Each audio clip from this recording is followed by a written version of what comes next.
Welcome in to the mock draft marathon for 2022. We are the Fantasy Whisperers, and we're the best kept secret in fantasy football. We keep that week one feeling going all year long, and we are about to keep that week one feeling going for 24 straight hours as we mock draft with the best in the industry. I am Big Travie. I'm joined here by my best friends, Austin and Johnny Game Time Hicks, and we are just so jacked to get this thing kicked off. What's up, boys? What the fuck's up? Dude, I'm so excited. We're live. We're live. And you know what? I'm not even going to keep the fun stopped any longer. Let's bring in stepmom Lauren. She's opening up the show with us. What's going on, Lauren? Hello, my friends. I'm excited to be here. I feel like this is a tradition. I always have to kick off the start of this marathon, and I'm so excited. Yes, ma'am. I mean, the first year you opened and closed. You came back for the last hour, so maybe we'll have you bring it back. I don't know. I closed that show at the beach. I know that was my favorite part. You had the beach in the background. We were like on no sleep. Like, God, I want that beach. But welcome in, Lauren. Before we get this thing started, what's new with you? Because you're all over the place. You're working all over the place. What have you been working on, and where can people find you? So they can find me on social media. It's very simple, right there, at Stepmom Lauren. And you can find my work on my website at stepmomlauren.com. And you can also subscribe to that. It's free, doesn't cost any money. You can subscribe to that. So every time I put any new content, videos, articles, all that stuff on there, it shows up in your inbox. So you can either read my articles, watch my content, or delete it, whichever one you want. But yeah, I've got a lot of fun things coming. So I'm still at the Fantasy Footballers, still at Fantasy Pros, also still with NBC Sports Edge. And I may have 2 more that are in the pipeline that are not official yet, but stand by because next week I will be announcing those 2 places that I've added this season. Stepmom Lauren's adding these different brands like most people add leagues. Yeah, I know. She's definitely keeps saying yes. So that's amazing. We love you. You're an absolute fucking rock star. So we love having you with us, and it's going to be great. Before we get started, a few housekeeping items. So if you look in the description, we are trying to raise money for the Hayden Hurst Family Foundation. So if you want to donate, a portion of all proceeds will be donated to that great cause. Use the super chat function here on YouTube, or you can Venmo at the Fantasy Whisperers to go ahead and do that. And then we will, of course, give a portion of all those proceeds to this amazing cause. And you can get the link for more info there. Also, if you want to mock with us, we have a full room already, which is no surprise. Stepmom Lauren on board. We got a full room.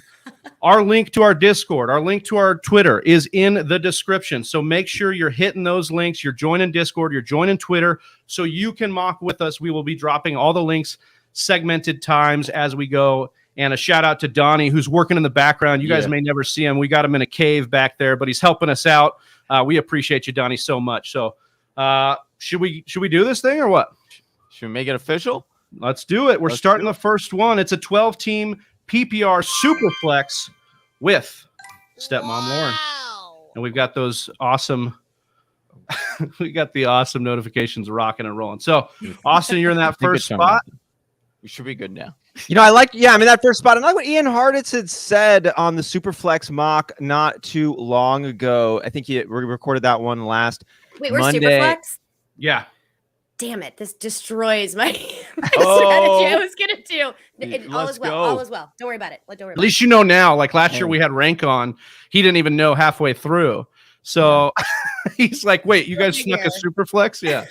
So awesome. Superflex for the super guest. Travie just auto-drafted. I need to get on Rank's case because he needs to set our league stuff, Kamish. Hear me, Rank? Yeah. There you go. Hear us.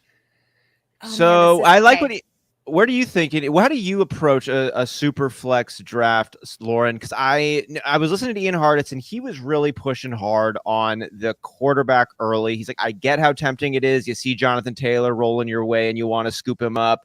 But if you pass on those top tier guys, you're going to be paying the price later. I heard that take. I'm wondering if you're in alignment with that or you contrast that take a little in a super flex. No, I do. I do agree with that. It's very similar to the way I kind of look at the running back position. It can fall off the ledge real quick. So you have to have 2 of them, right? Not have to, but generally you're going to be rostering 2. Go ahead and get that stud one early, and then go ahead and do the classic wait on the the late run quarterback, if you will, for your second dude. That's kind of the way I see it. And who just took my? Oh, you want to Joey go? B? So listen, we've got Dang it. Snipes, we've got me Let's auto go. picking. Snipes, It would okay. not be a mock draft without it. Let's Oh go. my baby. god! Hey, Okay. dude, but the audio is I'm crisp. ready. Yeah. Yeah, audio. Okay. Yeah. Real nice, Clark. Yeah, Clark. Johnny, you went Justin Jefferson here. I know you've been really in on your Vikings. Dalvin Cook, Justin Jefferson. You're buying into the hype of a potential rebirth Dude, of Johnny's Okay, in who August. just- I got blonde who hair. just sniped Lamar Jackson from me? Because this, this team. I had to pivot real quick here. But one of the things I Easy did with daddy. Scott Fish too is I ended up taking Lamar Jackson, and because of the we're talking about talent that drops off very quickly, that is literally the epitome of the tight end position. So what I did and what I wanted to do was take Lamar Jackson, and because I'm here towards the back end, and then swoop up Mark Andrews, and now I have my stud quarterback, my stud tight end taken care of. So now I can go ahead and punt the second quarterback a little bit later, and now I can start focusing on my studs. So Stepmom Lauren is a double dip fan, just like your boy. I love that. Actually, I didn't want to let Mark Andrews fall to me in the past me in the Scott Fish Bowl. I had the 11 pick because the guy right next to me, right before me, took Lamar. And I'm just gonna do it. I'm gonna double up on this. Let's go. You're going the Vikings, double on the go. Vikings. Let's go. All in. But he ended up skipping on it. And then we commented, of course, in the chat on surprised that he skipped on that. Yeah, with the tight end premium too, it was interesting because I got Lamar Jackson. I was at the 105, so I got Lamar Jackson at the 105, and Mark Andrews actually fell to me on the back end. I was shocked. Nice. So yeah, I got to stack that. That's I sexy. almost took Rashad Bateman later too, but I was like, oh, that might be a little much. But that's one of those offenses I take don't him. mind so much. Oh, you don't. Travis, you were on the positive side of the Trey Lance train. Yeah, Johnny, Travis, and I got in a very spirited, a little past spirited, and into the realm of aggressive debate a couple of days ago about Trey Lance versus Justin Fields. And oh boy, was it fun. I wanted to ask really quick that because we're in the second round here and we just saw Tom Brady get picked up. And I think we all probably saw the news coming out of Madden camp here and I'm going to take him. In Madden camp of Tom Brady being the highest rated quarterback of all of the quarterbacks. What do we think about that? Is Tom Brady is number one? I know what Johnny's going to say. Oh, I don't care. Hell yeah, it should be number Madden one. means nothing to me. Sorry. Wow, that hurts my heart. I don't have time. I barely have time to shower. So fair point. But No, but I think that has an impact on ADP. I think that rating will have an impact on ADP. I think all of these streams are here interconnected. But pivoting over a little bit to another quarterback, because I just got to get Stepmom Lauren's take on Trey Lance. Where is your excitement level on the Trey Lance 2022? On a scale of 1 to 10, I am about a 7. So I'm not meh, but I'm more like meh. But I'm not super duper excited. You know what I'm saying? I want to see it. He's young. I like his mobility. I really want to see his arm. He's untested for me. I'm not one of those people that gets really excited about people that I haven't really seen on the NFL field, like wide receivers and rookies, like rookie wide receivers. I didn't say Wookiee this time. I nailed it. Right on. I'm working on it. I practice. Who is the Wookieest of the wide receivers? I know the Wookiees. But yeah, so I am cautiously optimistic. Let's put it that way. But I'm excited. I'm excited for him. For fantasy this year, I'm not going to be jumping the gun on Trey Lance, but I don't mind taking the pieces around him. I hear that. Yeah. I just don't know why Trey Lance isn't this year's Justin Fields. Oh, that would suck. Right? I know. Or just better offensive weapons, better play caller. I'm just waiting to see if someone's going to steal my next pick. That's why I'm kind of halfway listening to you right now. Sorry, no offense. That would actually scheme him up, unlike Matt Nagy, who basically left Justin Fields for dead. I do think that's the best point. Do they scheme him up, or do they just I don't think they like run the ball?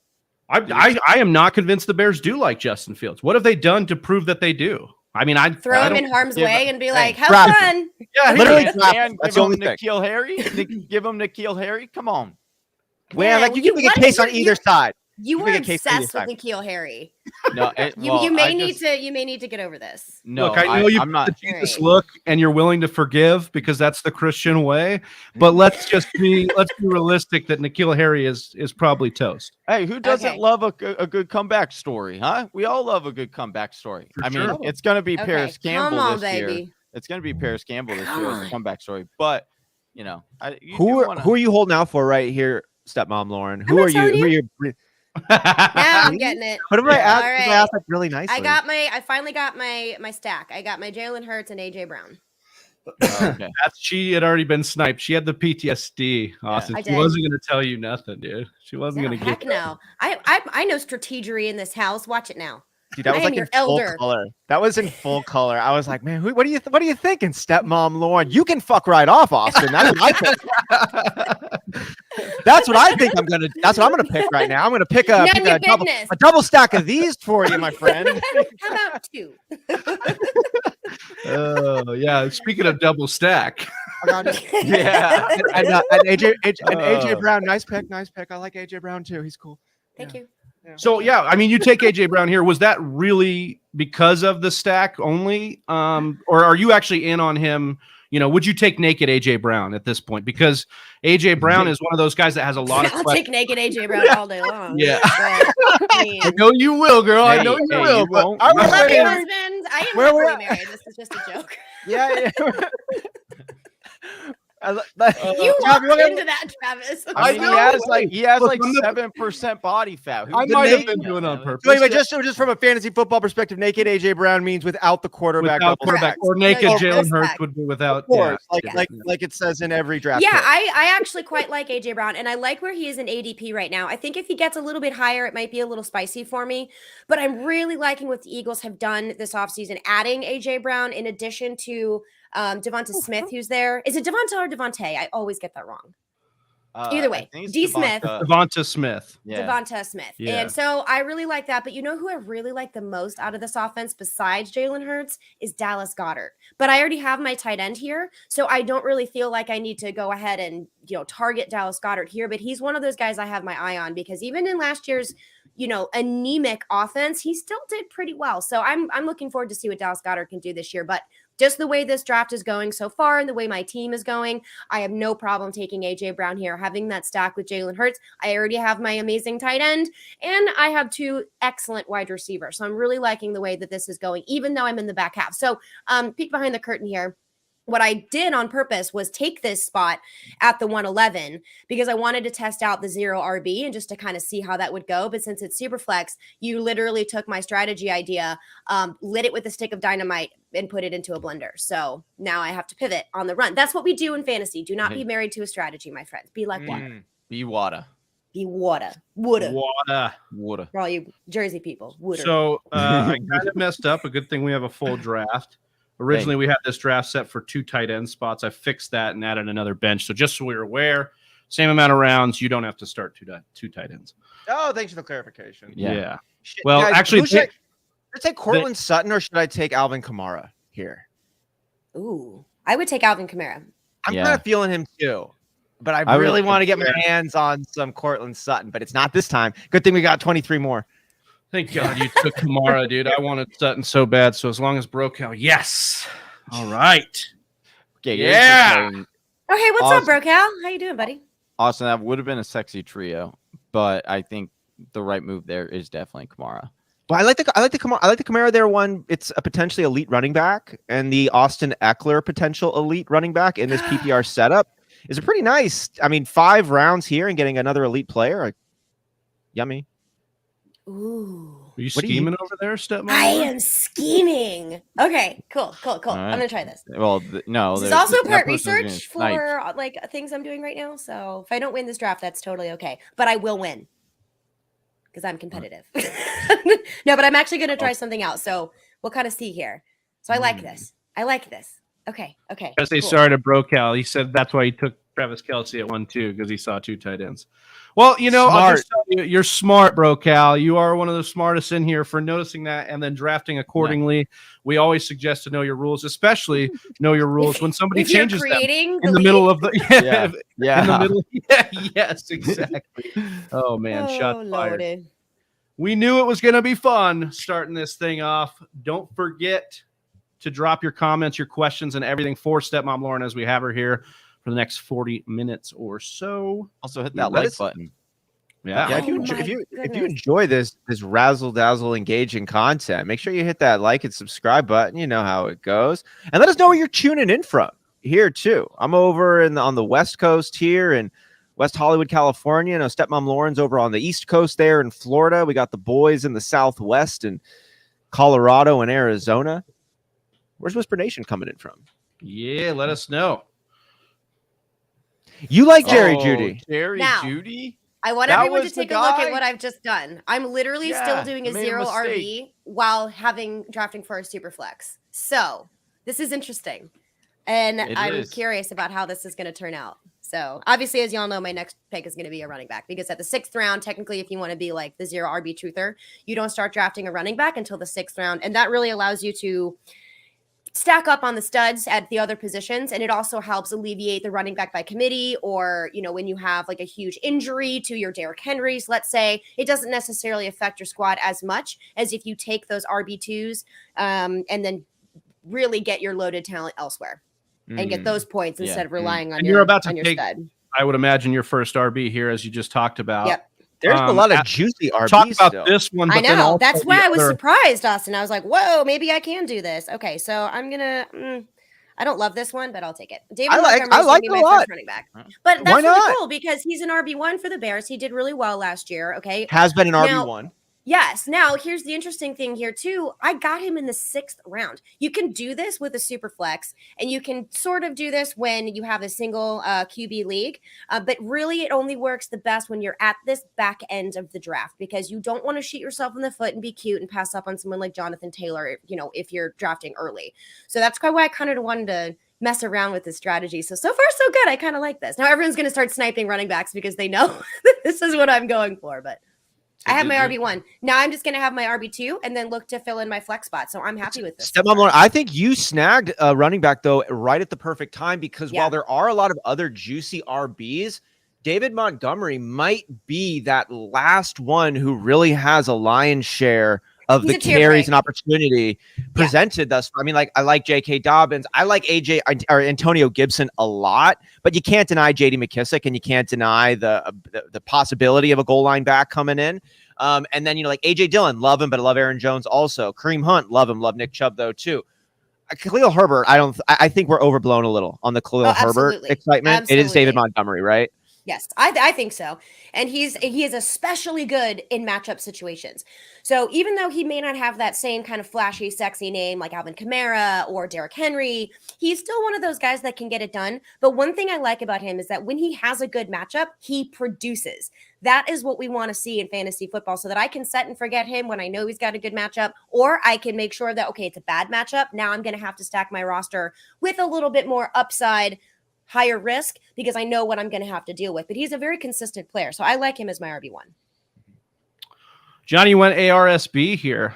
I think we're kind of fading ARSB, Amon-Ra St. Brown a little bit as an industry, and I think could be to our detriment. Good God, why? Yeah, I don't know why we are. Who is fading Amon-Ra? Like, shouldn't he be a little bit God? In my exactly. Listen. I don't hold on. First, can we just say it's kind of a good thing because those that are on it, the truthers, and I wouldn't go far to say sucks. like a mega truth. Yeah, he sucks. Yeah, like keep driving his value down. He's an extreme steal. He got lucky now. You know who else I really like in that offense too is DJ Chark. And if we take a look, and it's like, ew, Jared Goff. Look what Jared Goff did with Cooper Kupp and Robert Woods. He is capable of sustaining 2 wide receivers. Cooper Kupp is good for your fantasy team. Like, not him, but like what he does for those other people. Yes, I wouldn't want to roster Jared Goff ever, but I like what he's able to do with those wide receivers. So, I'm 100% great with Amon-Ra and DJ. I actually think there's a case. I know it sounds ugly for Jared Goff as a QB2 in Superflex. Like if you waited, there is. Like if you waited on QB, I like Jared Goff. I mean, if we like all these weapons, and we really do, like injuries aside, we love DJ Chark, we love Amon-Ra St. Brown, we love TJ Hawkinson's profile, we love DeAndre Swift. They've got like maybe a top 5, top 10 line. Like, what is it would only be health of the other weapons that Jared Goff couldn't get it done. He's thrown for over 300 yards in so many of his games. Granted, some of this was with Sean McVay, obviously, but I think when they opened up this offense down the stretch, I think Jared Goff's getting slept on a little bit. Like, poor man. You totally are. You know what it is. You know what it is. Why there's always the Jared Goff question mark. It's because the sun rises in the west and sets in the east. Well, that's why he has such good chemistry with the sun god Amon-Ra St. Brown. Well, he also drives a Prius. That's his son. He drives a Prius in the Motor City. Okay, that's sus enough as it is. Okay. I'm bringing that up as a joke, but I'm also not. It's just like Jared Goff kind of profiles psychologically as somebody that you don't have like you don't have vanilla. Yeah. He's like, yeah. He's What like the they need- Kmart. If Dude. Kirk Cousins is the Walmart brand, he's like the Kmart brand. He is He's like literally Spencer's chai tea. Gifts. He needs to be an espresso. Like none of this like, skim milk latte chai tea, with no calories. Like but he can get it done.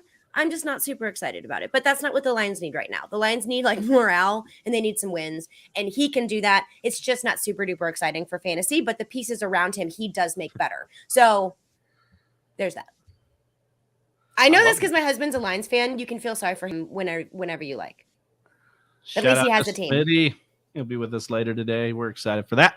Yeah. Hey, Smitty.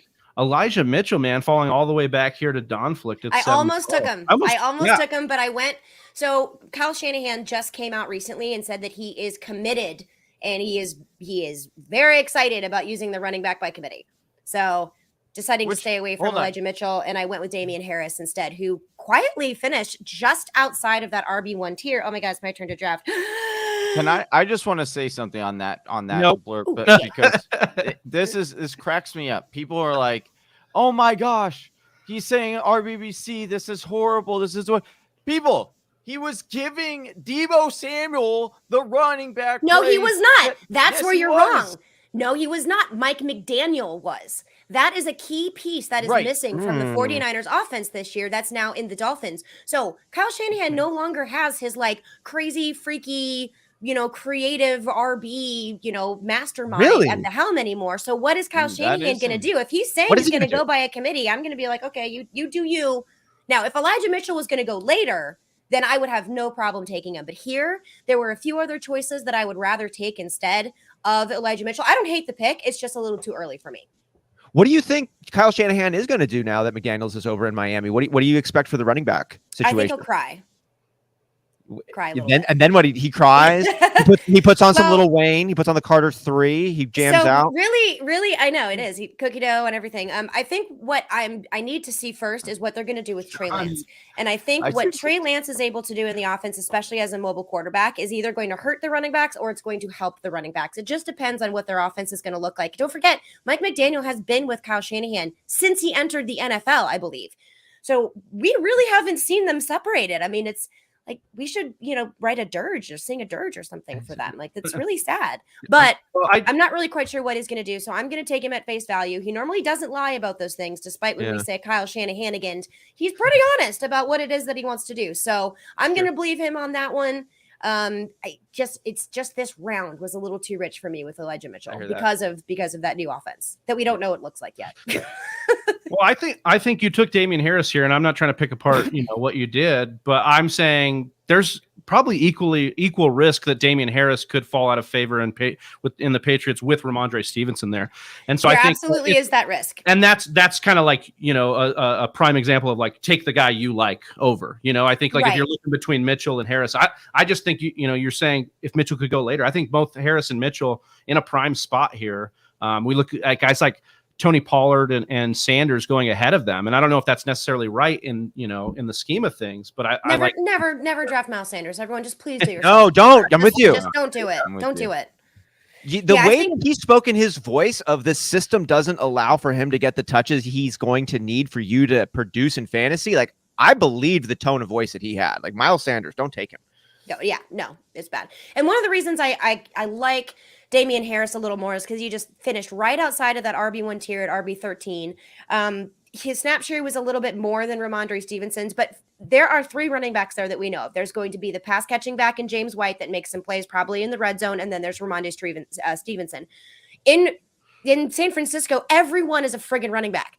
There's Trey Lance, you have Deebo Samuel, you have Trey Sermon, you have Elijah Mitchell, you have whoever else they pick up from the street, which they normally do, and throw them in at running back. So there's like 6 people compared to 3. So I like the volume for Damian Harris a little bit more. Yeah, I want to say in that same round there, another running back taken that I think we are a little bit down on, and that is Devin Singletary. I know the James Cook pick. You're not. Why not? Why not? No, Devin Singletary. I'm ready to dance on. I'm ready to dance with you on this. Why? Oh, let's go. I just read an article about him. Let's go. Oh, throwing it down. Let's go. I have to draft first, though. So you make your argument, and then I'll blow it up. Oh, here we go. Oh, let's go. I'm here for this. So metric-wise, Devin Singletary, the last 3 years since he's entered the NFL, has been solid. You can't point to a metric where Devin Singletary is going to disappoint you from the way he runs the football. His main issue has simply been opportunity, and when he has gotten that opportunity, Devin Singletary has been productive. This is a guy who can get you, 100 yards, get you a couple of touchdowns. It is Josh Allen who's going to be taking a lot of this goal line work, which is still going to be around. James Cook comes in, but the James Cook role is not going to be one of heavy opportunity. It's going to be one of third down, and I don't think that's actually going to eat into what Devin Singletary has been about since he entered the league. And if Josh Allen steps back just a little bit from rushing the football and those goal line carries, which I think is in his overall best interest, which is in the Buffalo Bills' best interest, and it would also then be in Devin Singletary's best interest. So I think Devin Singletary is slotted to have his best season thus far, and he was already an RB2 last year. We're not taking him as an RB2. We're taking him as like an RB4, RB5, and I think that he has his best year to date this year. I understand your argument 100%, and I disagree with all of it. The thing is with Devin Singletary, right? Okay, he had his best season yet. His metrics look really good. Compared to the rest of the league, they're garbage. So he had a really, really good year. I get it. But right behind him was Josh Allen. And so literally Devin Singletary was there out of necessity, and they used him because they had to. Now you have James Cook coming in here who's going to be fresh. He can get it done. He's young. Devin Singletary is 4th or 5th year in the league. I understand the way that the Bills are built is not to have a bell cow workhorse running back. They're going to be splitting those up. And if they do, it's Josh Allen. So no, we're not taking him as an RB1. Is it though? Why? Why is it Josh Allen? Why are they going to be leaning so heavily on running a position that is the most expensive, the hardest to find in football, and we don't have an example of a rushing quarterback that has sustained a long career? That's very true. But we're also talking about a young Josh Allen who is still doing it. So why they're doing it, I don't know, because I agree with you. Don't you want to protect him? I mean, he's kind of the best thing that has happened to the Buffalo Bills in quite a long time. So I understand your argument. I just don't believe in it because I don't believe in Devin Singletary. I don't believe what he can do. He's had opportunity before, and still, he didn't even get over 1,000 rushing yards.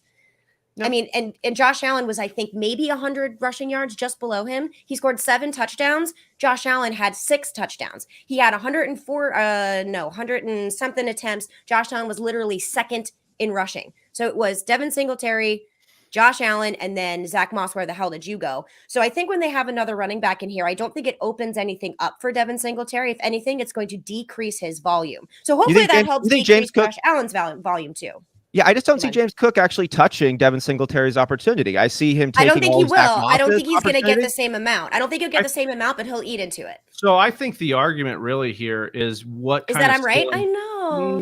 I don't know. I love you, Austin. I kind of lean on Austin's side, but I do lean on your side in the fact that I think that Devin Singletary's ceiling is capped by the rushing touchdown upside of Josh Allen. Now, I'm not saying he couldn't get there because he did down the stretch last year. And one of the things that I think not enough of us are talking about is the exit of Brian Daboll and the aggressive passing that is leaving the Bills. And now we're turning over, yes, to a disciple of Brian Daboll, but the head coach, Sean McDermott, is a defensive-minded coach, probably wants to protect his, $100 million whatever it is contract, way more than that, but in Josh Allen. And I think that's where we need to focus is that, there could be a marrying of both of your guys' ideas here.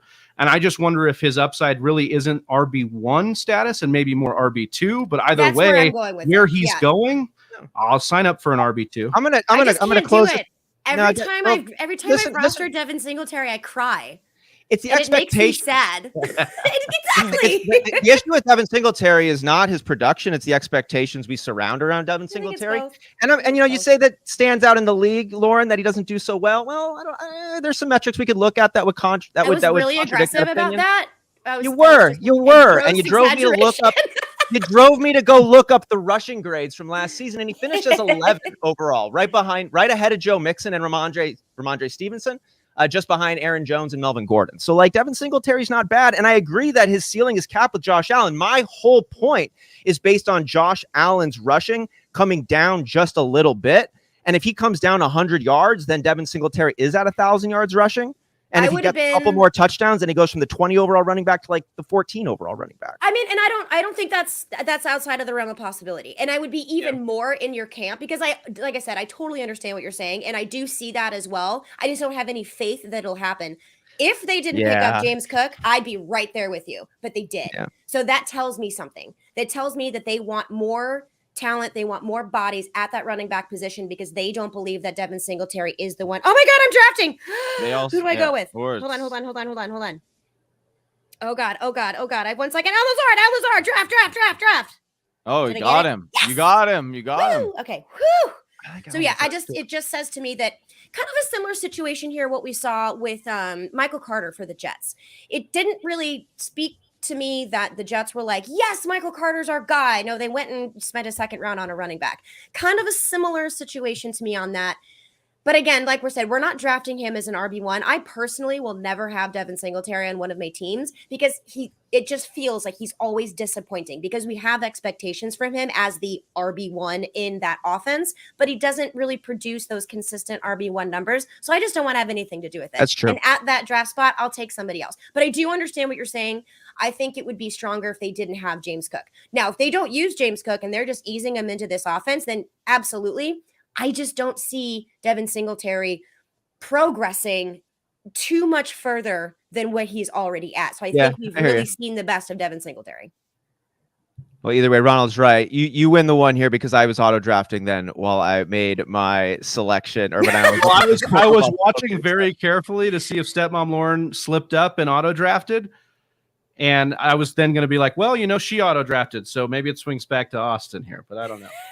All I know is we've had our first major debate. Yes, and it was great. And it was awesome. That's why I love you, Austin. This is honestly one of the more things we need to talk about because Devin Singletary to me is a possibility to end up in the James Conner of this year category. Whoa. Now he would have to leap above in pass catching. Ooh, I like that little whoa. James Cook. What you guys? I love how we're like. I don't think you get that many touchdowns. Last year you were all on Chase Edmonds, Johnny. That's why you think it's a stretch because you weren't even looking at James Conner. Oh my God. We're not even looking at Devin Singletary, can you right? Just do that one more time. Most people weren't even looking at James. I know, and that's why I'm saying Devin Singletary. I didn't go that far. Sorry, Travis. So. Anyways, you guys are never going to invite me on ever again because I'm super. Are you kidding me? You'll be on every week if you debate Austin like that, man. I'm sweating over here. I'm verklempt. It is really hot here in Florida. The thing is, it's you only saw Singletary produce when he was getting the majority of the snap share. That was he blew up. He had 95% against Carolina, 71% against New England, 80% against Atlanta, 78. So what's your point? They Stepmom Lauren said they drafted Cook. Right. They're going It's the volume that I'm concerned with. Right. And they're going to use him. And my point is to be the James Conner of this year, you probably need an injury to the Chase Edmonds, right? Austin, where were you? You need a Chase. You need an injury. Not auto drafting this time. A change in what's going on. I totally auto drafted Sky Moore. I'm just saying it's possible that he dictates that we can draft. We're just ignoring Johnny and Travis. I'm sorry, guys. I'll just be quiet. I'll just kill myself. Yeah, I'll just go ahead and fuck myself now. That's fine. I was on the auto draft like Jonah Hill and Superbad. Fuck me, right? Yeah. Okay. Yeah. And here's what's so interesting about Devin Singletary is. I mean, he can go both ways. Well, I'm going to let you finish, but hold on just a second. I know. That's all I had to say. Quick, go. No, I was just pulling a Kanye. I was just pulling a Kanye.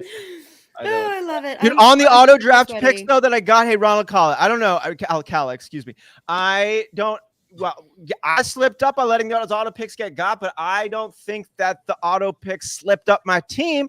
I'm not a huge Isaiah Spiller fan, but I got Austin Eckler I taken in the second round, so I like that handcuff situation there. And I'm way higher on Treylon Burks than I let out. I think Treylon Burks has a chance to be the best rookie wide receiver in this class, given the opportunity, given his skill set, given his big old barrel chest. I'm big on Treylon Burks. I'm stoked to have auto picked him. Give him to me. Let's go. I'm shocked that Marlon Mack is actually ahead of some of these running backs that are still left on the board. There's a lot of hype around Marlon Mack. How does it impact Marlon Mack? Yeah. How does what? Moving to Houston? Yeah, exactly. Marlon Mack or Singletary. It just reaffirms that he's getting old. It's a joke like in fantasy football Reddit. It's like, Lamar Jackson is looking great at OTAs, and the top comment will be, how does this affect Marlon Mack? I love it. I missed that. That's good. Joe Burrow and Jamar Chase linking up. How does this affect Marlon Mack? Yeah, it's all the time. It's great. The best was they had the Saints want to run an open offense, and all the comments were like, yeah, my wife said she wants an open marriage. Like, and then the comment was like, here come all the open marriage jokes. And it was so good. Speaking of, you want a guy that has the James Conner opportunity, that would be Marlon Mack. Marlon Mack is that guy. Yeah. Are you kidding me, dude? I get scoffed at for saying the guy Devin Singletary on maybe the best offense in the league could be James Conner, and everybody's like, "Oh no!" And Johnny's over here. Houston Texans starting running back could be James Conner. Get the fuck out of here, dude! You don't need. The thing is we don't need him to be Damian Pierce, baby. You need him to score touchdowns. That's why Conner was who he was. Is he going to score touchdowns on the Texans? Did Houston not score touchdowns last year? They put up points. Mills, baby. Not as many as the Cardinals. Last time I checked, everyone's sleeping on Brandon Cooks. Well, if he's not scoring touchdowns, how are we sleeping on him? They're going to score touchdowns. They're a professional team. Marlon Mack I like Houston. Also, Lovie Smith. Sick beard. Lovie Smith, low-key, really good coach. A lot of people rave about him, and so I'm just saying, am I like married to it, like all out? No, but I'm just saying there open is marriage. Just saying you don't get to poo-poo me for Devin Singletary and then put Marlon Mack in the same conversation. I'm sorry. Big Trev, did you see my second quarterback? Davis Mills? Who'd you do? Jared Goff. Yeah. Jared Goff. Yeah. Just for you, buddy. Yeah, well. I was hoping that you didn't. I don't think it's the olive branch we need, but, you know. Are branches of olives needed? What yes. happened? Did I miss something? We're good. For friendships. I send you some donuts. It would. Oh, I would love. Oh my God, could you? I don't have any food in my house. We were saying like 10 minutes before it went live, we're like, we are ill prepared food wise for this. Yeah. Oh no. 4 hours. Yeah, we're gonna need your help. Yeah, we're gonna need your help. We're gonna literally die. Oh no. I know, like I'm gonna die on the clock. Oh no. I won't lie, your boy did bring some of that leftover pulled pork that I made the other day. Well, send some over, brother. Yeah, what the brother in Christ, feed the needy. Ship it over, dude. Brother in Christ. Whoa. Let's break bread together. Come on. He is Christ, my brother in Christ. I know you are, Chief. I don't know. Yeah, and I'm trying to tell you, Marlon Mack is going to be a guy. Got some locks up there too, Travis. Are you like? Oh, I do. Yeah, you like John the Baptist over? What? Well, I had a going away party in LA when I moved from LA to Denver, and one of my bar regulars just kept calling me Luscious Jesus. That's what I've been going with, man. That is the greatest fantasy football name ever. That's how he signs up you to have every to have orgy. one league where your name is Luscious Jesus. Yeah, I'm going to change my sleeper tag to that. Well, guys. Oh, my God. The first mock draft of the 24 mock drafts we're going to be doing for 24 consecutive hours is officially in the books. And we've got some time to spare here. So we're going to have Stepmom Lauren maybe take a look at actually first, Stepmom Lauren, tell us what you did here. Talk about your build. Okay. Yeah. So I had to massively pivot here, like we were saying earlier. So in case anyone's just now tuning in, didn't realize it was super flex until literally the draft already started. However, that is okay because when you draft, don't ever be married to a single strategy. Just kind of see where things go and how it develops. I actually really like what I did here. So I still kind of kept with a 0 RB strategy, which is a lot easier to do with a super flex as opposed to a 1 quarterback because a lot of those good running backs are going to be taken early. In a super flex, they're going to start dropping down a little bit here. So my very first running back off the board, I was very happy about, which is David Montgomery. And then we had the debate with, Damian Harris and a lot of really, really good running backs that are in that tier, and I'm shocked, to be completely honest. But that's what happens in a super flex. I mean, every draft is going to be different here. But the whole purpose of this is I wanted to get as elite as I could for quarterback and tight end. So I had missed out on Lamar Jackson by 1 spot, but I still got Jalen Hurts, who I love this year. Mark Andrews, obviously, that's a no-brainer. CeeDee Lamb. And then I stacked my Jalen Hurts with A.J. Brown and then went and got my boy Jerry Jeudy because he finally has a quarterback. Yes, I know. I'm from, University of Missouri. I like Drew Lock, just not in the NFL. So, yeah, what else did I do here? I don't know. That's about it. Oh, I snagged Alan Lazard. I was excited about that one. And I got the insurance policy for David Montgomery and Khalil Herbert, my second to last pick. And I don't know how, but Mecole Hardman managed to drop all the way down with my last pick. I am going to get the wide receiver 1 for the Kansas City Chiefs. Wow. Yes! Oh my God, we are That's a bold strategy and bold statement, Cotton. Okay, Jesus. Number 1 wide receiver. You heard it, Johnny. You heard what you heard. Suck it down, baby. Wow. All right. But I know, Lauren, I know our like pivotal moment was the big debate here, but I think we are in lockstep on a lot of weird takes. Yeah, for sure. Well, if you think about the way the Kansas City Chiefs are going to have to go, so Tyreek Hill vacates 153 targets roughly. And what Patrick Mahomes is very good at is the deep ball. I mean, he was ranked, I think, 11th for deep balls. However, his accuracy was only like 37% completion on the deep ball, which is considered 20 yards or more. He really made his bread and butter in the slot with Travis Kelce. Now, literally, defenses now are just like, who do we guard? Travis Kelce. And Juju Smith-Schuster is one of the best slot guys that you have. So he's going to be playing alongside Travis Kelce. So in PPR, half PPR, Juju Smith-Schuster is probably going to feast in that slot position. Now, outside of that, you still have to have the deep ball. Who is it going to be? It's probably going to be Mecole Hardman, who is fast. He was like, what do they call him? Like the Cheetah 2.0 or something? Like mini cheetah or something. They tried to crown him. He's fast. He's more like an really ocelot. good. Yeah. He's fast. He's good. And I love, Marquez Valdez-Scantling is going to be another one of those super deep threat guys too. But when you're talking about big playability, it's likely going to be Mecole Hardman out of that wide receiving core because Juju Smith-Schuster is going to be in the slot. He cannot create separation. So someone else is going to have to play left and they're going to have to play right and they're going to have to play out wide and likely going to be Mecole Hardman, who already has a relationship established with Patrick Mahomes. Yeah, only one of these guys had 11 targets and over 100 yards in the final game of the season last year from Patrick Mahomes. So, whoop, whoop. I don't know. Only one of them in one game. So who do you guys think is going to be the wide receiver 1 then? Travis Kelce. What wide receiver? Obviously, no. Tight end is Travis Kelce. Juju will be the best one. Juju will be the most consistent. Yeah. It is going to go back and forth between MBS and Hardman on certain weeks. And people are going to be frustrated because they're going to be trying to chase points. Well, that's why you get him so late in the draft, which I don't mind. So if you miss out on Mecole Hardman, get MVS. If you miss out on MVS, get Mecole Hardman. Both of them are going to give you the same headache, but you're really assuming very little risk. You really are. So if anything, when they have a huge week, trade them, and you have excellent trade bait to be able to use that to, create a little bit more consistent piece. So there's really no downside, I think, to either one of those players. I do like that strategy. Yeah, I think that's the great way to approach it. I also think investing in one of CEH or Jerick McKinnon, because one of those guys is going to get the pass catching role. And that could be where a lot of these targets are absorbed, is through the pass, because they just haven't been able to do it, right? They haven't, CEH injuries, whatever. Maybe he just sucks plain out, and they haven't been able to do it. But if they do, like if McKinnon gets that role, he was really good in the playoff stretch for them. Like when they had him going, like he was good. So I would be in on that.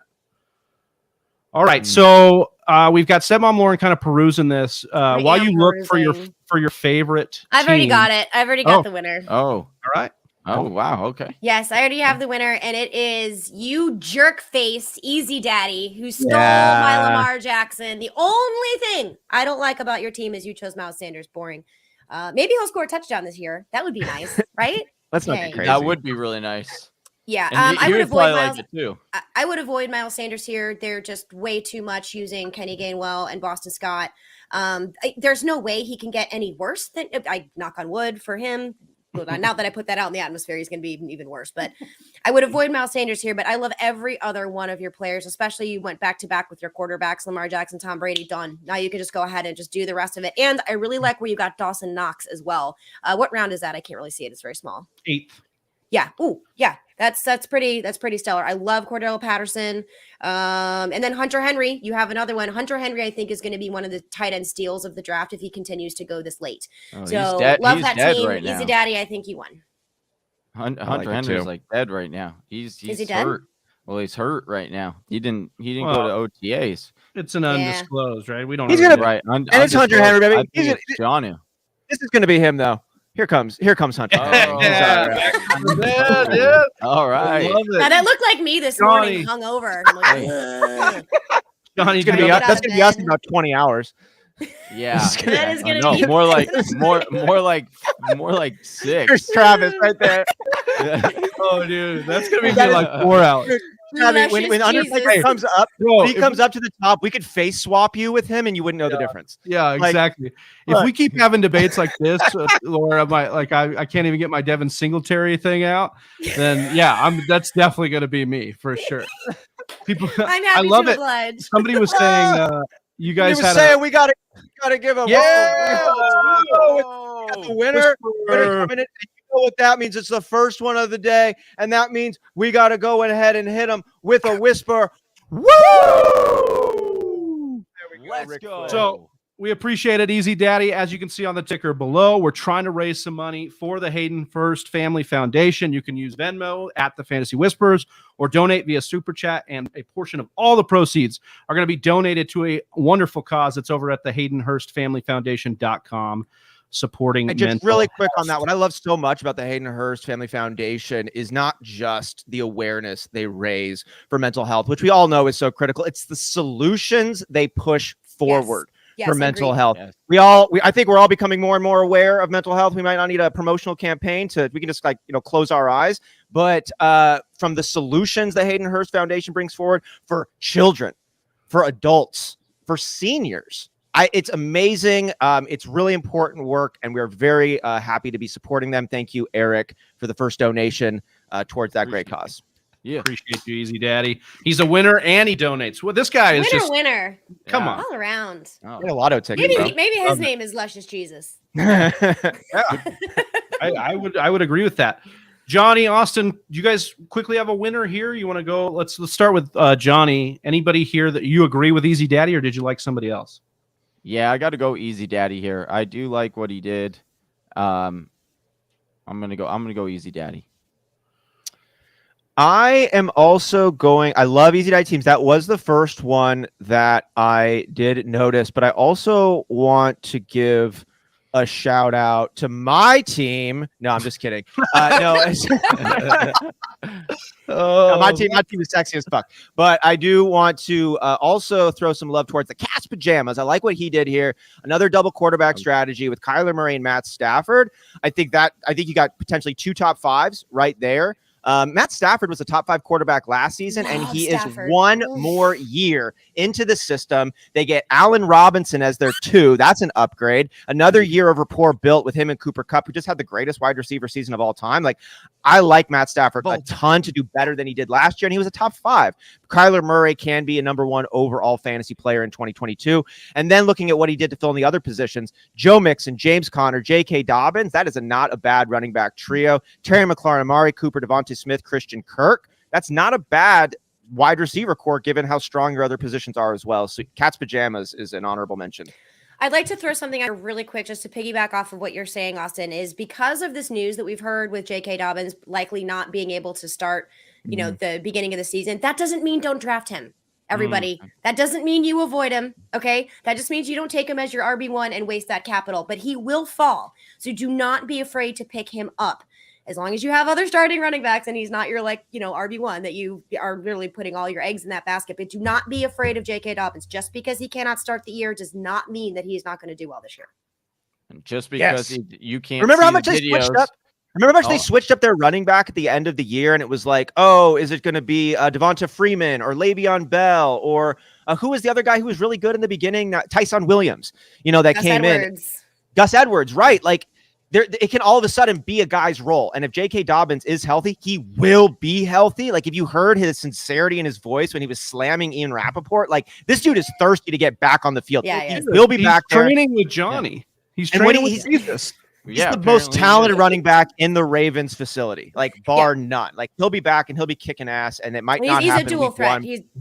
He's a dual threat guy too. So he can get it done standard, half, full PPR, and it totally looked like I had a mullet. That's why I had to fix my hair because I couldn't do that anymore. Well, you're from Florida, so the I mullet. was just gonna say, I know I live in Florida, but the mullet is not okay. I love it. I love it. Well, Stepmom Lauren, once again, let the people know what you're working on and where they can find you. We couldn't appreciate this more. You opening this up for us, and you never fail. You never fail to deliver. To we had you. a great time. I mean, deliver, annoy me. Yeah, exactly. Well, you guys can find me on social media at Stepmom Lauren. You can also go to my website. It's stepmomlauren.com. You can subscribe if you want, and then any content I add to that goes straight to your email.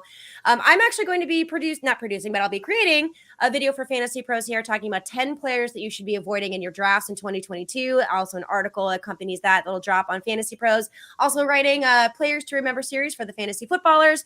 And I'm still writing for the NBC Sports Edge when the season starts up again. So, and again, maybe announcement next week on some new additions. Yeah, we're looking for it. We can't wait.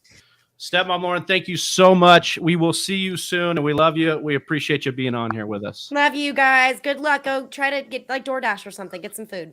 Yeah, hopefully Whisper Nation will DoorDash to some food. That's the they have to, right? Like, come on, man.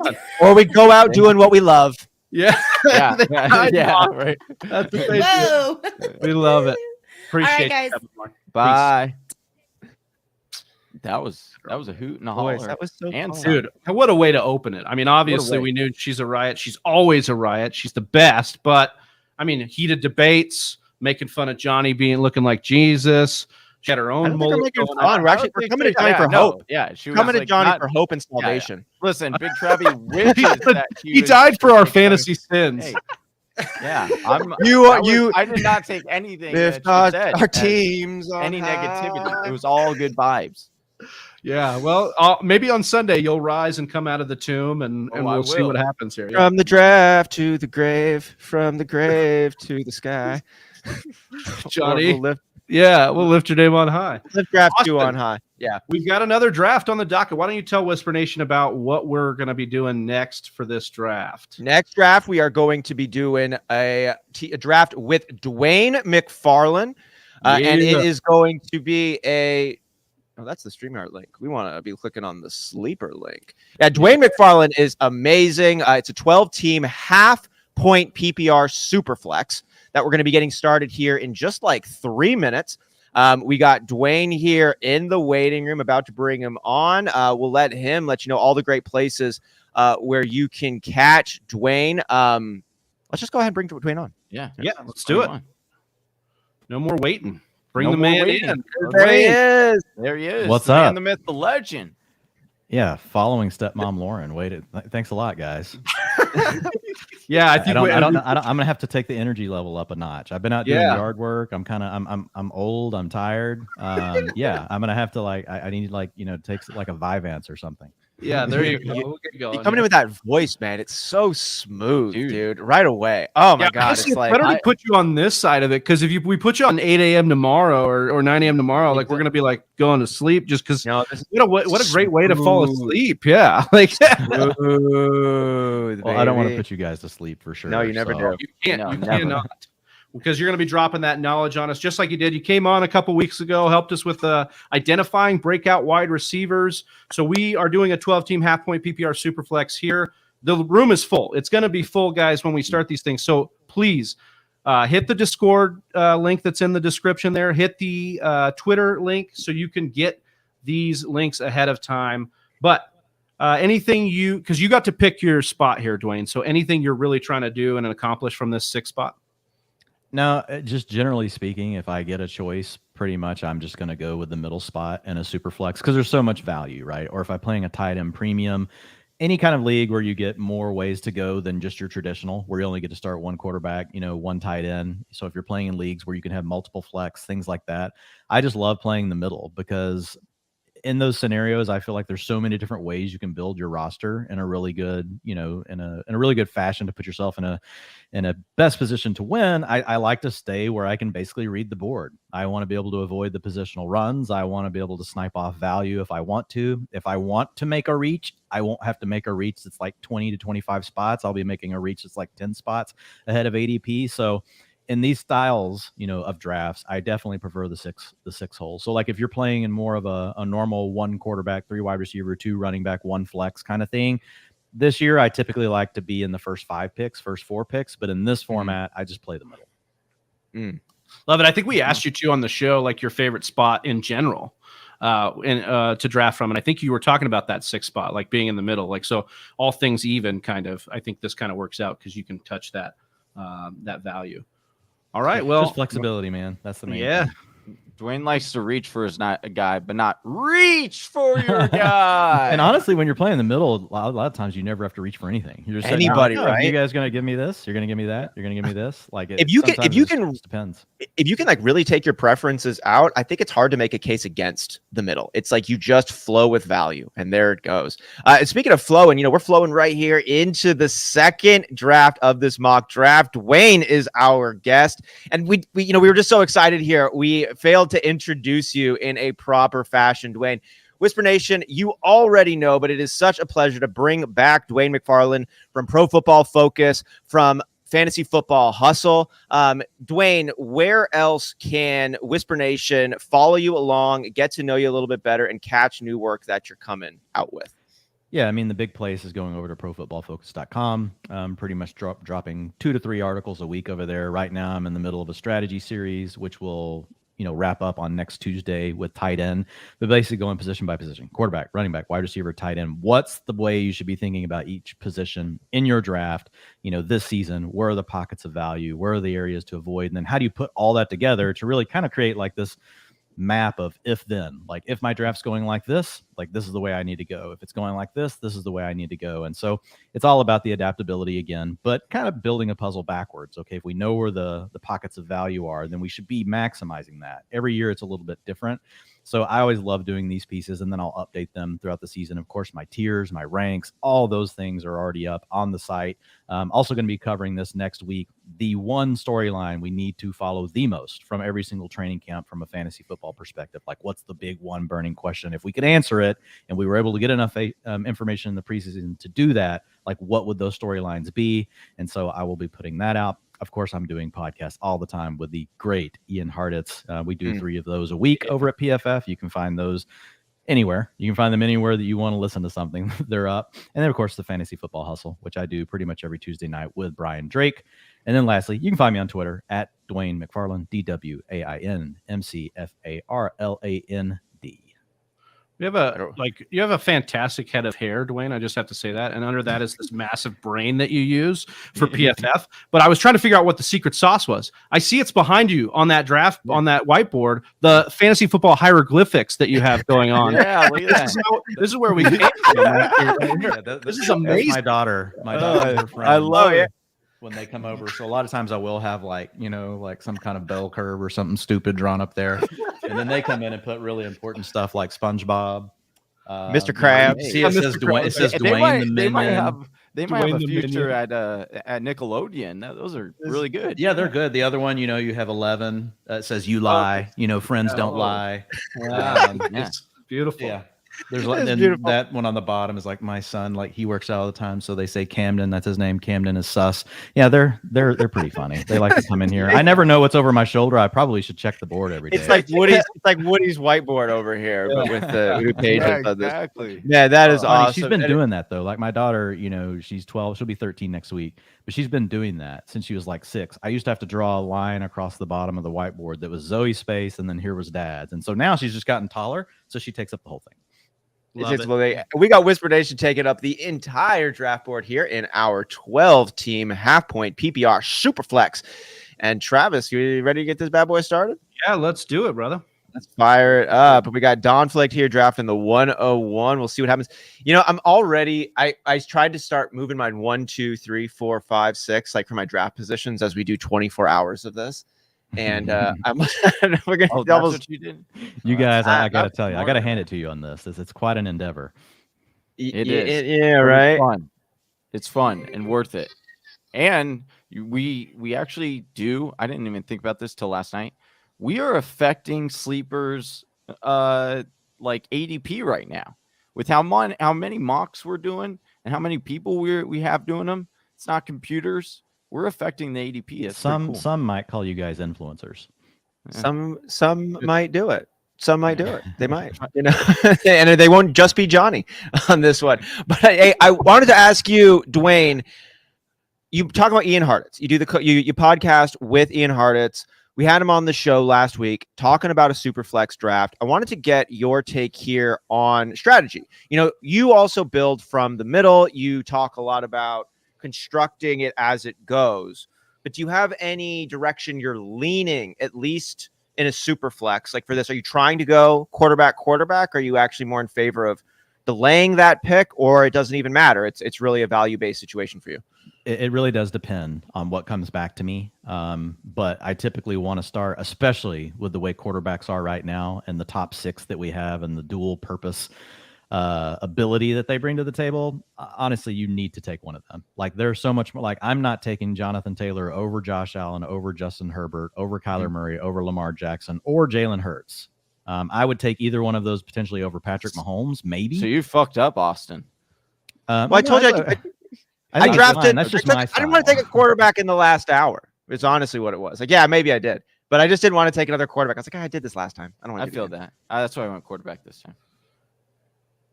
It's good stuff. But so Dwayne, you're leaning heavily on taking a quarterback early. Are you doing that in the second round too? Is it first round only? Happens here. It depends on what happens here. Like the way they're going at this point, no. Like I wouldn't. I don't want to force it at this point. I'll probably will go with a different position. But we'll see. We'll see what happens. Like I've got my tiers up right now, right next to the draft board. I'm just graying off these players like as they go. And so I'm really reading my tiers. I'm looking at a PPR tier though. I should probably, whatever. I've already been marking these guys off, so I'm just going to leave it. I should be on my half point, but whatever. It's almost the same. It does matter a little bit though, right? For the receivers. Because if you look at the last 10 years, the top 3 finishers in PPR formats, 61% are running backs. But once you go to half point PPR, 79% of the time, it is a running back that finishes in the top 3. So you just know the top end outcomes that you're looking for are typically going to be the running backs more so than the wide receivers. Once you get to standard format, basically you should almost always just go ahead and take a running back in the first round. 90% of the top 3 finishers come from running backs in that format. How much has that shifted over the years as teams have adopted committees, as wide receivers have become more active? Our league of record, which are going on year 13, I think, is a standard league. And, running backs are just gobbled up all the time. But we have watched the running back position become less of a bell cow driven one, and it's more diversified now. How much have you seen that trend impacting running backs leading the way in those types of formats? Well, there was a period for sure where it really impacted it, but a lot of it was really to do, we just didn't have the talent available in the league. So if you think back to the days before we had Zeke, the influx of Zeke, Todd Gurley, all the backs that we have now, we had about a 4-year period of where just running back was really nasty. And like wide receivers were absolutely dominating, like Antonio Brown and AJ Green, Julio Jones. They were all in the primes of their career. So that's why these things are so important, that you got to take them in context, and things change over time. And that's one of the things that does tend to change. And right now we're just loaded up with backs that have every down ability. So the upside, you're looking for archetypes. You want backs that are very involved in the passing game. You want backs that have explosive playmaking ability. And you want backs, honestly, that can have an every down role, they can score. But the big thing is the passing down ability. Because if you're in a situation where you're on a team that sucks and you're on the field and passing downs, it doesn't matter. That's why Christian McCaffrey can always still do what he does. He's a badass, but he's also on a team that lets him stay on the field on passing down. So it doesn't really matter if the Panthers suck. It doesn't matter for Christian McCaffrey. Obviously, we'd like them to be good. He could probably score more touchdowns, but because he has the explosive playmaking ability, he can overcome that with long plays. So it's just one of those situations where it's an archetype thing. You're not just wanting to jam running backs just to jam them, if that makes sense. Yeah, that does make sense on this one here. And it makes sense that this is a 3 wide receiver league. Ronald coming in, just a good thing to call out the different positionals. So this is a super flex. We got 3 wide receivers, just 1 tight end. And this one, always important here to know. I love Ronald. Like, you guys keep changing it. Of course, man. There's 24 of these things. We're not going to keep doing the same one. Hey, guess what, Ronald? Guess what the next one is going to be? Not like this one. Different. It's going to be different again. Yeah. So Dwayne McFarland here with CeeDee Lamb pickup. Can you talk to me a little bit about the ceiling projection you have for CeeDee Lamb? Like, I'm personally really high on CeeDee Lamb, and I'm wondering if we saw an expectation coming in from him at the start of last year, and he started off really good, and then it took a little bit of a dip. How high are you on CeeDee Lamb? I absolutely love CeeDee Lamb. So like the way that I go about creating my tiers, he smashes everything that I want to see. From a breakout perspective, we talked about him. He checks all the boxes. He's in an offense that runs plenty of plays. He's got a quality quarterback. He's in a quality offense. Like, he could be the number 1 wide receiver in all of fantasy football. Honestly, like next year, we could very well be talking about CeeDee Lamb as being in the same tier as what we're talking about with Justin Jefferson, Cooper Kupp, Jamar Chase, Stephon Diggs. I have him in the same tier as Stephon Diggs and Devontae Adams. So, I mean, I have him as my number 5 wide receiver. I absolutely love CeeDee Lamb. He's almost a smash pick. And in your typical leagues, you can get CeeDee Lamb in the middle of the 2nd round. And it's honestly, it's a steal. Yeah, I'm starting to feel that way too. I'm getting used to, I went with Adams instead of CeeDee Lamb, but I wanted to go CeeDee Lamb, but I think I went with Devontae Adams just for the display box appeal, just because it's like, oh, look how nice it looks, right? Like, there's my dude. But yeah, I mean, we'll speak a little bit on the Raiders here, Dwayne. I want to ask you a question on Devontae Adams, because he's got great touchdown upside. We saw, he's one of the best prolific touchdown scorers in the last 5 years or whatever. But we look at, God, I'm blanking on his name. Hunter Renfrow. Jesus. Hunter Renfrow scored a lot of touchdowns when Darren Waller was out. Darren Waller's a red zone threat as well, Dwayne. How do you see that shaking out? Do you just see more touchdowns for Derek Carr, which is why we kind of are in on that? Or where do you see the shakedown? Can they all be good? Yeah, I think they actually can. If we're talking about a Josh McDaniels offense that is used to a quick timing, rhythm type of offense that we saw back in the day with Tom Brady, that's very much what Derek Carr does. And then now that you give him 3 weapons, there's a saying really like with these NFL coaches, like if you've got 3 weapons that are really good, like what they have, that can all do kind of different things, it's just very hard. No matter how good a defense is, it's just really hard for a defense to defend that. And so you're going to have a good enough quarterback. This will be a record season, I think, for Derek Carr. And yeah, it's natural. Like it's gonna have to obviously come down from a standpoint of what we think the ceiling is for targets for Devontae Adams, because he's playing with 2 other really good receivers. When you look at Renfrow and you look at Darren Waller, I mean, both of them are like 10x better than Allen Lazard. Like, they're not even in the same conversation. They're like Allen Lazard might as well be playing like peewee football, like compared to these guys. So his targets are going to have to come down some, but at the same time, you play on the Raiders, you play in the AFC West. 56% of the games right now projected for 50 points or more on the season, weeks 1 through 17 in Superbook, belong to AFC and NFC West teams. So they're going to have to shoot out all the time. So absolutely love Derek Carr this year. I love the Raiders receivers. I love Darren Waller. I'm willing to draft all those players. All right. Make me feel a lot better about the Raiders, because I was a little nervous coming in, but the more I look at it, I'm like, I'm almost more nervous for Denver to hit our marks than I am the Raiders. And I know that's kind of controversial, but I just think we've seen what's going on there, and like kind of the way the Broncos have been run heavy, and Russ has been run heavy. And even if you look at, the new play caller for the Denver Broncos coming from the Packer system, kind of more run balanced. So I just think that could end up being more. But then again, like you say, Dwayne, in that division, they may not have a choice, Right. Yeah. I love the Denver players too, to be honest. I love everyone from AFC and NFC West teams besides Seattle this year. I mean, Seattle is just you got Drew Lock and Geno Smith, and you got an offense that doesn't want to run any damn plays. It sucks for DK Metcalf, top 6 receiver in the league. Think if DK Metcalf played with Tom Brady, we'd rank at number 1. He's the number 1 receiver in all fantasy football, and it just sucks.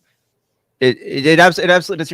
I wanted to know about to not get too far away from it, and this is like it's a personal issue for me on Derek Carr and with the Raiders, and Dwayne, I respect the way that you look at all of the different variables with someone going on, and I look at Derek Carr who hasn't broken that threshold yet, and like Derek Carr's been in the league now for some time, like he kind of does what he has done, and I know he's going to do things. Different inputs are going to create different outputs, right? And we're expecting the new inputs of Josh McDaniels, the new inputs of Devontae Adams to create a different output for Derek Carr. But is there any concern that Derek Carr is just not going to be a top 5 type of quarterback, and he's just going to?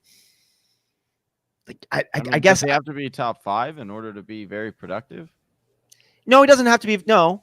He's always been like productive. I'm just saying, is he have what it takes here to like actually break through, or are we going to see more of what we've just seen from Derek Carr? It's a personal concern. Yeah, I mean, my thought on the matter is you're really looking at Derek Carr as being someone that you can get after the first 12 quarterbacks go in most drafts, and so he's actually improved in his quarterback passing grade. Like a lot of things he's actually improved on over the last couple of years that were big concerns earlier in his career. And now you just give him the 3 weapons. You're playing in the AFC West. It's just, there's just room for upside. The way I look at him, he's an arbitrage play. He's a pocket passer with multiple good weapons. So, and he's good enough that he's an arbitrage play on Tom Brady. He's an arbitrage play on Joe Burrow. You're drafting a very similar archetype player, but you're getting them much later. And so when you go with a Derek Carr, like in a normal draft, like he's a great QB2 in a super flex, like he's fine. But when you go with Derek Carr in a normal draft, typically what I like to do is turn around and pair him with someone like a Justin Fields, Yes. That way you get the upside, in a couple of ways. Like either Derek Carr could go off because he's giving you, he's got these multiple new weapons. He's in a division that's going to shoot out. There's a lot of things to like. Or you could just, rack up a ton of points if Justin Fields goes ham running the ball, right? And you kind of give yourself a couple of outs. Now, in most home leagues, I don't draft 2 quarterbacks ever. I put my chip on one and I roll with it, and I draft all these other positions, and I let everybody else roster 2 and 3 quarterbacks, and then I let them all drop them, right, on week 1 whenever they've got to go make a running back acquisition. So it also depends on your format, but, if you're playing in like a 20-teamer or in a 20-round league, then it's easier to think about the 2 quarterbacks. Yeah, that makes me feel like he's had over 4,000 passing yards the last 4 years. He had 4,800 last year. He just needs the touchdowns to get into the 30 range, which he's done before. And I think getting Devontae Adams will definitely help with that in the red area, especially because he's played with them already before. That's true. Yeah. Yeah, no, I think there's big upside. I think he could give you a Brady-like season, and you're getting him 3 to 4 rounds, sometimes 5 rounds after Brady goes off the board in drafts. So that's the things you're looking to maximize, right? You really want to figure out different ways to, how do you find these arbitrage situations? How can I get a player that could give me Trey Lance is that, right, versus Lamar Jackson. Trey Lance could give you Lamar Jackson production. You get him much later. Now he goes earlier here because we're super flex. If he would have made it to me in the 3rd round, I probably would have went Lance over Lamb, just due to the format, alone. So, look at that snipe. I was about to pair Marquise Brown with Kyler Murray. You dirty dog. Okay, well, let's reevaluate the queue. Professor here. Ron with the swoop-de-swoop. Yeah, that was nice. Okay. As he says through gritted teeth. Dwayne's figuring out his pivot plan here. Bass and Baseball coming in. Welcome to the show. Who should I take in the 3rd or 4th round at pick 35 or 38? Zeke, Josh Jacobs, Antonio Gibson, or Travis Etienne? Travis, who are you feeling on this? This is tough, but I think I'd lean Etienne here. I like the pass catching upside. I like the fact that he could actually end up being like the number 1 overall RB with that profile. I don't know if that's in the range of outcomes for the other guys. Maybe Gibson has that too. Like if McKissick got hurt, but I kind of like where Etienne's at based on the health of James Robinson now, based on his profile coming out of college, his chemistry with Trevor Lawrence. All of those things line up to me. Like he could end up being the best offensive player for the Jaguars. Like I could see that happening because of what else they have on the roster. And I think when you become a main vein, similar to like what Dwayne was saying with CMC, like if we don't care if the Jaguars are that good, if Travis Etienne is everything to that offense. And I think that's within the range of outcomes. Yeah, I love ETN. He should be a cornerstone of anyone listening to this. Like right now on ESPN leagues, he's still going in the 5th round. You go over to high stakes drafts, he's an early 3rd rounder already. So the sharp drafters have already warmed to ETN. His ADP is only going to shoot up. He fits the archetype we talked about. He had a 90.1 player. Yeah, he's a 90.1 PFF receiving grade in his senior year of college. That was number 1 in all of college football. So even if the Jaguars play from behind, he can be on the field. You're drafting him at his floor. People are assuming James Robinson's still going to have a role. And even if James Robinson has a role, you're drafting ETN at a good ADP. There's also a chance James Robinson is complete dust and he gets nothing. And in that case, you have access to a top 6 upside in PPR and half PPR formats, a little less over in standard, for ETN, but definitely in the full point, half point. ETN is a cornerstone player for me. I'm drafting him every single time I get a chance, especially at value. I like the way you use cornerstone in this. It's like one of those players. I'm trying to think about more of like what cornerstone really embodies. And it's like a player that is with a high ceiling that also has main vein capabilities. Like we talk about main vein of like the offense is really going to look to go through this guy. He's not a byproduct of the system. He's not you can't just replace the guy. It's a main vein. It works with the system. It works with his skill set. And he's really primed to score a ton of points. Is like any other factors like a cornerstone piece like for your team? Like, well, a lot of it comes down to ADP as well. So what you're doing again is like you mentioned with arbitrage, like you're looking for the players that look most like the players that are going in the 1st, 2nd, and 3rd rounds. Because typically, look, your 1st, 2nd, and 3rd rounders, especially your 1st and 2nd rounders, they have the talent. They're in the right opportunity. Those two things are lining up. So what you're looking for are other players that have similar traits to those, where if things work out right, next year they could be 1st, 2nd, and 3rd rounders. And so it really comes back to the archetypes. What you were saying about the main vein kind of thing, that definitely plays in. But looking for players that have robust profiles, we want the talent, and they have avenues to really staying on the field all the time. They're hitting the underlying metrics we want as far as breakouts go. There's obviously a lot of different things going into it, but ADP is a big part of it. And with ETN, being able to get him in the 5th rounder, look, he's DeAndre Swift from last year. Yeah, baseline. He's baseline. Dude, he so is, right? Like scrubby offense, traditionally like right? He's not poised to be the every down back. Got some injury concerns. Holy shit, these are like real near carbon copies of one another, aren't they? Absolutely. And you're getting later than what DeAndre Swift was going last year in drafts. And that's what those are the market inefficiencies that you're looking for, that you want to tap into when you're drafting. How do you feel about that one, Johnny? Like ETN being compared to your boy DeAndre? I think we're on mute for you. I think Johnny's on mute. Or maybe your mic's not coming through. Maybe I might want to check the connection there. And there it is, folks. If you had the over on an hour or under. Who on their bingo card had dropped mic? Or anybody drop mic audio for that reason. You mark it off on your bingo. Yeah. Can you hear me now? Oh, there he is. Yeah. Okay, there we go. Quick turn right there. You got to bring a really good point now after that. Yeah, the problem is like I get like ETN has upside for sure, and I do like the comp to Swift, pass catching. That's great. The problem is we're staring the true player that's already proven that he is going to be a top 10 running back in the face and just denying it in Ezekiel Elliott. The dude has always been an RB1 his entire career. He's never dropped out. He's had bad parts of seasons, which every running back has. And yet we just want to oh, sorry, sit down. You're just old news, Zeke. Sorry, the RB1 status doesn't look good on you anymore. I'm like, he's just an absolute steal to me. I do think ETN has that upside. So I get it. I think a lot of people, though, what's going to happen is he will have some good games, but he's not going to get to the hype because people are thinking he could be the RB1 overall, which I think that's absurd. I think that's a little too high. But why? But why do you think that? Because look at the system he plays in. Doug he always throws in these weird. He had Boston Scott that he would just like picked up off of the street, and he would throw him in. He runs like a 3-back rotation. And but these coaches run 3-back rotations until they don't. When they have a badass, they will go away from it. Like there's certain coaching schemes. Look, I love coaching schemes and I study them like crazy. But there's certain ones that I take much more heavily, like New England. Yes, agree. probably going to be a rotation, probably going to happen to the Raiders. But most coaching rooms, it's not. And here's the thing.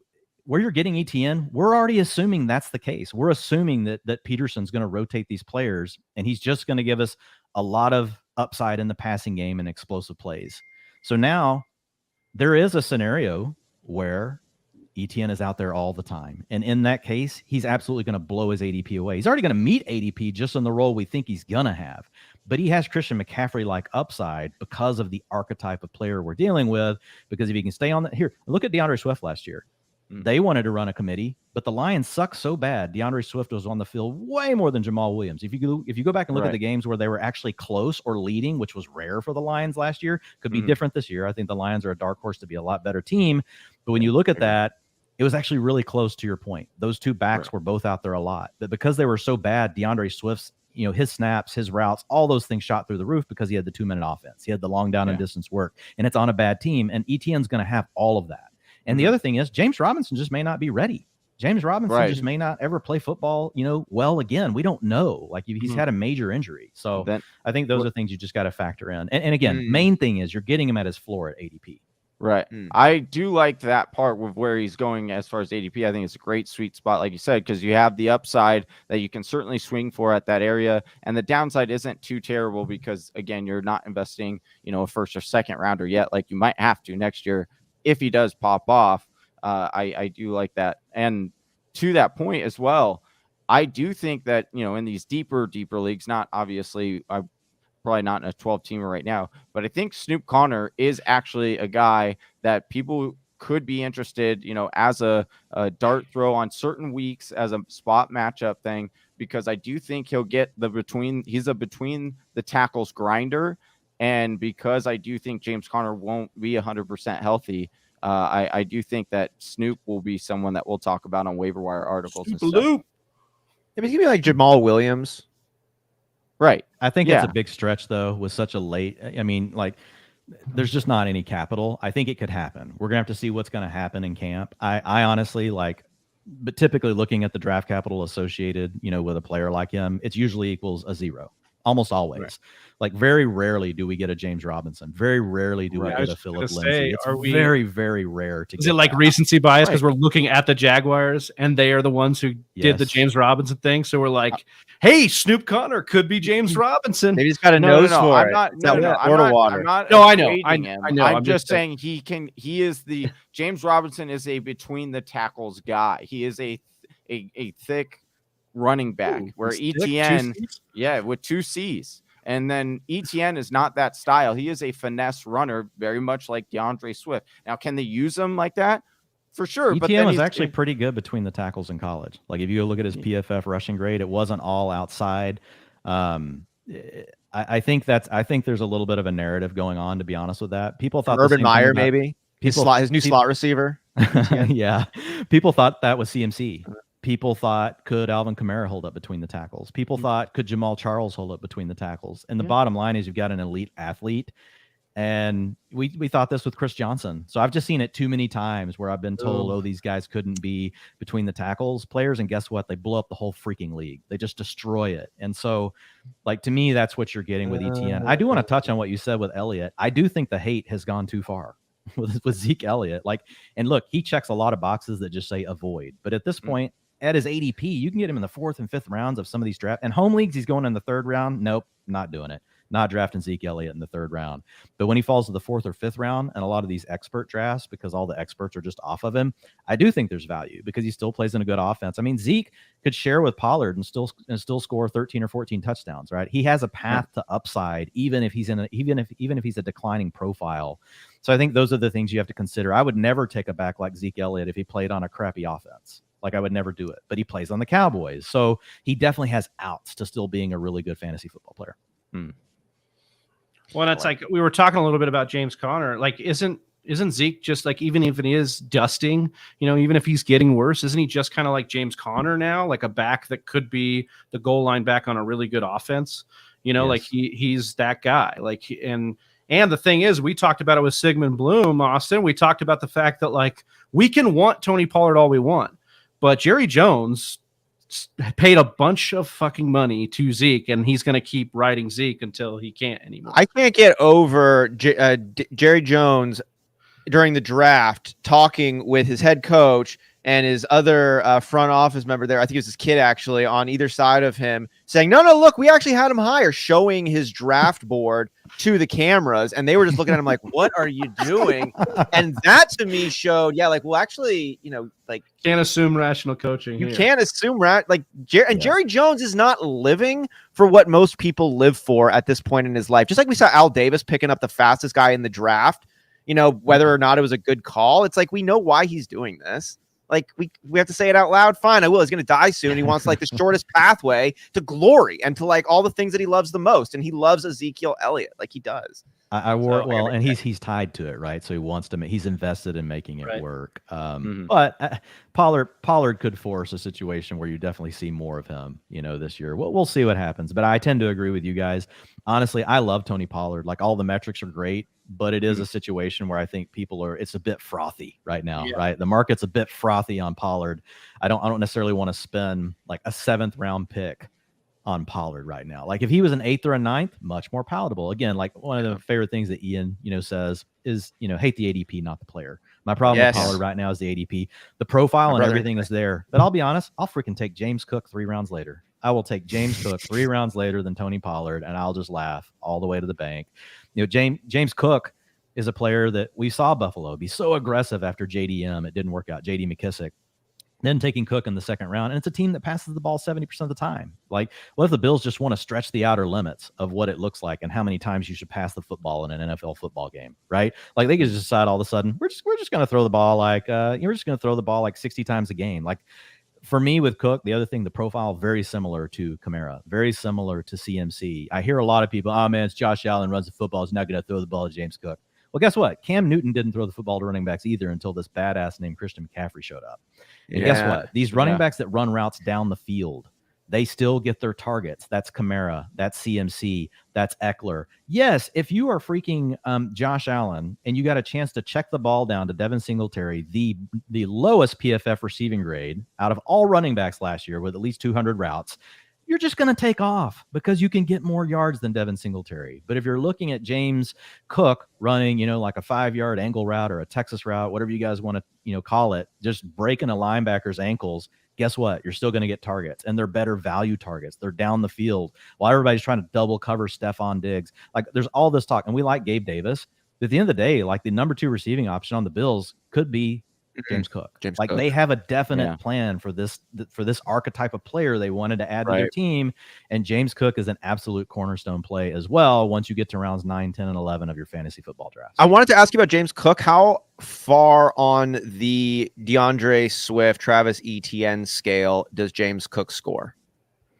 I'd put him at 75% because he still would have to prove that he can handle more of the early down stuff. But I think the beauty of his ADP right now, and look, we've seen players his size do it. Jamal Charles is a great example. Now, Jamal Charles had already proven he could do that in college. It's tough when you talk about these players from Georgia, when you talk about these players from Alabama, and people want to say, well, they didn't have an every down role in college. Well, have you seen their recruiting classes, people? They get freaking 5-star athletes like it's nothing. Everybody that comes to their team. Yeah. So there's a lot more competition there than freaking North Dakota State. I mean, you got to take all this prayers up for my boy Christian Watson. Speaking of, yes, and Jackrabbits, I believe. Pup call? What the fuck is that? Yeah, whatever. Yeah. So anyway, I would say 75%, is probably about where I would gauge it, but he could easily surprise us. Remember, the year Alvin Kamara blew up as a rookie, no one wanted to draft him because he was behind Adrian Peterson and Mark Ingram. But if you had the vision to see with a coach like Sean Payton that had used Darren Sproles in that kind of way before, you had a quarterback in Drew Brees that loved to check down. You got to look at the whole composition of the offense. Remember, Kamara didn't even have 30% of the rushing attempts his rookie year, and he finished as the number 3 running back in fantasy football, scored over 300 PPR points.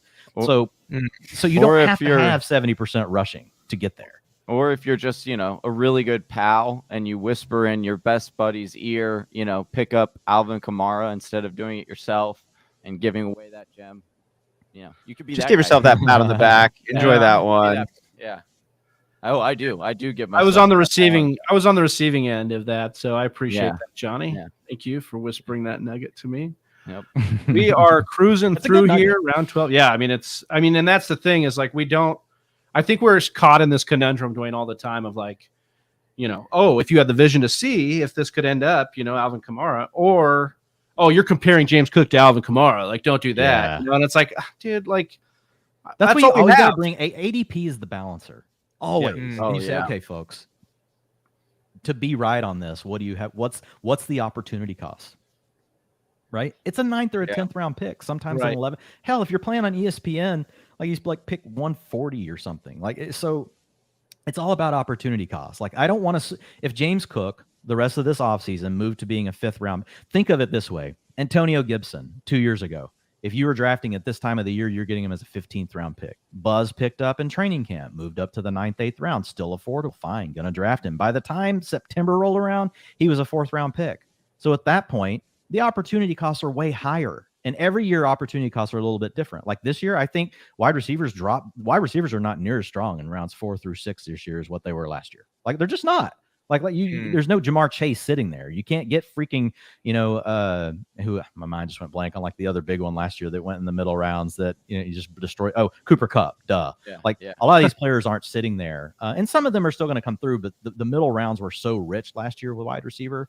So again, opportunity costs do change every single year, but that's the biggest thing. Like, and I totally get where you guys are coming from. As soon as you mention Spiller in the same breath with Kamara, people freak out. They're like, oh my God, you're comparing to Kamara. Guess what? No one knew Kamara was Kamara. No one thought Alvin Kamara was Alvin Kamara. And I know Sean Payton did. Yeah. Well, then that's all we need. We just need that one person. We just need Sean Payton. Sean Payton's all that matters in that freaking equation. Give him the chance on this one. You mentioned Chris Johnson coming in and what he was able to do back in the day, and it just stirred something so deep in my soul of watching that man cut through a tackle or two and just take it out and around and just like destroy the league. And Jamal Charles too. That has probably been those types. I've had Jamal Charles. I had him 3 years during his prime, and Chris Johnson as well. And it's like those are the kinds of players those are the players that fire you up so much you dedicate like 5 years of your life to running a fantasy football podcast. Those guys inspire such a deep love that you make it a second job on these things. It's like, yeah, before you know it, we're just going to have like 5 different podcasts going. I guess that's what Dwayne's doing. Like, cause you got PFF and Fantasy Hustle. So you just end up getting so many guys that you have so many podcasts. So yeah, I mean, I was going to try to get like a rotating gig here too. So there you go. Exactly. We'll review your resume. We'll check it out. We'll call you, Dwayne. We'll call you. We'll be reaching out. We'll be reaching out when the time is right. No, but I did want to actually get you, Dwayne. You've got such a strong awareness and an ability to communicate those things as you've progressed through your professional journey in the fantasy football world. What are some of the things that have surprised you as you've gotten deeper and deeper in your level of analysis and communication and connection with this whole industry? What are some of the things that have kind of surprised you, or some of the stronger takeaways as you've been on this path? Yeah. I think the things that surprise me, and they're not necessarily surprising me, but like they're interesting, right? Is just, as we get into all of these different formats that are so popular, like used to, I just did redraft, right? Then I started getting into DFS. Then, best ball is like taking the world by storm. We've got super flex leagues. What's interesting is from all of these different things, these different new strategies start to pop up. And what I'm always doing is just stepping back and going, wow, that's pretty cool. Like, how could I apply that to redraft, right? How could I apply that to the way I've been thinking all this time, whether it is about the way you're setting your lineup on a weekly basis and thinking about correlation and things like that, that you learn from DFS, maybe in best ball, the way you may think about your last matchups at the end of the season when you're trying to win best ball mania. And, you're trying to set that up so that if you do hit big, maybe you're hitting big on a couple of games, could that potentially help you in a home league, right? I mean, it's like, how can we apply like all of these different, it's more the strategy stuff and less like player take. The other big thing for me is it's all about player archetypes. It's less about strict player takes. At the end of the day, we're going to be wrong and we're going to be right. What I like to do is figure out how to bucket players based on archetypes. And then that helps you identify the arbitrage, right? That helps you identify the pockets of value as far as ADP. So for James Cook, like his archetype is he could be, right, an arbitrage play on Alvin Kamara at the top end. at the top end, right? But the middle range is, you're getting an arbitrage play. You're getting an arbitrage play on someone like Kareem Hunt by like 2 rounds. You're not getting the same thing you're getting versus Kamara or CMC, who's a first or a second rounder. But like the floor might be more like a Kareem Hunt, and there's still value there. And just so understanding those things and starting to look for ways to group players based on that, right? So because the thing that I used to do when I was younger, and now don't be wrong, this paid off so huge sometimes, like in some huge fantasy leagues where I made like some major money because I was right. I don't like to get overly hung up just on player takes. We love the players, but I try to look for what are the things about that player that made them that. And then is there a way that systematically you can start to tease out what are those characteristics, right? What are those attributes to that player? Not to dehumanize them, right? But like, what are the things in common? Analyze. And then can we start to group players like that in the future? And I think that's really the best way to think about fantasy. It's really and it doesn't mean you can't still get excited about players, like, because I get excited about archetypes. I want explosive playmakers that can catch passes. Like, I just feel like it's such an insulating role. Kareem Hunt has the same thing. Kareem Hunt has a better role on his team than Nick Chubb, and nobody knows it. Like, guess what? Whenever the Browns are trailing, who's on the field? Kareem Hunt. When they're leading and they want to close out a game, guess who's on the field? Kareem Hunt. The main time Nick Chubb has his big games is when games are within 3 points. If games get outside of that, like they basically, and Nick Chubb, it's not his fault. He's awesome. Nick Chubb, you just want to look at pure running ability. He's one of the top 5 in the league. But guess what? Kareem Hunt is probably also a top 6 back as a rusher, and he's a top 3 receiving back. And so just those archetypes, man. And then ADP, like people are pushing running backs too. People are overreacting. People are pushing running backs too far down the board. So that's the other thing. We talk about what other kind of contests, how they can influence, redraft.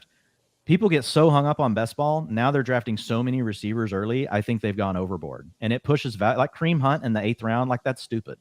Being able to get James Cook in the 10th or 11th round, that's silly. Look, Cordarrelle Patterson doesn't have the upside of some of the other guys, but he's an explosive playmaker without a lot of wear and tear on his body, and he catches passes. Then you can get him in the 9th round and no one cares. People think you're stupid if you take him. Guess what? You're not. They're the stupid ones for leaving him there for you. Because don't call him stupid. Call him stupid. Seats taken. It's like, So anyway, I'm going on and on, but like those are the big things for me. It's more the 30,000 foot view stuff that you're zooming out to take a look at. And man, just always being open to learning, because man, there's so many smart people in this industry. Like, look, I'm 45 now. And so I acknowledge that there are younger people coming up looking in this game through a different lens. And I love to learn from them. And there's older players I learn from still all the time that come up with great ideas, not to jump on this thing of saying old people can't come up with new stuff. Like, we still can. But I love the community, and I love all the smart people that are in it, and just being able to learn from everyone. I think that's my favorite part about this journey over the last several years through fantasy football. I appreciate that breakdown, that share. Johnny, I wanted to say it reminded me of you, actually, when Dwayne talked about applying different league strategies cross considering those. And in our league of record, when you took that swing just a couple of years ago, our league of record, Dwayne, is a standard league, and we've run it for like 13 years, and awesome. It's a 6-point passing touchdown league as well. And Johnny went ahead and reached up and took Patrick Mahomes at the back of the 1st round a couple of years ago. And he came in, he's like, I looked back at our leagues, and you need to have like a top 5 quarterback to win this league. It really goes a long way. And everyone was like, you're stupid. And at the end, he was like, no, you're stupid, and because it ended up being solid. So, when they zig, sometimes you zag, and people overreact and the trends go different ways. And, in our league too, we were behind on wide receivers for a moment there, when it was like the Antonio Brown and Julio Jones phase, when those guys were like really going crazy. Like, we were a little bit back behind on those. And Brett Johnson, who was the only guy taking Antonio Brown in like the middle of the 1st round. And we're all like, whoa, dude, you're going so early. He ended up winning a championship with that route. So you're inspiring some truths I've already witnessed, and it's a good thing to keep in mind plowing into the remember, future. It's cyclical. Things start to roll over. A lot of it depends on the talent available. Like Bill Parcells, one of the best quotes he used to say, when they would talk about him and how he'd fit players in the scheme, he says, we can only take the players that college is giving us, and then we have to adapt to that. And so it's still very true. So now what do we have? We have more quarterbacks that are capable of being true dual threat, meaning they can throw the ball and run. Imagine Michael Vick getting to play in today's league where coaches are so much more broken in and open to using these dual threat quarterbacks because there's more of them than ever, and they're figuring out there's different ways to strategize about NFL football. Imagine what Michael Vick would get to do, right? I mean, so he's a big reason why it led that way, was because all these kids, we grew up and we watched. They saw it, and yes, they wanted to play quarterback. Right, exactly. Yeah, the guy that was getting cast as a receiver or running back shows up to practice and says, "Nah, coach, I'm gonna sling it." Yeah, we have and maybe that's why Tim Tebow actually wanted to stay a quarterback. So maybe wanted to say we got Russian quarterback showing up and Hannibal showing up in the chat with the super chat function. TFW killing it. Keep it up, fellas. We greatly appreciate. Thank you, Hannon. You know what that means. We got to hit him with another whisper. Woo! Let's appreciate go. You, of course, a portion of that donation goes straightly to the Hayden Hurst Family Foundation. So make sure you continue to donate as we rock through this marathon. It's going to be a great thing. But got some time for a little bit of a draft analysis here, right, Dwayne? Let's hop into some of this. Maybe Dwayne could tell us a little bit of how he broke his team down. Now it's all said and done. We know you came in here in the middle looking for value. That's how you do draft. Let us know what came your way and how you're feeling about it. Yeah, sure. So, I mean, in the first round, I took Kyler Murray. Anybody that's followed any of my work, I have Kyler Murray as the number 2 quarterback in fantasy football this year. It's just, and again, it's about archetype and ranges of outcomes. Like if I had to walk up to the Vegas counter today and someone told me I had to just drop $5,000 on one quarterback that I think has the best chance to rush for 5,000 yards or rush for 1,000 yards and pass for 5,000 yards, who would it be? It would be Kyler Murray. Like, I mean, he just has that widest range of outcomes because he can really do both. Yeah, Josh Allen's still my QB1, but when you look at Lamar Jackson, if you just tell me who can most easily rush for 1,000 yards in their sleep is Lamar Jackson, but he's probably not going to throw for 5,000 yards, right? It's more in the range of outcomes for Kyler Murray. So absolutely love Kyler. He might start to creep up boards because you know how news cycles do. Now he got paid and he's just in the news, people thinking about it, but you can get him in the 5th round of your home league. You can get him in the 6th round. So when everybody else is trying to decipher the freaking code on Jerry Jeudy and Darnell Mooney and some of these guys we like just take Kyler Murray. Just take him. Like he can be a differentiating player for your fantasy team. And remember, over the last several years, what we've seen, the gap between the QB1 and the QB12 over the last 4 years is growing larger and larger between how much those top quarterbacks score. But where the line is not different is between QB1 and QB6, because guess what? Typically, we're talking about all the elite dual threat options. So I want to have one of them. Used to, you could just wait on quarterback. In most leagues, I want to come away with Kyler Murray or Jalen Hurts in rounds 5 or 6 of my fantasy drafts. Coming back because it's being super flex, Austin Eckler fell to me. Austin Eckler, is in my top 3 backs right now. In fantasy football, I've got JT 1, got Christian McCaffrey 2. I would have loved to have gotten McCaffrey, but you guys sniped me on that one. So Eckler was fine though. Eckler was a nice consolation. Remember, like it's all about the high end the high end range of outcomes still belong to running backs, especially in half PPR. But then I also knew that based on this, quarterbacks would continue to go. And I could have taken a quarterback there, but I didn't want to reach on Trey Lance. My thought was, no, I'm just going to take Eckler. So you asked when I started, was I planning on a quarterback in the 2nd round? If for some reason a Russell Wilson, one of those guys had fallen, I would have done it, but they were not there. So I didn't want to reach. And as much as I love Lance and I love Kirk Cousins, my thought was I'd rather have them in the 3rd round. ADP matters. And so Eckler, was my choice there. Then coming back, I was able to get, one of my top 5 receivers in CeeDee Lamb. We already really talked about him. So that gives me a start where I can be flexible now, right? I've got a quarterback, I've got a running back, I've got a receiver in a league that you have to start 3 receivers. That definitely matters. Then coming back, Deebo Samuel was there. So just a value on Deebo. Even if the rushing game is gone for him, folks forget that he actually scored more points per game last year in half PPR and full PPR whenever he wasn't handling the rushing duties. And guess what? Brandon Ayuk, yes, was in the doghouse, but he was on the field for a lot of that. So there's some concerns there. Like it's a run heavy offense. We got questions about, Trey Lance is going to score points in fantasy, but can he support these weapons? I don't know. So there's definitely questions there. Then coming back in the 5th round, we talked about the cornerstone player that I mentioned, and it's Travis Etienne. I'm getting him every draft that I can. He has the potential in the 5th round to give me the same thing I'm getting from Austin Eckler. And if he does, I'm going to crush all of you guys. Like I'm going to completely destroy you. I'm going to obliterate you. You're going to hate life. You'll never want to even look at the score in this league. Not that there will be one since it's a mock. But and I'm joking, but he can be that kind of player. I'm just trying to get my point across around Etienne. Then coming back, honestly, I had to pivot. Marquise Brown was really my pick. got sniped right in front of me by RJC2. So nice job. Is that Ronald Jones C2? I don't know. Like, that's our guy, Professor Ron. Yeah. Yeah. So I took Kittle. Wasn't necessarily. I didn't necessarily want Debo and Kittle, especially without having Lance. But the value is just too good on Kittle right now.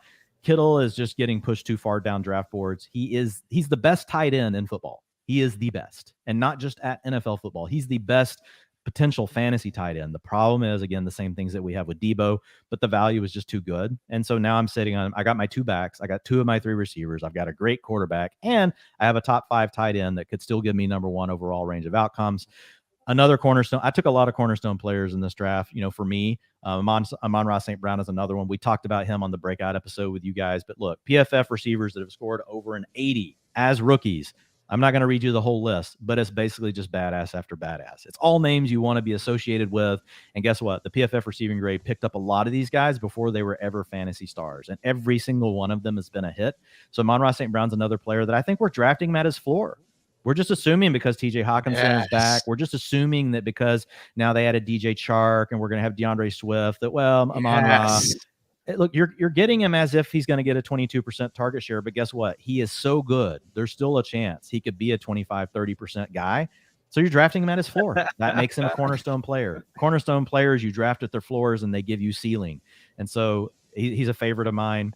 Then coming back, I needed to take a quarterback because at that point, like Tua had gone, Matt Ryan had gone, Trevor Lawrence had gone, Jameis Winston. So a lot of it was starting to thin at quarterback. And when that happens to me, and I am in a super flex, one of the guys I do like is Mac Jones. I'm questionable about his weapons and everything, but the talent is at least there. Like we saw enough from Mac Jones. He has a chance to be an arbitrage play on a Kirk Cousins. He could be an arbitrage play on a Derek Carr. He's not going to arbitrage Tom Brady. Like I'll never say never, but he doesn't have quite the weapons to do that. But he could arbitrage one of those other other guys.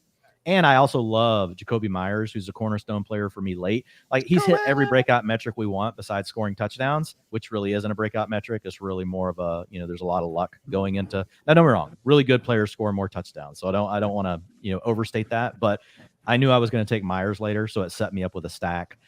Another cornerstone player after that, Russell Gage. Oh my God, like Russell Gage and home leagues right now, it's insane. Like if you guys draft over an underdog, right now, Russell Gage, he's a 7th round pick.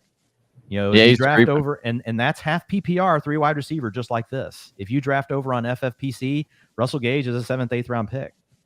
So I mean, drafting over here, like he just tends to go later. What round was I? 1, 2, 3, 4, 5, 6, 7, 8. I got him in the 9th round here. Russell Gage is the opposite of Alan Lazard. He's the opposite of Marquise Valdes-Scantling. He's a player that has flashed in every way we would want as far as breakout metrics go, and now he landed in an offense that wants to throw the ball all the time with an elite quarterback. And guess what? People are taking Lazard and MVS at times ahead of him. Like it's silly. Like Russell Gage right now, like he destroys man coverage, absolutely obliterates it. Guess who was Tom Brady's main guy in man coverage? Antonio Brown. He's gone, right? Godwin is more against zone. He's the zone guy. Evans is when you get singled up outside. Brady's a machine. He's clockwork. He goes what the defense gives him, and if you give him 3 good weapons, so Russell Gage is going to be very involved. And if Chris Godwin starts slow and say he doesn't, make a full recovery until like mid-October, November, which is where a lot of the doctors we listen to in the community have said Russell Gage, you could look up and he could be a top 12 wide receiver over the first month of fantasy. And I think his floor, even when the other guys are back, are low end wide receiver 3. So again, drafting a player at their floor that could give you big upside. Next picks was James Cook. We don't have to talk about him. We already did it. We already talked about Cook. You know why I'm high. And here's what I'll say this year, strategy-wise, when you get to rounds 11, 12, 13, 14 in your draft, if you've positioned yourself well at receiver and you only have 1 or 2 backs, it is a great spot to pound contingent upside backs. James Cook, Isaiah Spiller, Rashad White is another name that belongs, in this bucket. The last name, I took him in the last round, is Jamal Williams. Everybody's forgetting about him, but he's an every down back. He's shown that in the past. He's not explosive like these other guys we like, but the Lions have the 3rd highest graded PFF offensive line this year. It's a team that could be more competitive. And guess what? As much as we love DeAndre Swift, and he checks the archetype boxes, his PFF rushing grade has been terrible 2 years in a row. His PFF receiving grade has been terrible 2 years in a row. And remember, the point of a PFF grade is to separate what the player's doing from all the other players around them. So Jamal Williams has a lot of outs. Like the Lions could just be better, and he could have 40% of the work. That's one out. Out number two, the coaches decide DeAndre Swift isn't playing that good, and they want to give Jamal Williams more work. Out number three, DeAndre Swift gets hurt. Jamal Williams has every down upside. He could be he could very legitimately be like, you get to week 8 and DeAndre Swift's hurt. We're going to be ranking Jamal Williams probably as a top 12 back like that. You guys know how this stuff goes. Once you get into the season, all that matters is, are you getting touches or not? And so Jamal Williams is a guy that I love to take in the last round of drafts that pretty much everybody's snoozing on. Dude, Dwayne, with all the knowledge there on this, man, just soaking it all up. I'll be playing this back myself. Whisper Nation should as well. Yes. You guys got me off. Like I get going, and anyway. Well, no, and as you got going, we also got the super chat going again. Our girl Philly Chelsea with a super sticker. So you know what that means. We got ahead and with some whisper. Woo!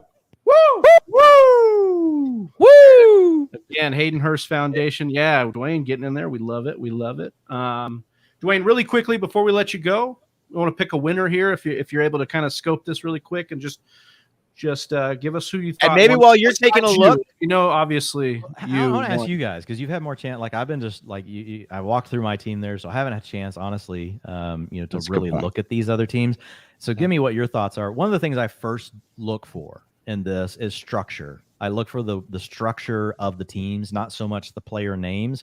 One thing I don't like doing this year is taking 4 or 5 running backs in the first 5 or 6 rounds. So as soon as I see a team like that, I'm immediately like, they're out, right? They're not going to be in the mix for me.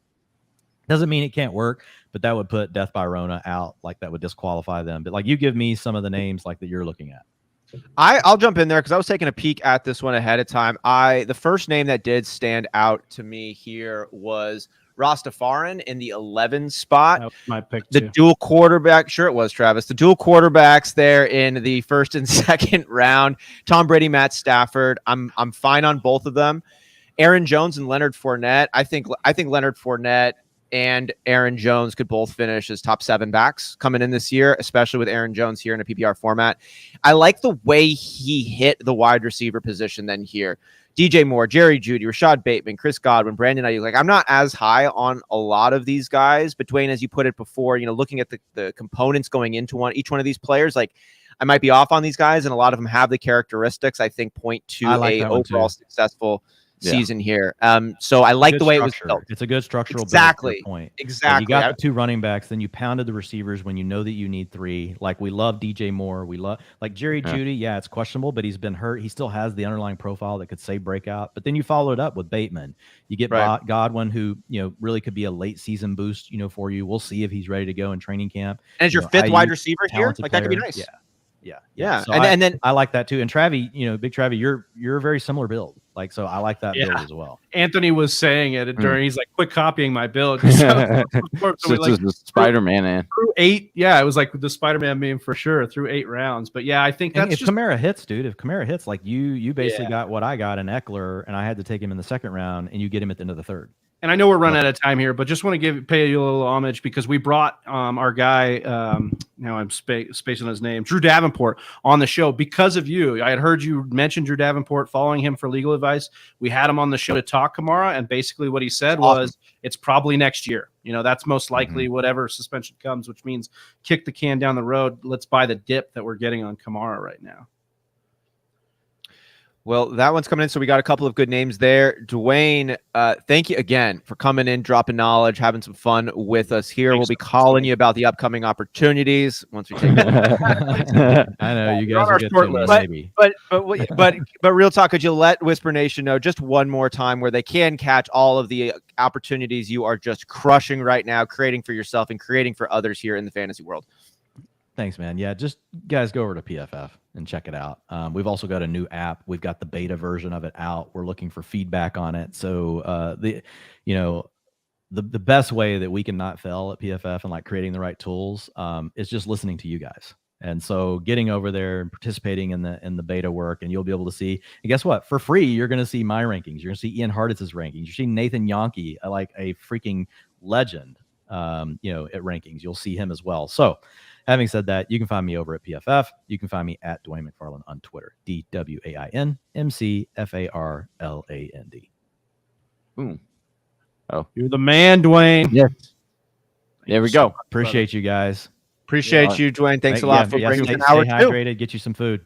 Yeah, we're gonna try. Well, we have a quick 5-minute break. We'll play a video. Appreciate you, Dwayne, and we'll play this a quick 5-minute video, and then we'll be back on with our guy Lawrence Jackson. Yeah. So stay tuned. Make sure you're subscribed and don't leave because we have another mock coming right up. We'll just come back after this. Yeah, just come back. Dwayne, when we looked at the second year guys, just who pops out as your favorite second year fantasy football target for breakout this year? Yeah, so for me, and this one's kind of fun because it's just such a lightning rod like in the community. But for me, it's Amon-Ra St. Brown. I love Elijah Moore as well. I like Rashad Bateman, but Amon-Ra St. Brown, like really just when you look at what he did, in his rookie season, and here again, this comes back to, so what's the argument like on Amon-Ra St. Brown? It's that, well, man, he didn't have all those 30% target share games until, TJ Hawkinson went down, right? And DeAndre Swift was out of the lineup. But at the end of the day, you know how good you have to be to demand 30% target shares repeatedly over and over and over? You have to be a really good, football player, like at the end of the day. And so that's what I'm buying into with a guy like Amon-Ra St. Brown. And people forget, like he was only 21.9 coming out as a rookie. Jamar Chase was 21.6 years old in year one. This was not an old player. He did slip to the fourth round, and these things happen sometimes, but he posted a PFF receiving grade that was worthy. He had a wide receiver 2 season with 223 points, but he also backed it up with a wide receiver 2 worthy PFF receiving grade of an 80. And so, those are things that I look for. And so with me, Amon-Ra St. Brown, and a lot of it does come back to ADP as well. And now let's just bake in a couple of extra things. Like we still have questions with Zach Wilson, right? Zach Wilson, can he boost Elijah Moore, right, to be at the same level? Because I like Elijah Moore as well. He had a 73.8 wide receiver grade as a rookie, which was wide receiver 3 threshold. He had a 24% targets per route run, which is wide receiver 2 worthy. He also had a wide receiver 3 yards per route run of 1.75. So Elijah Moore checks a lot of similar boxes, not quite as good as Amon-Ra St. Brown, because the easiest way to find future fantasy producers is they've actually already produced in fantasy, right? Then you look at these advanced stats to help back it up. So with St. Brown, like it's just a player that I know. Jared Goff, do we love Jared Goff? No, but we've seen him support multiple fantasy weapons before. We haven't seen that, from Zach Wilson. So I do start to pull the other pieces in, but they're more tiebreakers. But the profiles of Amon-Ra St. Brown looks good. Devonta Smith checks all the boxes we want. Elijah Moore, from again, just as far as checking their talent, like they've already shown they can demand targets. They've shown in data points that are individual away from just the volume that these guys are worthy of more. Now, will they get it or not? Like some of the other factors will play, but they're all eligible. So Amon-Ra is my favorite, and I like the ADP on him as well, because now Bateman's ADP has just kind of gone, like it's like it's going through the roof. Like and Bateman honestly graded out the lowest of all these guys. Like his PFF receiver grade, he got like just above the threshold I want for a rookie, but ultimately it was a wide receiver 6 PFF receiver grade. His targets per route run, wide receiver 6. Yards per route run, wide receiver 6. He didn't touch any of the other thresholds, but he is a former first rounder. We've seen guys that at least get to that 65 grade be a former first rounder, and if they get to that 65 grade, we've seen 9 out of 10 former first rounders eventually post a top 24 finish. So I still feel good about Bateman, but wow, like him leapfrogging all these other guys in ADP just because Marquise Brown is gone, that means I'll get exposure to him. I just probably won't do it. Right here.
Can't hear Johnny, so we're just going to pivot really quick to me while Johnny fixes that. But welcome back, Whisper Nation. That was just a quick break, and we are ready to rock and roll with our next mock draft. Travis, I thought you were just going to start talking for Johnny, like when his Oh, mouth was man. going, Oh, yeah. like just ventriloquisted him on Can this. you hear me one. now? Can you guys hear me Yeah. now? Okay, good.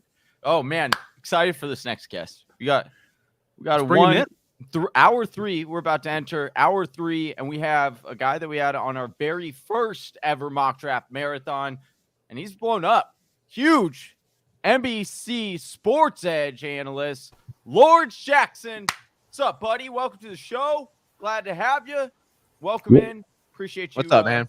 Man, what's happening, fellas? Man, it's cool to be back, y'all. I'm happy y'all let me back after kicking my ass out the past couple years.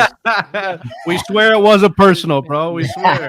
Nah, it's all good, man. How y'all boys doing, though, man? Oh, Hour we're good, 3, man. feeling all right, feeling pretty good. For sure, Feeling for pretty sure. good. Hanging in I got y'all while y'all still awake out here. Yeah. The last time, remember the first time, I think you got us on the morning after. So Yeah, we Right. we probably had you carry the whole show. were Oh, my right. I feel for those like guests that come on between hours like 3 a.m. and like 8 a.m. Boy, we are weird and we are slow and it gets a little different. And they come in and so, like Dwayne McFarland, I feel was it 2 years ago? Like maybe it was last year, just did the show. Basically, it was something. It was something. So Hey, yeah, we're here in the morning. We're feeling all great. the guests that y'all have on at them late hours, better them than me, man. I got these kids right here, but I can't be up at that time, bro. Hear that? We appreciate you kicking with us. We got a 12-team PPR mock draft. Add this to the stream so you guys can see. We have one spot open. We have that 5 spot. So if we drop the link in the description or in the comments. So if there's one other person wants to join, we got one spot open, and then we'll get this bad boy started. Yeah, but Lawrence, maybe a strategy talk a little bit about. I mean, you got to pick your pick here. You took the second spot. What are you looking to do in this single QB PPR draft? Yeah. So, I recently found out that I actually had a number 2 pick in 2 of my leagues, in a 10-man and a 12-man, both PPR. So I figured I'd take that 2 spot right here.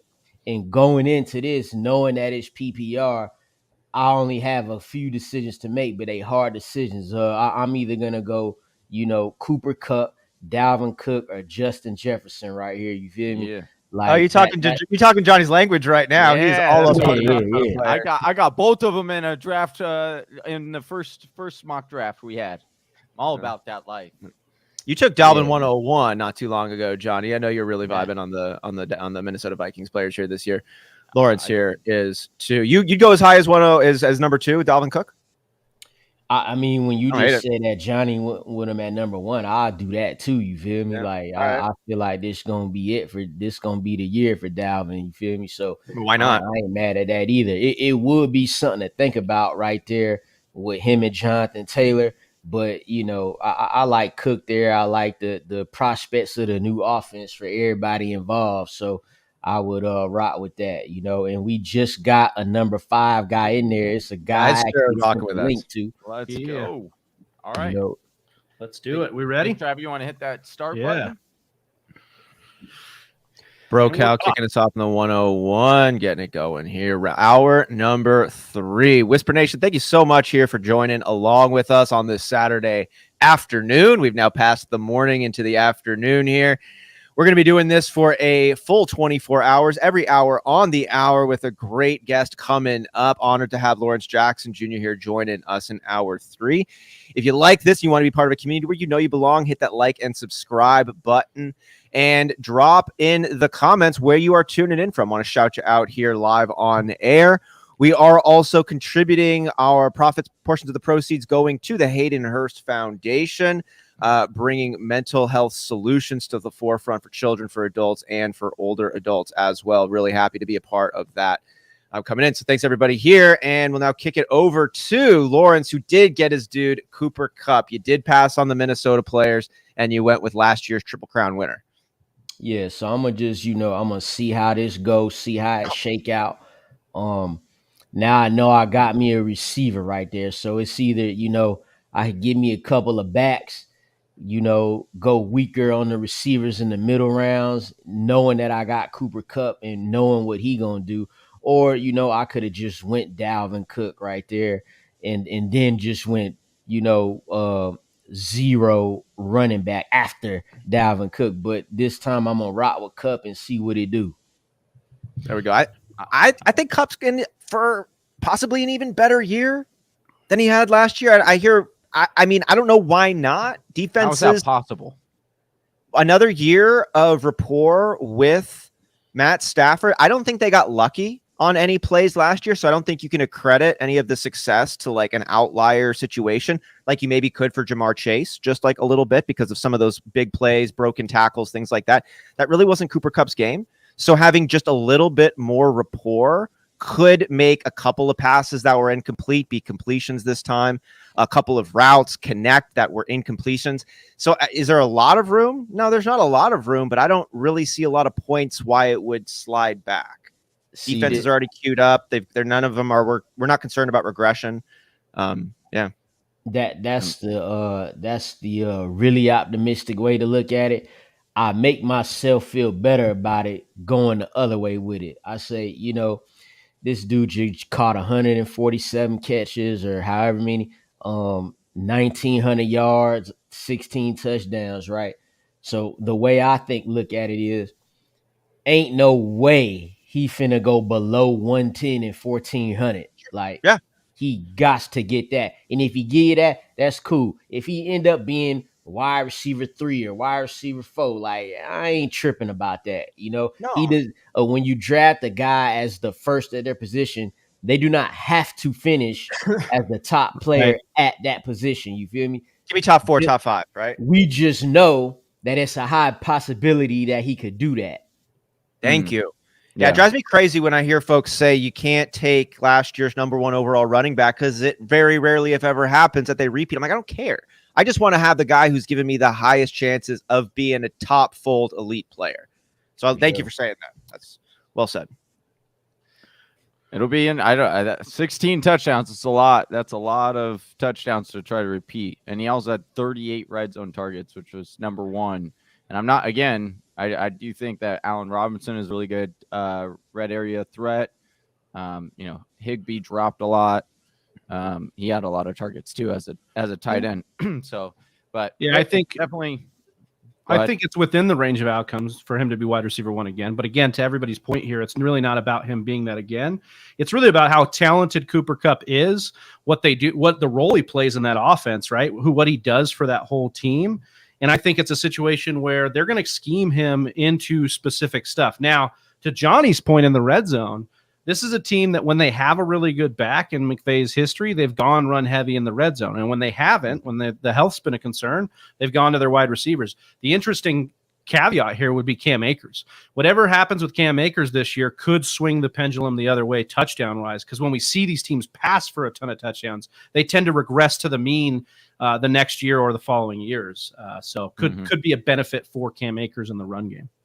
Yeah, and the last thing, just to throw to round that out there, and stick off of Cooper Kupp, is that it's to Lawrence's point, it's about where the tier breaks are. And I see Cooper Kupp and Justin Jefferson really being the 2 in a tier of their own, in that they're elitely talented. They've got a prime role, and we don't really have many question marks about them. Like Jamar Chase could blow them both out. Well, he could come out ahead of them at the end of the season, but he does have question marks, right? Like T. Higgins does exist. It's just his second year. He did have a ton of production off of crazy plays. I mean, 260 yards in a game. Like, yes, that is a testament to his talent, but you also have a couple of plays really go your way. And we would like to see them again. I think we expect we will, but we just yet don't know in the same way I think we know about Kupp and Jefferson. So I agree with that tier break here. And then Lawrence, you went T. Higgins here, so you're big. Yeah, I thought I was going to be able to get him in the 3rd. This mother man, he just got me for pits. Now I gotta think about this shit, man. Hey, he was like, I was coming in on autopilot, but now you're making me work. When you get sniped right before too, and then it's just like mental chaos. Yeah, but I mean, T. Higgins, was had more targets and catches per game than Jamar Chase. So what you just said is definitely within the realm of possibility, and I'm gonna go Keenan Allen. Nice. Got him in. I like that pickup there. And then it did auto draft select you. And you got your guy, but just gotta turn that one off. Oh, good. Well, that worked out. Yeah. At the top, you'll have to switch off the auto draft. Jesus. Yeah, you auto draft your first round. I know. I'm gonna go with the Alvin Kamara pickup on this one and go with our dude's legal analysis and keep my fingers crossed that the suspension is punted. That is purely for fantasy football. Fingers crossed, and take him here in the third round. Johnny, you went running back early, double here with Dalvin Cook and with Saquon Barkley. Who are you thinking of rounding out here in the third? I'm just gonna continue to go high upside. Josh Allen, why not? I like the wide receivers there. I'm not in love with where the wide receivers are, as far as like the value. I feel that. So why not go a little bit different? And it's a mock. We'll try. I don't like taking quarterback early though. That's bringing it back here to Lawrence really quick on the T. Higgins take. Johnny, you had a strong take on T. Higgins, expecting him actually to finish ahead of Jamar Chase this year. Yeah, I think that's a really big possibility. Lawrence, you see that in the realm of possibility, or do you just see T. Higgins as a high upside, great receiver in a pass happy offense? Well, if we're going to go by my current rankings, I currently got T. Higgins as wide receiver number 4 and Jamar Chase as wide receiver number 7. So in that case, I'm going to take T. Higgins. Now, when we talking about just talent here, I don't think you're going to get much argument that Chase is superior in that category, but it's not like T. Higgins lacks for that. It's just that Jamar Chase came on and was shot out of a cannon. But, I mean, you just go recently back to the Super Bowl. It was the T. Higgins show. If the Bengals win that game, T. Higgins is probably Super Bowl MVP with his 2 touchdown catches, man. And like I said, led the team in targets per game, led the team in receptions per game, still almost had 1,100 yards despite the fact that he missed 3 games. So it's going to be interesting, especially when we know that Joe Burrow doesn't necessarily favor one or the other. People like to talk up that LSU connection. That's talk. That's not real. That's not what actually happened. He looking for either one of these dudes to make a play. Well, and like you said, like we've talked about the targets, I don't want to beat it into the ground here, but those targets shifted down the stretch, right? Those targets went to T. Higgins down the stretch. And let's not forget, T. Higgins played through a shoulder injury that didn't get talked about a lot. So down the stretch, like he was playing through that. They got more pass heavy. We've talked about, can we trust the Bengals to get more pass heavy? Their schedule down the stretch is brutal. I think they get the Bills, the Ravens, I think the Cardinals are in there. That might be at the beginning of the season. But either way, they have a really big shootout schedule this year. So I'm really in on the passing offense, and I would favor T. Higgins, Jamar Chase, even Hayden Hurst as a late round tight end guy to get in on, because I think he's better than Uzomah, and he's a guy that, is going to be running a great foundation that we're stoked to be supporting here at the Hayden Hurst Foundation. Better than that, baby. And proceeds going to the Hayden Hurst Foundation, bringing mental health solutions to the forefront for children, adults, and older adults. Very proud and happy to support that, along with you, Whisper Nation. So thank you for the love that's come through the super chat. Going to be sending those proceeds along and hitting you with a Whisper Woo anytime that comes through.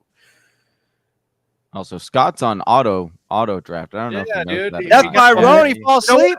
You know what happened was Dwayne told him he didn't like his team. Then he called out. He tried to call out Dwayne, and then he bounced, dude. I was like, damn.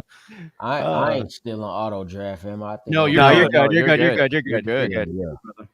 Yeah, I mean, if we're talking about Scott, I got to hit him with I love gold. We love you, Scott. We love you, Scott. And I got my Crocs on here for you, my dude. So the lavender ones on there. Those are just for you, brother. Scott loves Crocs. Yeah, he does. All right, Big Travi, what are you going to do here? Oh, dude, I think you guys are talking me into Monty after the last couple of drafts. I'll take Monty here as my RB2. Yeah, here we go. Yeah. One of the things I like on our mock draft marathons is coming out of it with some renewed perspectives and which players start catching a little bit of wind for you, which players maybe that you're holding on to coming into this you let go of. David Montgomery right now is an early contender for the gas up award. Well, and So- Amon-Ra St. Brown's been talked about in both drafts before this one, so we might get in on that. T. Higgins too here now too. Lawrence, I saw you do the little. Are you not in? You're not in? No. That it'll fly. Why? Okay. I thought we were gonna get. You don't have to lie. You debate just going. say it's stinky. Yeah, looking at my team. Yeah, dude. I tell you Don't what, do it.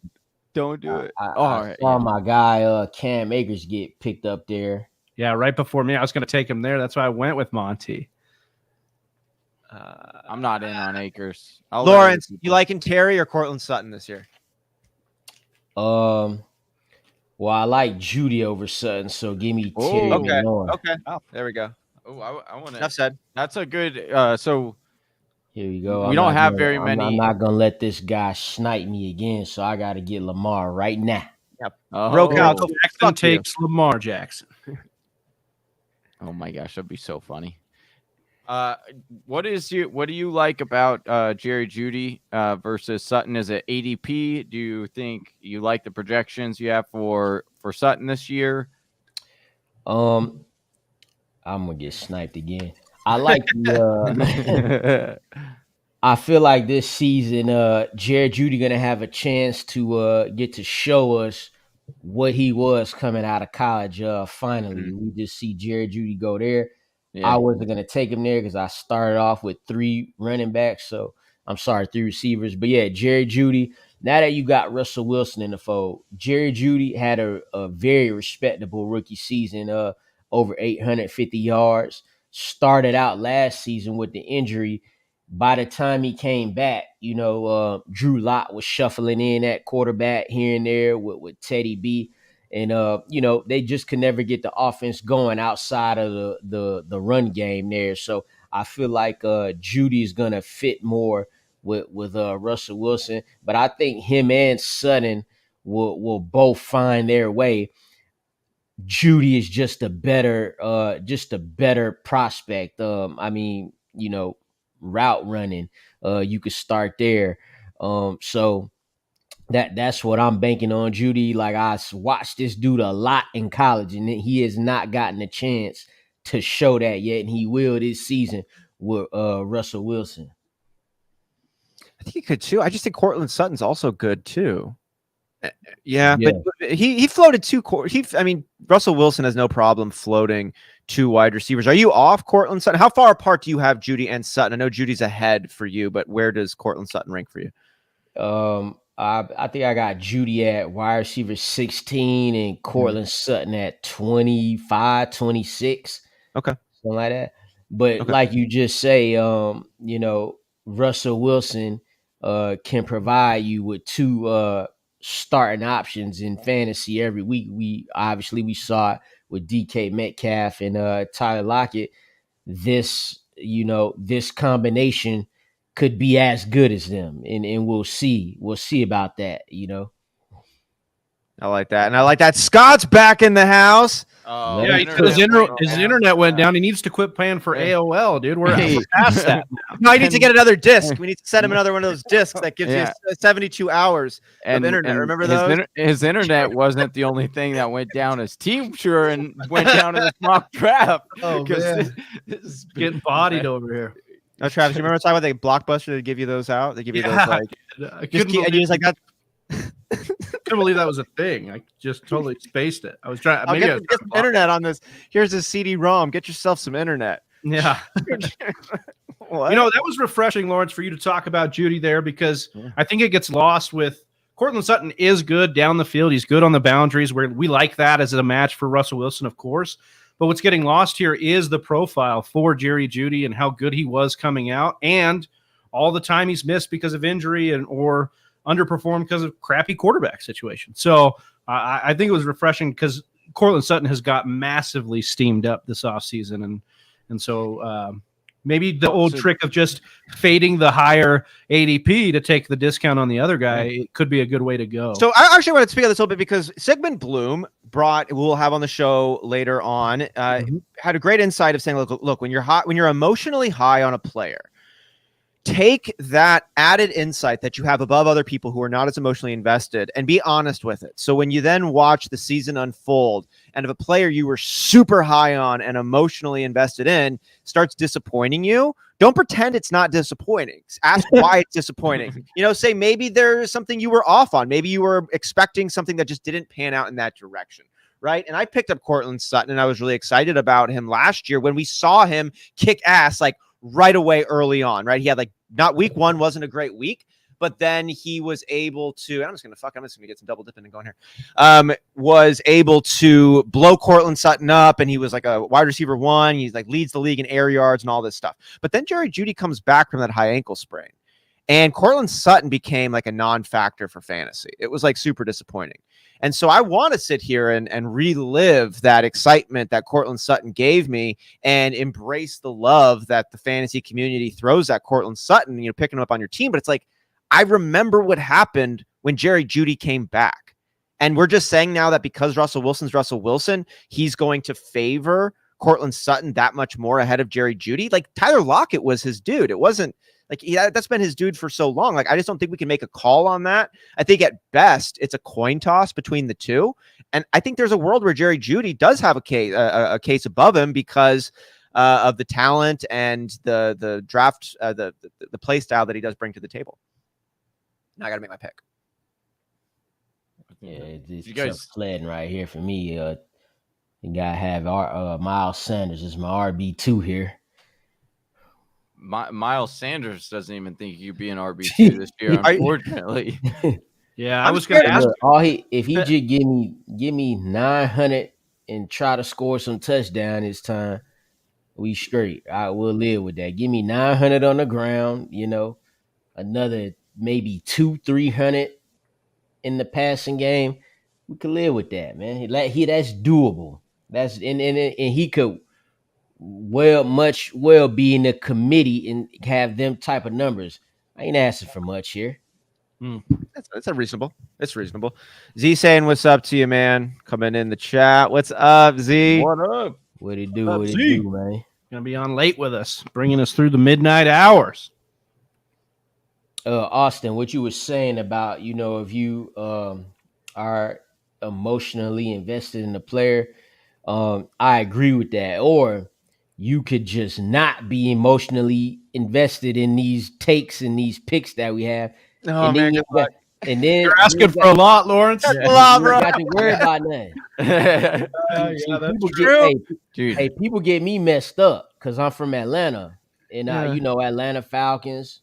I had Kyle Pitts coming in last year as PPR tight end 3. Think he ended up as tight end 5, right? That don't got nothing to do with no Falcons. Hell, he good. Right now, he didn't start the season as well as we all thought. He started out real slow. I said, y'all just hold on. We got a whole lot of games left. We even got an extra game this year, 17 games. And then he finally had that 100-yard game. And then he finally scored his 1 touchdown against Miami the week after that. So it is important to, chime in when you done messed up. But it's a thin balance between getting to that point and knowing that, there's a reason it start off this slow. Yeah. But it's a thin line. Some people ride that thin line a little bit too long. Yeah. They get to week 17 and their favorite player is wide receiver 59 and they still making excuses. Yeah, nah, bro. No. I'm thinking Johnny and Brian Edwards right now. Yeah. No, excuse me. My player. Oh, sorry. My player that I was going off for was the number 1 running back the last 6 weeks. So, and Rashad Penny. So, are you talking about the guy you held out for 4 years? 4 years, dude. 4 years. 4 more years. That's what he's asking. You know how much love that takes? That takes but a lot of love. The problem was you didn't have him on your squad when he finally did break out. Well, man, you done cut him. You got off the line. We got off the line. I had him in a lot of leagues. Lawrence, you brought up a point there. I wanted to. That's a good, Travis. We'll bring that up in just a second. Can I touch on this one really quick here? I'm glad that one of the things I love about us having more guests on is to illuminate the different energy spots within fantasy football and things that draw us to it and the things that get us excited.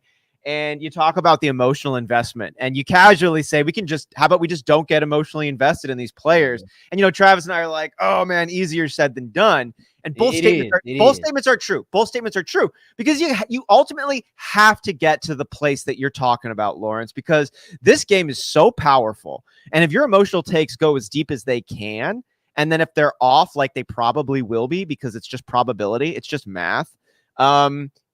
It like drives depression. It's like so heavy. Like when you love this shit as much as I know we all do, and you have a horrible week in 5 out of 10 of your leagues and or whatever, and your player projections aren't looking as strong as they were, like you're like, do I really deserve love from my parents? It just starts getting rough. You don't even want to get on social media that day. You be like, no, dude. Speaking of that, they're gonna be cooking that ass, boy. Yeah, I think of that meme where it's like, sorry, I'm just really dealing with my demons today. And it's like, no, bro, your fantasy football team just sucks. Like, that's all it is. Somebody mentioned Brian Edwards real quick. That's a perfect example. As a guy, coming in the last year, I had him as the wide receiver 30. Now, in week 1 against the Ravens, the overtime thriller, they didn't target him like the whole damn game. But then they did at the end, and he ended up making key catches. So after that week, I was like, y'all see that? You see that? Boom, there you go. So then fast forward to week 8. Now, mind you, I had Brian Edwards as wide receiver 30 coming in. At that time, week 7, week 8, Hunter Renfrow was at wide receiver 30. You had to wash my hands, man. It's like, hey, Hunter Renfrow was the guy I should have talked about and not this guy. Yeah. What can you do? He's never coming back. He's going to come through this year in Atlanta. That's what I'll tell you that. We'll see if we ride that thin line. But there we are. There's Johnny riding the thin line still. We just had the whole thing, and he's like, no, it's happening. But another comment you're going to bring up there, and it's a good one. I think we should talk a little bit about it. And who was it who just told us, if my running back doesn't catch passes or score touchdowns, they're just not for me? And I think that was a smart point. And this is what the Calvin Brown comment here of Allen to Singletary equals Hurts and Sanders. Like, Singletary doesn't really score touchdowns and he doesn't really catch passes. Same thing about Sanders. Right. We get it. The logic is there. The talent could be too, but it's just they don't catch passes and they don't score touchdowns. Yeah, like they're going to get a couple, but they're not geared up for that. Not Sanders. He's not going to get any apparently last year. But I would say that it's more likely that regresses to the mean there. And I would, I want to ask Lawrence on this too, because you took Miles Sanders, and what you said, I think, is what I was trying to make the point on Singletary in hour 1 is he should be an RB2. Like, if he's given the role to do it, he'll be an RB2. And I think that's what you're saying with Sanders. Now, there is risk there that they go to somebody else or do weird things in the red zone, but I think expectations, what are we expecting out of this? I'm not expecting him. And sometimes you can argue, you don't want to go for the floor. The floor is lava, so to speak, but I sometimes you need the floor. Yeah. Sometimes you need a little floor play. I think the question is excite your roster. Maybe the floor play makes the rest of the roster look more exciting. Yeah. Maybe on this one. But I guess the question is, it's like, well, what else would you do in that situation? Because it ends up being like who else would go? Yeah. Also, you need some kind of floor, or else you end up with the case of the Mondays, because your floor is a lot lower than you thought it was going to be. Or you end up one of those high-scoring teams that doesn't make the playoffs. Like that's what can end up happening when you go all ceiling. Absolutely, I agree. What do you think is more frustrating? Is it more frustrating to be hitting the floor every time and just know, hey, my team is shitty, or is it better, or is it worse to have one of those high-scoring teams, have a team where everyone DMs you each week and been like, yo, your team's really good. I don't know how you have a 1-7 record, but you're just scoring a bunch of points. The consolation. You get some consolation. Oh, your team should be better, but it isn't. You want to talk about the worst feeling in fantasy football? Is that right there? Because then all you doing for the whole offseason is talking about them woulda, shoulda, couldas. Yes. All of your friends. And it's like they know it, but they don't give shit. They don't care. Hey, look, it's all, when it's you that is happening to, you like, man, I know this is good. And they know, but they still gonna say, "Hey, I made the playoffs with this 6-6 team." Ha! with Hunter Renfroe as my number one. Yeah, but yeah, and they just but you didn't get that far, so it doesn't matter. They always just throw you under there. At least, yeah, I think at least if you have a bad team, it's just like, oh yeah, I had a bad team, you move on. Dude, I would love those seasons when you do have a bad team and you still make it in as like a 6th seed or something. You know, you have like the second, third easiest schedule, and you got fortunate with the matchups, and then you make it to the second round of the playoffs. Best like feeling. those motherfuckers when they get that shit, and then so we just talked about the worst feeling. Well, on the opposite end, that's the best, because your ass ain't supposed to be in that bitch. But now you just like, all I gotta do is win 3 games. That's I'm it. winning all these people money and my team ass. I think back to when the Packers won their Super Bowl and they barely got in. They won the play-in game against Chicago, and then when they were in the tournament, they had Randall Cobb was running off the field, and they were viewing him, and he said, he's like, "Oh, they let us in now. You know, like it's too late. You let us in now." Yeah, that's how it goes. You know, that team can catch a pop, right? Like they can get lucky. Like they haven't really, like they've gotten lucky in a matchup situation, but they haven't gotten lucky in a scoring situation. And then, weird stuff can happen in this game that we play. I did want to bring in Z's comment. I think this is a good one. We haven't talked a lot about Josh Jacobs, and he's in that round where a lot of people are going to be tempted to pick him up. We saw him go here right after J.K. Dobbins and Elijah Mitchell in that round, and ahead of Rashad Penny and A.J. Dillon. What do you guys think about Josh Jacobs? Lawrence, how are you feeling about the Raider stalwart? Well, I'm just trying to, now that Josh McDaniel is there as the head coach, I'm just trying to think of everything in the perspective, and like, cause he like kind of has what he had in New England. You got your tight end, Gronk to Waller, got your slot guy, Edelman, Welker, Hunter Renfrow. You got that added piece in Devontae Adams, running back wise, although they've always, they usually run with a committee in New England, there's not a person there right now who's proven themselves enough to even compete with those type of touches to take touches away from Josh Jacobs. Now, I don't think he's going to be, toting the rock 25 times a game, but does he need that? Nah, he don't need to do that to have some success. So right now, as it stands today, I would say it's some kind of hope there for him, especially, when they get near the goal line, and you expect a team like that to be near the goal line. Mm-hmm. Fuck, am I gonna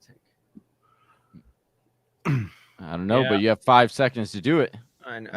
Death by Rona's internet must have went down again too. Oh, damn it. James Robinson. Did I get him? Fuck yeah. Yes. I thought about taking him the last round, so I just said forget about him. I love this. I love this on the James Robinson. Do you think, are you holding out for him to pick him up late and to possibly be like a later season type of impact player? I mean, the reports have been James Robinson is going to be heavily utilized in Doug Peterson's system once he's back and healthy. We know the Achilles is no joke. The reports have all been good about his recovery. What are your expectations here for David Robinson, start of the season, end of the season? When they say he gonna come back, like October, something like that? I don't know. We know it's a good chance he won't start out the season, but we know it's a even better chance that he gonna come back at some point, hopefully before the halfway mark. So if you're gonna if you know that coming in, then taking him in double-digit rounds, I say is worth a shot. Anything below that, you might be wasting a pick there, because you don't know. And like you say, with the Achilles, Cam Akers came back quick from that, but we don't know that that's what James Robinson will do. You know what I'm saying? So, and then, but what gives you hope is this is a guy we know he could play. What also this depends on too is how does Travis Etienne perform? If by the time James Robinson come back and Travis Etienne is a top 3 running back in fantasy, well then hell, it don't matter when you pick James Robinson, that might be a goner, boss. So it's a lot of it's a lot of risk and hope, and you just kind of taking a shot at this point because you know you're getting a good player if he back healthy. That's the reward you get. I think you got a such interesting play actually with a guy coming back who has been in that number one category for their given position. This is exactly the pertinent questions always. Yeah. But I think that with James Robinson, you get what you could have done with Michael Thomas last year and other players who are top level talents but have serious injuries they're recovering from, is that when they get closer to actually rejoining the team and playing on Sunday, people are hyped about it. Like their expectations are probably the highest that they've been. I mean, not for everybody, but for a lot of folks it will be. And if you can in fantasy football trade hype for substance, I say do that every single time. Always. Like we get the hype, it's exciting, but it's unlikely it's going to pan out. So if you can trade, somebody thinks James Robinson is going to come and step in and be an RB1, and they're willing to trade you like a high caliber wide receiver for that. Like I'm going to do that all the time, even if I'm optimistic that James Robinson would return and do well. Just like hype for substance. If you get a chance to trade hype for substance, I would encourage you, Whisper Nation, to make that trade every time. Yeah, good idea. Hey, good idea. One in the hand is worth two in the bush, baby. Give it to me every time. There we go. What does that even mean? No, but it's provocative. It gets the people going. It means if you got it, you got it, right? You're excited about two, but you've already got one in your hand, and you might not get the two. So take that one there. I think that is, that's good advice there. Although I guess in this case it should be the opposite. The two in the bush. I don't know. Well, this would be the substance. It's the substance. It's the hype of two for the substance of one. Speaking of Travis D'Angelo Williams here, man, I think this is a name that's like kind of crazy slept on. Like, hear me out here for a second. Like, James Conner could be more in the role that they envisioned him in being, and like Williams is kind of got some Chase Edmonds vibes to him, but has arguably had more success in the NFL doing what we hope Chase Edmonds could have done last year, and now he's here and what he's playing well. Yeah, especially at the goal line. Like he's been used at the goal line for Kansas City. So I like Darrell Williams here, and I know Benjamin's been getting the talk in the offseason so far, but we still haven't seen training camp. We haven't seen preseason. So I think where you're getting Williams, it's a nice stab here, and you could essentially get a guy that is a pass catcher, a known pass catcher, could absorb some of the DeAndre Hopkins target share that'll be vacated during the suspension, and is a good goal line back. So I'm in on Darrell Williams as a handcuff with big upside. Yeah, I think that's where it's at. Like I think that Eno is most likely going to get some of that Chase Edmonds role, at least to start off with. But I think that the real value comes on what happens if and when Conner goes down. That's where I think Williams would then become just, the goal line ex facto, the goal line running back there. And that's valuable to have, especially when you're talking about a guy that does have some injury proneness in his. Bro Cal getting Tolbert there. I was hoping he might fall. Probably should. This is so terrible. I did not mean to take Devontae Parker in the 12th. I meant to take Jacoby. 11. Hey, well, that's why I was glad I got Jacoby in the 13th. Johnny, we're a YouTube channel here. We're a brand, and we're doing these mock drafts. So I'm just gonna need you to mock a little bit better for 24 straight hours. I'm gonna need you to make zero mistakes and not draft anybody. Hey, what are you expecting out of Devontae Parker this season? Because I think you did it on purpose. You like him. You like him a lot. Yeah, it's what we call a Freudian slip. You've been talking about 1,500 yard Devontae Parker season. Hey, 1,500, 100 catches. You can bounce him back. Well, I would say that was what the offense was missing, was a boundary receiver last year, and I think if they can get him going, the problem is availability for Devontae Parker. And that's been an issue. So, but if Mac Jones takes a step, we like the offense, and he's on the field, there's going to be an ability for Devontae Parker to have big games. I mean, Bourne had some big games. Yeah. So, yep. Absolutely. And I think that helps Bourne go more into his natural position of that wide receiver 2 spot. And then you've got, the beast, Jacoby. in the slot. The beast. Dude, he is the beast. Jacoby, my boy. Jacoby Myers right here coming in. Oh, nice. That was good. I like Yeah. that. So as we're getting this, we are done with our fourth draft here. Thank you very much, Lawrence, for bringing us through this third one coming in. Lawrence, would you do us break down your team? Let us know how it come together, what you think of it, what. Just give us analysis on your squad here. Yeah. So the first things first, you know, I'm glad this is a mock for me. That I got shook real quick in the third round when I got sniped for Kyle Pitts right there. But that's what these drafts is about. You gotta adjust quick. So my first thought was, damn, do I get a running back now? Looking back on it, I wish I did. But at the time, I saw the best value in Keenan Allen, a guy who has been averaging 1,100 yards the past 4 or 5 seasons. So I went there, and to avoid getting sniped again, I took Lamar Jackson in the 4th round over my preferred, 5th or 6th round. That's when I would like to get him. So now at this point, I got no running backs. I like Elijah Mitchell a lot. He's done things in Shanahan's offense during his time in the Niners that no back has done in his time there. But I like him more. If I'm going to go wide receiver heavy, I like to get Elijah Mitchell as my second running back if I'm lucky. All depends on who you drafting. So then we get to the next round. I see Hopkins sitting there again. There's Miles Sanders there, but I'd rather go ahead and get Hopkins, stash that for the 6 games, because I'm probably gonna get Miles Sanders anyway. Nobody want to draft him now. But the reason I had to draft him because I know he's not making it back to me. So he said don't draft him, but when you're in a draft with some sharp people, they know better that at time everybody has value.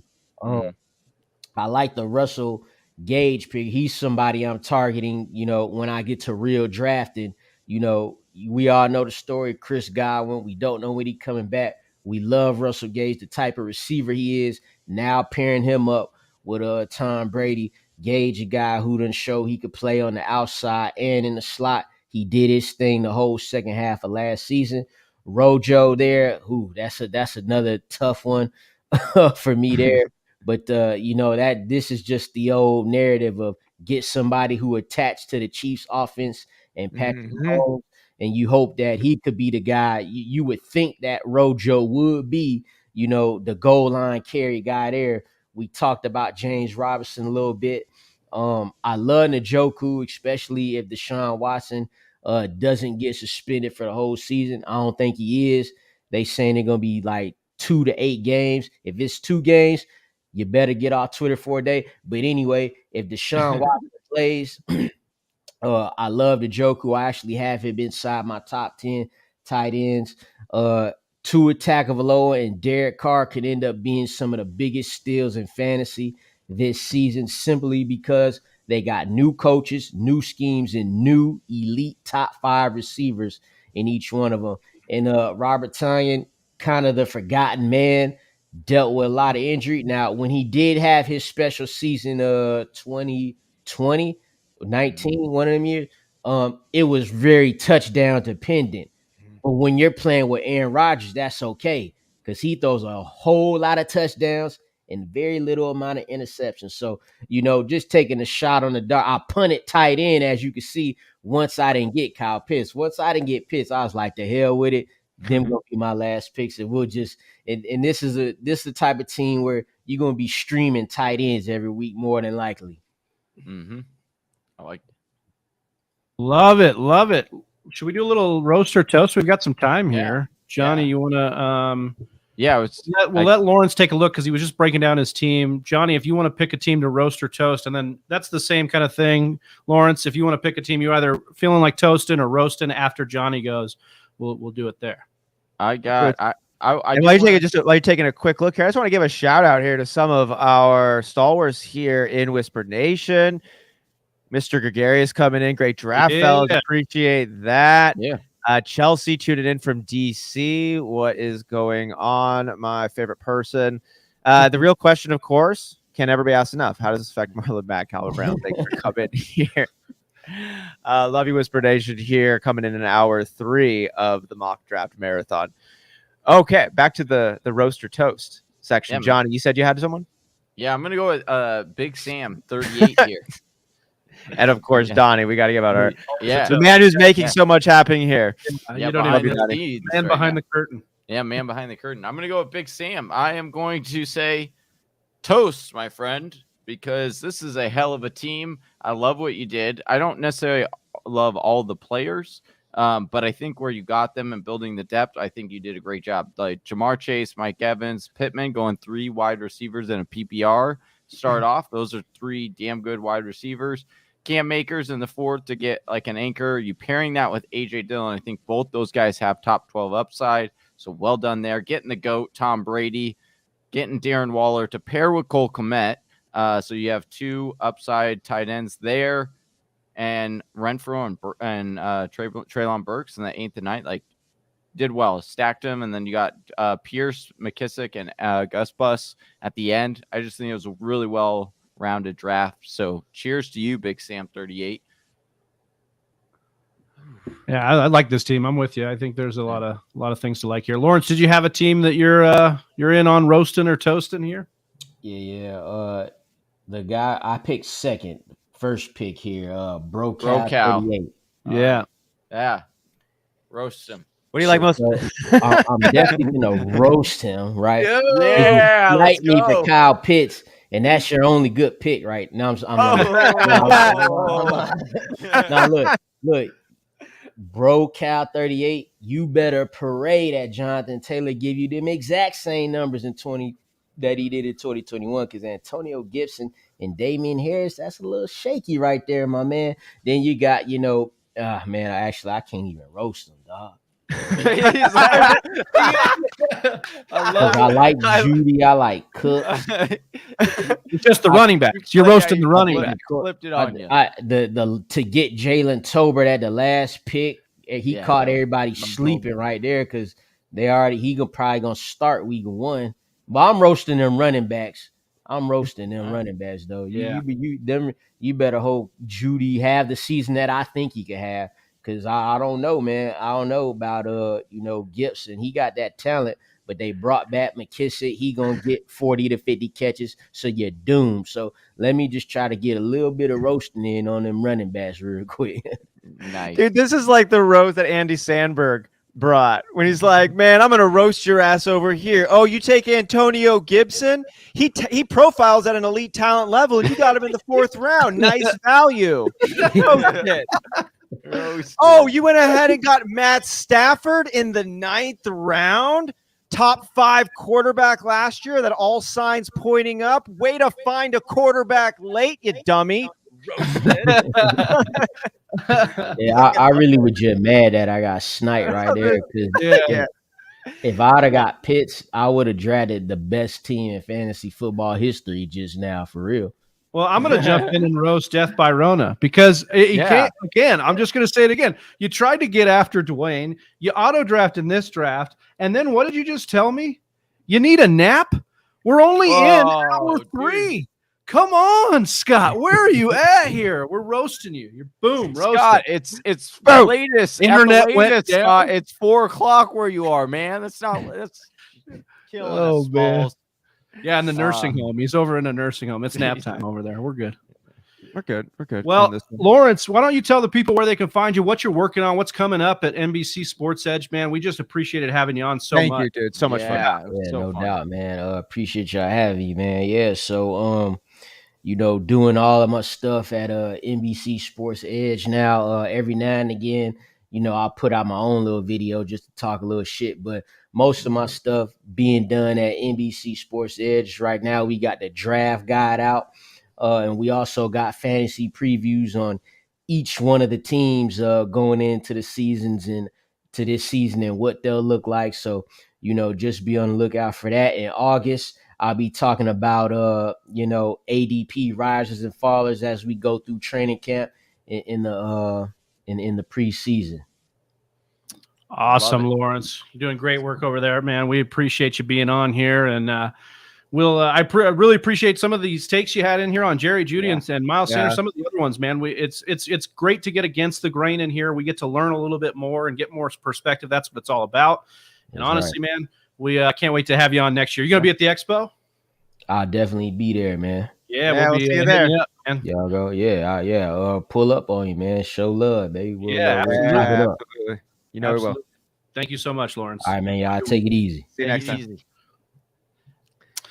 Well, before we get into the next hour, we got a few minutes here. We'll probably get to a little bit of a clip to transition to the next hour, but I just want to take a little bit of a recap here and talk a little housekeeping items. First of all, it's been a great 3 hours so far. It has. Amazing drafts. We've been having fun. Stepmom Lauren, Dwayne McFarland, Lawrence Jackson really bringing the heat. And I'm actually feeling really good for the first time in our 3 hour mark in mock draft marathon history. Yeah, first time in my life. No, the coffee shit's kind of like you can. Yeah, exactly. We've got the shits out of the way. We've got the snacks on the side. Everything's going good. But if you are loving what you're seeing and you're loving all the guests and you're loving the mock drafts, hit that like button, hit that subscribe, do the YouTube things, and help us continue to put out that content. And if you want to do a little bit more than that, you can help donate to the Hayden Hurst Foundation, which we are going to be partnering up with them, because everything you donate via Super Chat and Venmo at the Fantasy Whispers, a portion of that is going to go directly to the Hayden Hurst Family Foundation. That link is in the description below, as well as the information on the ticker right there as you see.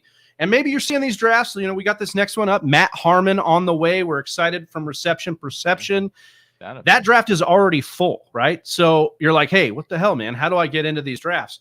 Follow along on Twitter at TF Whispers. Hit the Discord link that's in the description, or you can see it on the pinned stream comment as well on YouTube. Join Discord. We're dropping those links. We're not dropping them. Our man Donnie behind the scenes is dropping them. So thank you, Donnie, and he's dropping them there. So that's kind of what I got for the housekeeping. Anything else, guys? How you guys feeling? Let's check in on the crew. Austin, you're muted, brother. Yeah, that's how good he is. Yeah. He's out. Yeah. He was planning on having you talk for him.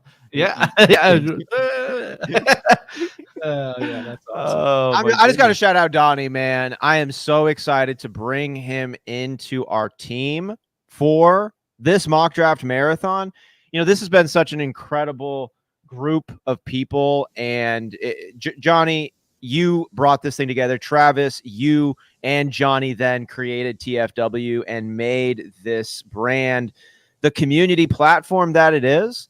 And through all of the great people that have been a part of this orbit, it's evolved into something that's just so special that takes, I think, what is the best parts of the fantasy football culture that we all love so much and prioritizes those in a way that we don't always see every other platform do. So I'm just so stoked by all the people that have been a part of this from the very beginning.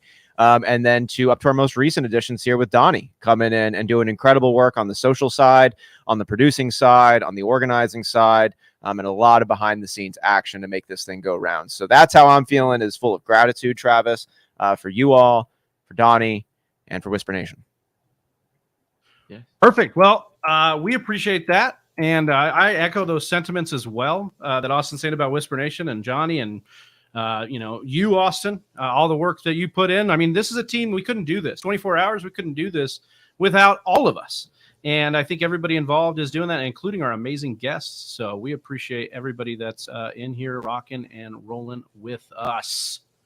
Woo! And before we get into the next draft, we got another awesome clip, and we're going to just take a little bathroom break. So come back, stay, do what you got to do, but we'll be here for 20 See you in a bit. One more. Oh, Devontae Adams just got dealt to the Las Vegas Raiders. This makes for sense. 2 prime 2022 picks. Wow. Las Vegas sends back a first-round pick, potentially move picks, and a player. Potentially more picks and a player. So at least a first-rounder for Adams, who we apparently couldn't get a deal done with. Hey, can you send back Brian Edwards? Send back Brian Edwards, baby. Please. Send back Brian Edwards. I hope he wants Brian Edwards. Yeah, I mean, former second-round pick, Aaron right? Rodgers. Sure, I'll take Dude, I'll that take would be a Brian beast. Edwards. We don't have a wide receiver. We're playing Alan Lazard and flipping. Hey, I mean, I know he's probably not coming back, but Adams was a surefire first rounder. Surefire, probably Wow, this is middle first rounder. Are we taking him there with Derek Carr? I'm not. Are you going to get Devontae Adams you're going to get Devontae Adams at a bargain this year? I'd take him. You're going to get him at a bargain. I mean, now, again, would I take him number 1 overall now? No. Or number 2 overall now? No. But now you will get him at a value because people don't trust in Derek Carr. I think Derek Carr is a really. You're buying him as a solid option. He's okay. He's not going to be better. You know what? He's not going to be better. That's going to be a great double dip to go after. I'm just saying it. Carr and Devontae Adams this year could be a fantastic double dip that wins a lot of people championships. You're totally right. With the, I think that's the bigger question. I'll let you finish, Austin, but I have a follow up. The question is, what does this do for Devontae Adams' value? It hurts it. The question is how much, little to nothing or like significantly. For me, it's tough to take Adams in the first round now because a principle of mine in the first round is risk aversion. I'm a very pro risk drafter, not in the first round though. That's where I like to pick up my solid bets as much as possible. And now Devontae Adams, to Johnny's point, absolutely could be a bargain. Like he could be just as good. But he also could slip pretty far down and be like a high-end wide receiver too. And I don't want to take that in the first round. And he could. And I think there's a story where that could happen. I don't think he goes in the first round. I think he goes in the second where DeAndre Hopkins kind of was going last year. Yeah, and I think that's going to be okay value if you get him as a wide receiver 1, because I do think he's going to finish there. But remember, something interesting happened with the Raiders last year. We thought it would be Waller. Renfro started coming along. They started getting the ball into other guys' hands. Derek Carr was spreading it around. So there are actually better weapons in Vegas than I would say there are in Green Bay, and at least a quarterback that's willing to spread the ball around. Yeah, they played with each other in college, but Rodgers and Adams had a absolute mind meld. Right here. That's what it is. Live. I love it, man. Yeah. You know how Johnny's doing. I don't even need to ask. Johnny's live. Hey. What about he is live? He is alive on this one, and I love it. How about you, Travi? How you doing today? I'm doing well, man. It's I woke up. I'm alive. I worked. I am blessed. Not bad, my man. People still love me. It's all good. When you ask someone how they're doing, they say they're alive. Is. No, usually you can say that with some sarcasm. Like when people say, "Well, I got out of bed," I woke up. Honestly, I think most of the time people say that they're just pissed. Yeah, they're just like. Fucking woke up still. Which is why we reserve Mondays for the mock draft to keep us all sane. And if you're just tuning in here, Whisper Nation, we do our mock draft Mondays every single Monday, really no matter what point in the year it is. And, well, not during the regular season, but every other point other than that. So make sure you are liked and subscribed to the YouTube page, as well as follow us over on Twitter and Instagram, where we got a lot of content coming out your way.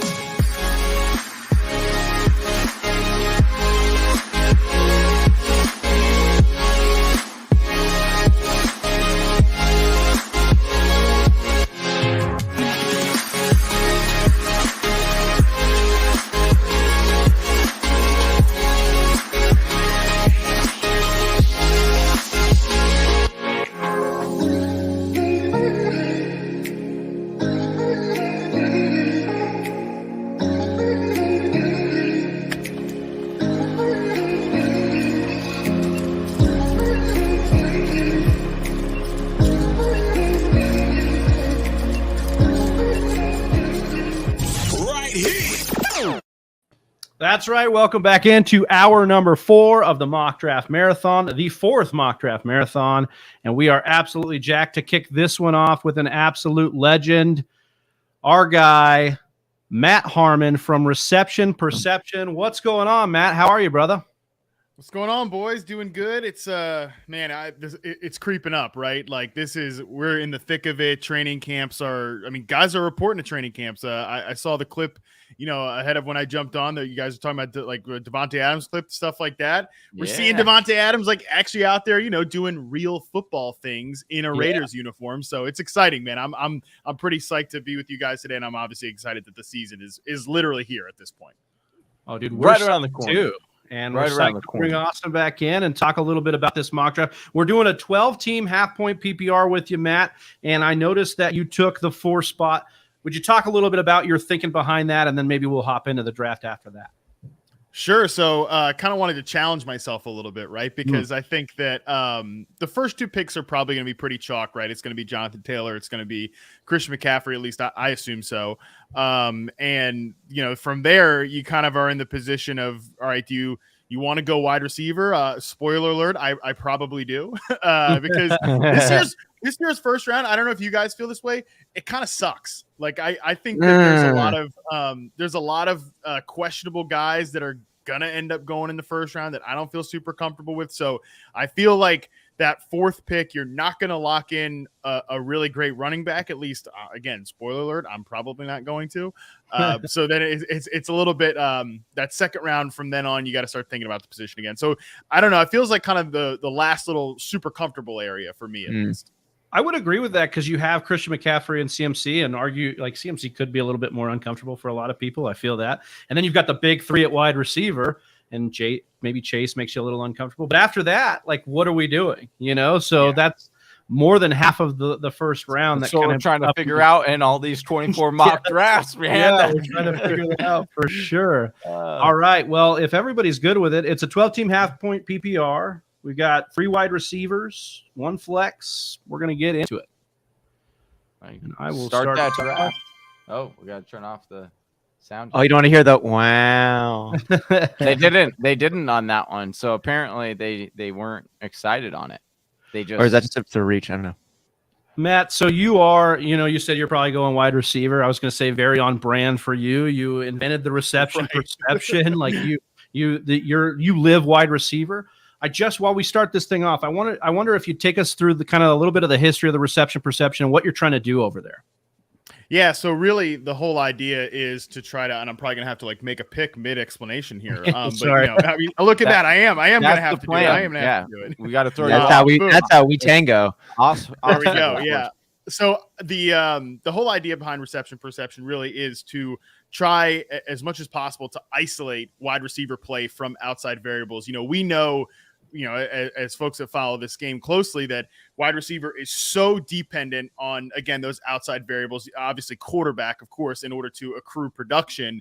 I don't think that you can really isolate wide receiver play with any traditional stat, even like a great stat like yards per route run. Well, you're taking in yards, which you need the quarterback, like I said, to get those yards. So what I do with reception perception and what I've been doing since really 2014 is the first season where I started collecting data. So the last 8 years, I go in over an 8-game sample for NFL players, chart every single route that they run, how often they get open versus man zone press coverage, how often they get open on each route type, some ancillary metrics like where they line up. Are they an X receiver, flanker receiver, slot receiver? Really, I'm trying to give you the full picture of a wide receiver and exactly how good they are, but also where they fit in terms of like wide receiver archetype or anything. So yeah, I'm really just trying to understand wide receivers as much as possible and help other folks out there do the same.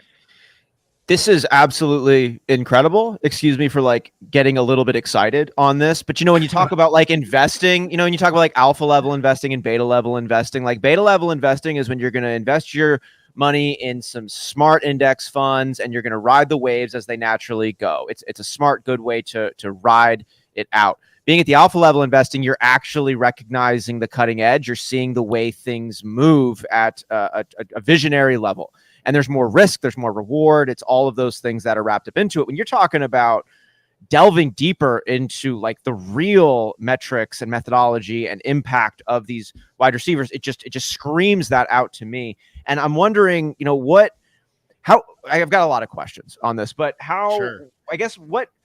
first off, what's been one of the strongest takeaways for you when you got started off in plowing through this, pioneering this data? What has been some of the strongest takeaways? Well, I think the number one, you're right that like, I guess I did this without even realizing it because it feels like this year has kind of been almost like in a weird way, the culmination of years of work. I came up with this idea back in 2013.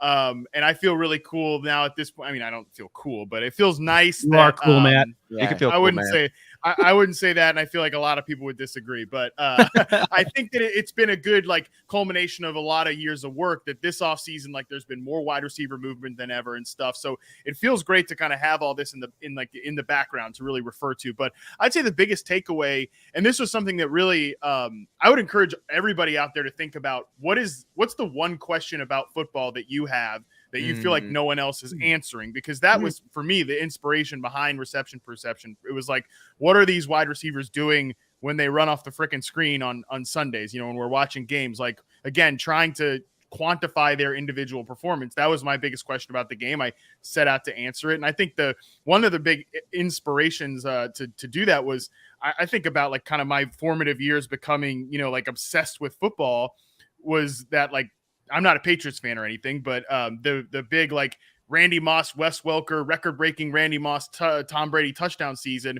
You just watch those two guys. It's like, yeah, they both have WR next to their name, but they're doing entirely different things. I think that's been the biggest kind of takeaway for me is just how different all of these guys are within the position and how we can try to like, what's the point of even comparing, again, to bring back Davante Adams? Like, what's the point of comparing Davante Adams to like a Hunter Renfrow? Because they do entirely different things. It's kind of one of my biggest takeaways there. Now I'm going to try to make a pick as I finish talking.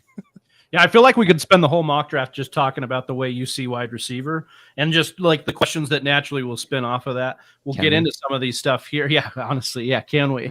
Yeah. We do this for Whisper Nation. We do it for the community. Absolutely. We're doing this to like get out there. But we selfishly do it to pick your brain too, Matt. We're here trying to get our own teams a little bit better, man. So we will definitely be doing a lot of that. I see you take Leonard Fournette there. You're not concerned at all. Instant regret that I didn't just take Mike Evans either. I was like,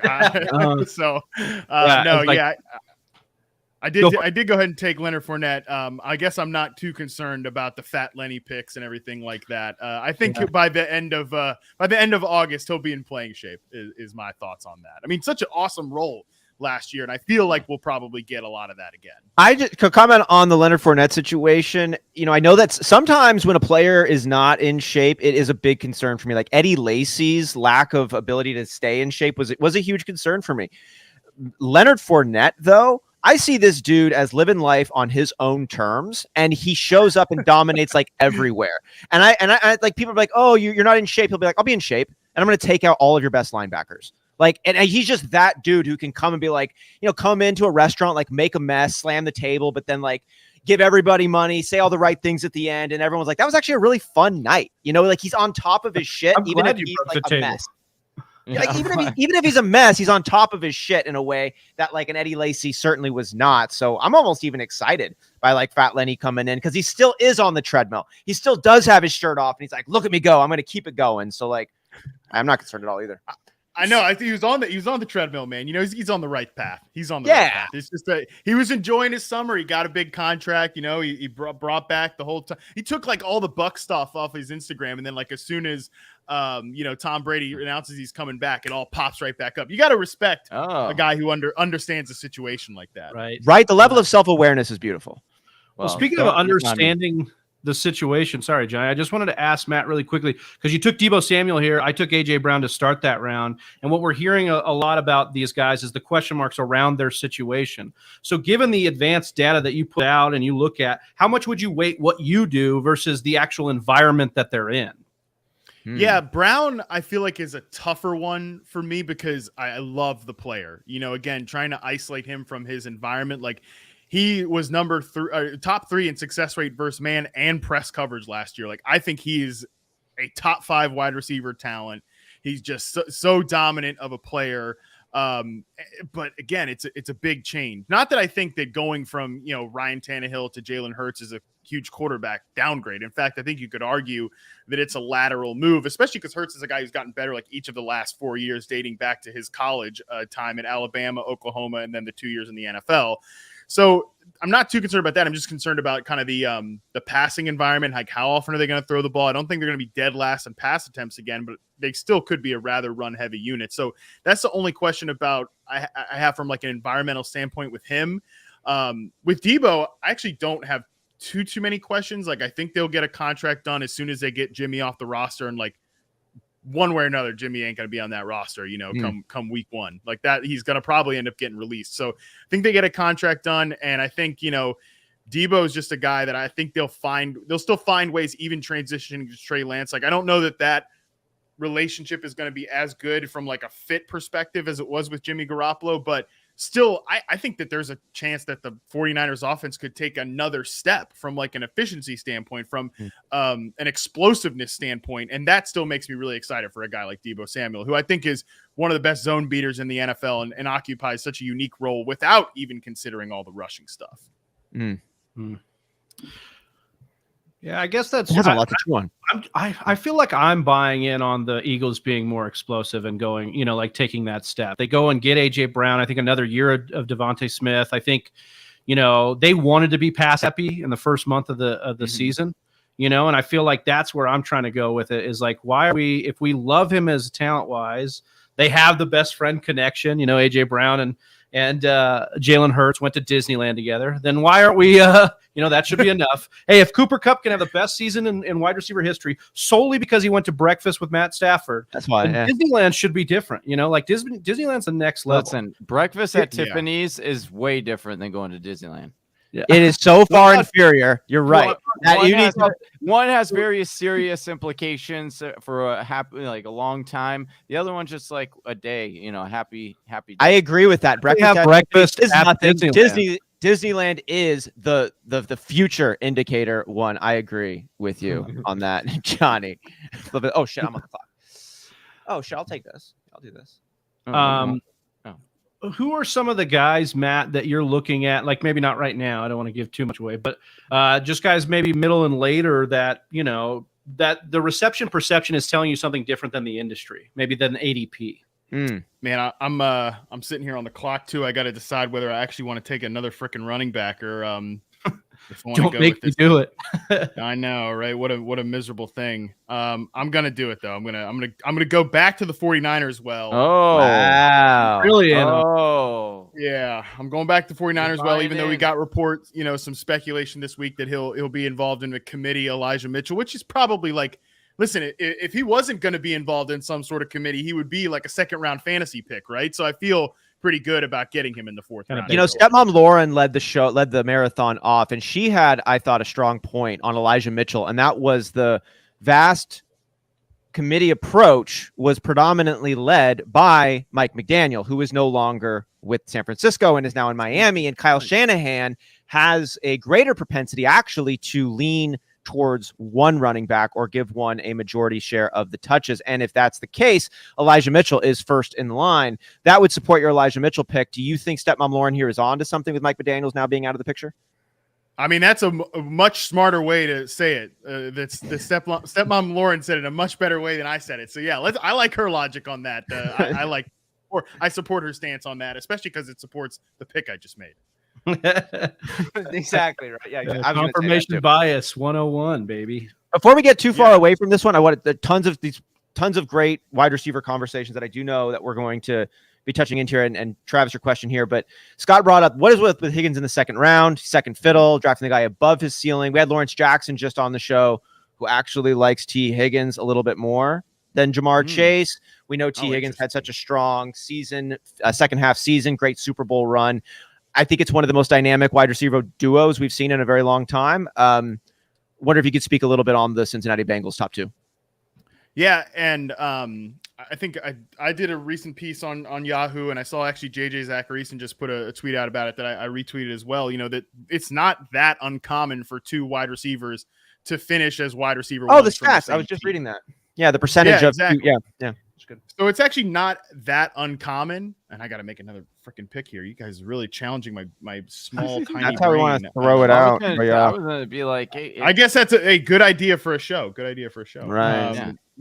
You know what? Actually, and when you asked the question about like wide receivers, I'm ahead of consensus on, so I'm just going to go ahead and make the pick here to so we can get back to that conversation at some point.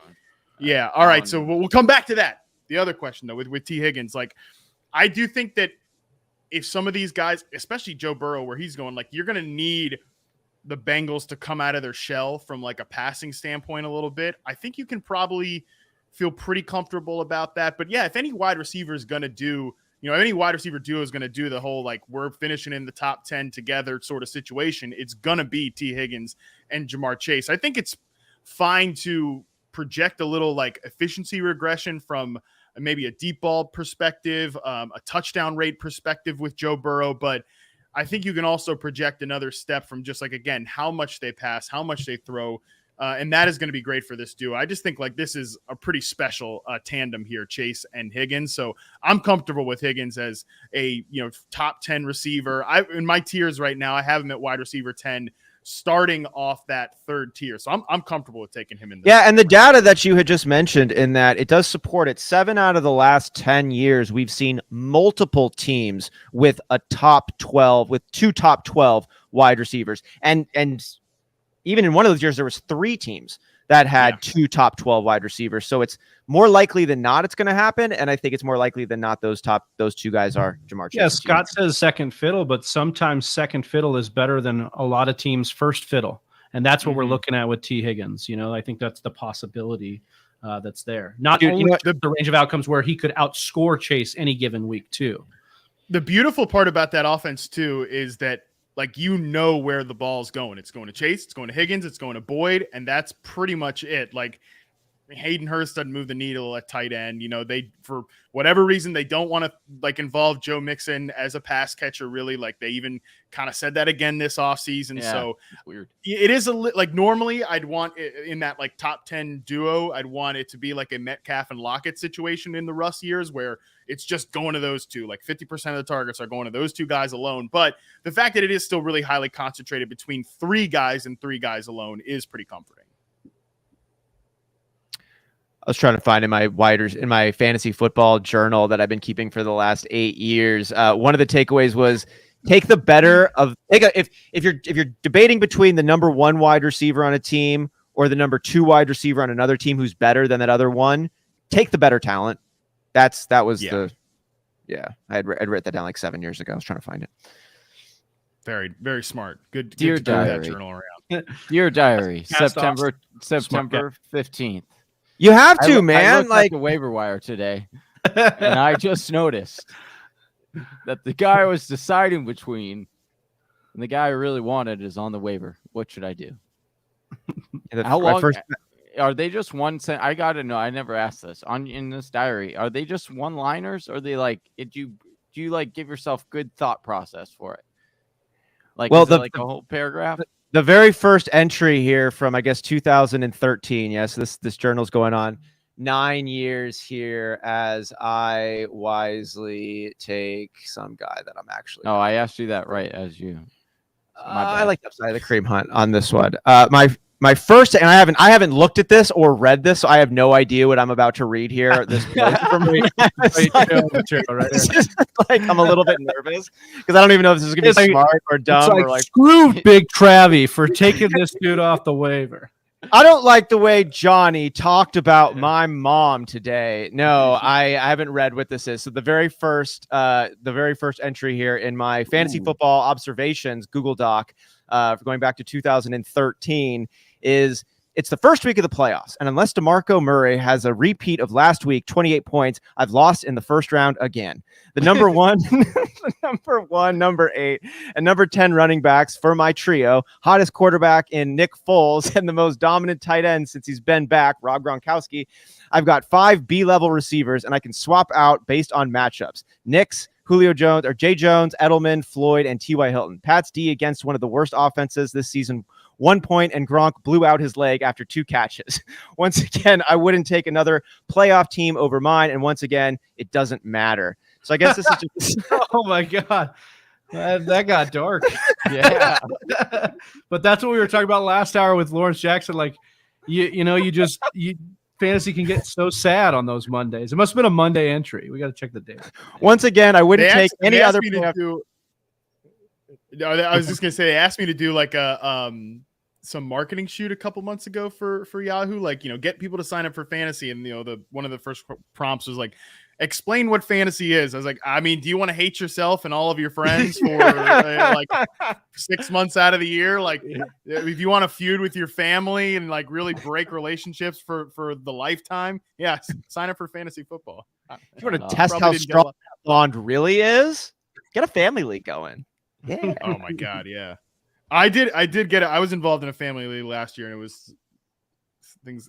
I don't know. My brother-in-law still might be mad at me about kicking his ass in the championship, but what can you do? They really can be all fun though. It's kind of fun while we talk about the bonds. We like to joke about how tense they can get, and sometimes they can rupture. But man, getting deeper in our own fantasy leagues throughout the decades plus, and learning more about why everybody else loves fantasy football. I mean, it always really comes back to the same thing. It's about a community where people feel like they belong, and they love to come and just have a good time and like test out thought experiments, chop it up in all the different ways that they do. And not to get overly emotional with it, but I started our hometown throwbacks league so I could get my aunt involved in fantasy football, which I just knew she'd love because she loved football so much. And she did. And it was her favorite thing, like every single year. She passed away a few years and we buried her ashes at Lambeau Field. Shh, they tell you can't do that. We did that anyways. And I'm wearing her hat right now, and my team name 2 years ago was Dead Woman's Hat. Like it's just like these bonds that are strong. Fantasy football like supports some of like the deepest and wildest moments of our lives. It just complements it in such a neat way, and I just love this whole community so much. So yeah, it sucks, but it's also awesome. And just auto drafted Kenneth Walker. So hey, I'm okay with that. It's all worth it. Yeah, that's what I thought about taking Ken Walker right at my pick too. So I'm okay with that. You did that too. Thanks, computer. Matt, you actually went with 3 straight wide receivers. We were supposed to come back to Allen Robinson. Why don't we talk about these 3 that you took? Robinson, Bateman, Davis, and just kind of really quickly break down those 3 because these are hot names out there in fantasy right now. Maybe a little bit polarizing too. Yeah, I mean Russ Wilson just went off the board. That's good.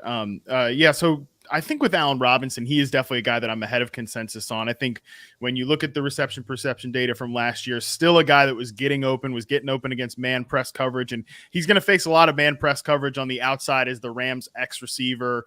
I think he's still got it. And this is I was on the ETR podcast with Evan Silva, and he talked about like Gabe Davis as a guy that, it's going to be hard for him to fail in the role that he's in. I thought that was a really good point. I did take Gabe Davis too. And I think it's going to be hard for Allen. Like Allen Robinson has to be basically completely toast to fail in the role that he's going to play for the Rams. I don't think he's completely toast. And I also think that clearly the Rams don't think he's completely toast. And that's pretty good. That's a pretty good sign. They've been great at evaluating pro wide receivers, bringing guys in at the right time, getting them off the roster at the right time too. And I trust obviously I trust my own judgment, but I trust their judgment as well. So I think he's just in a really good position. I think he's still got a lot left to offer. Listen, Matt's a smart guy, but look at how much water he's drinking. Like, look, bring that water up here, dude. Like, is that water or is it Powerade? It is. It's water. It's all okay. Water. I'm like, anybody drinking that much water, dude, you got to listen to what he says. He got water over his shoulder on this too. Like, be like water, baby. Given how many drafts we have to do and how continuous this is, that might be the amount of water I drink the entire 24-hour period. So that might be where. I mean, I wouldn't advise drinking this much water if you've got to be on here for 24 hours because you're gonna have to piss a lot. Oh my God, in and out of the freaking bathroom all day. That's why we added these little 5-minute buffer videos. We have to. That brings me back to football, high school football in Arizona. Where literally like the first day is like 115 degrees. That's back in my day, but like no, but it seriously was. And we would just chug these 32 fucking ounce bottles. Like the first one was Gatorade, and then you just fill them up with water throughout the whole day, and then it becomes this stupid game of like, oh, did you crush your whole thing of water in the single period? And like we were just breaking down bathroom doors by that time. Like we had to get so bad. Like yeah, it does. So see, when you're a washed up 30-year-old like me, I'm just competing with myself. Isn't that what it's always about though? Did I crush my own water today? Hell yeah. Hey, brother, my brother in Christ, that's what it's always about. At the end. We're just competing with ourselves anyways. Does that have like motivational things on the like? It does have the little. No, I don't have like the keep going. You're doing great, but it does have like the little time or whatever. Which okay. I never follow that. But yeah, he's like I just write new goals in every day. Yeah, Matt, I've heard you use that. that like voice before. I think you were using it on a pod about Brandon Ayuk. Like, thanks a lot, Matt Harmon. I just think Thanks a lot, Matt Harmon. yeah. I think I did get I got somebody that told me or like tweeted at me that I'm talking down to my audience when I do that, or I'm degrading the average. I'm degrading the average fantasy user. I'm like You're relating to them. I was not my intention. I was not my intention. Fuck. God damn it. I was so glad to ask my question to Matt Harmon. And I've taken Chase Claypool a lot in these drafts. Definitely wasn't going to take Cordero Patterson. So that worked out for me. Well, I wasn't either. But I was going to take Chase Claypool, as I have found myself doing often in this round range of the mock drafts. But I wanted to get your take on Chase Claypool. Are we looking for a resurgence or what we saw last year? Yeah, can he be top 3 like he says he claims he is? Just a viable asset for you. Probably not going to be top 3. I'll bet against that. Sure. But I listen. Chase Claypool's tough because his rookie year reception perception was really promising. Hit a lot of the benchmarks that you want to see from guys that are going to have breakout seasons in year 2 or year 3. But last year, there's no other way to put it. He just sucked at getting open, everything, and I don't think I think it's tempting to write off all of his failures from last year to just Ben Roethlisberger. I don't think you can do that. I think he's got to wear some of the blame for what went wrong last year. So he's a tough guy to evaluate coming into year 3. I'm willing to, though, like in the later rounds, I'm fine taking kind of a shot on Chase Claypool in case we see more of what we saw from his rookie year. But I'm very bullish on Deontay Johnson. Like, I'm a big Deontay Johnson guy. I think he's clearly the best receiver on the team. He has been for the last 2 or 3 years. But at the same time, I think he's still a guy like Chase Claypool could reemerge and be a viable starter. And I think that I don't know. I'm excited to see what this Steelers offense looks like without Ben Roethlisberger. I mean, I don't know if I'm excited to see it with fucking Mitch Trubisky or Kenny Pickett, but I'm excited to see it without Ben Roethlisberger at least. You like that one, Johnny, on Deontay Johnson? Oh, yeah, I loved it. Well, and then Matt mentioned, he wasn't really good at anything last year, but I do want to bring up he was really good at making those TikTok videos. That is one thing that he was really good at. But I do agree. I'm been a huge Deontay Johnson truther. I loved him. We've had many debates on the show. It is just so crazy, though, looking at how drastic his first and second years were. That was crazy. That was very similar to, Juju. And so I think that's just what leading a lot of people. Maybe Allen Robinson, too. Can you talk a little something in that of when we see these wide receivers have these just amazing? God damn it! I wanted Christian Kirk.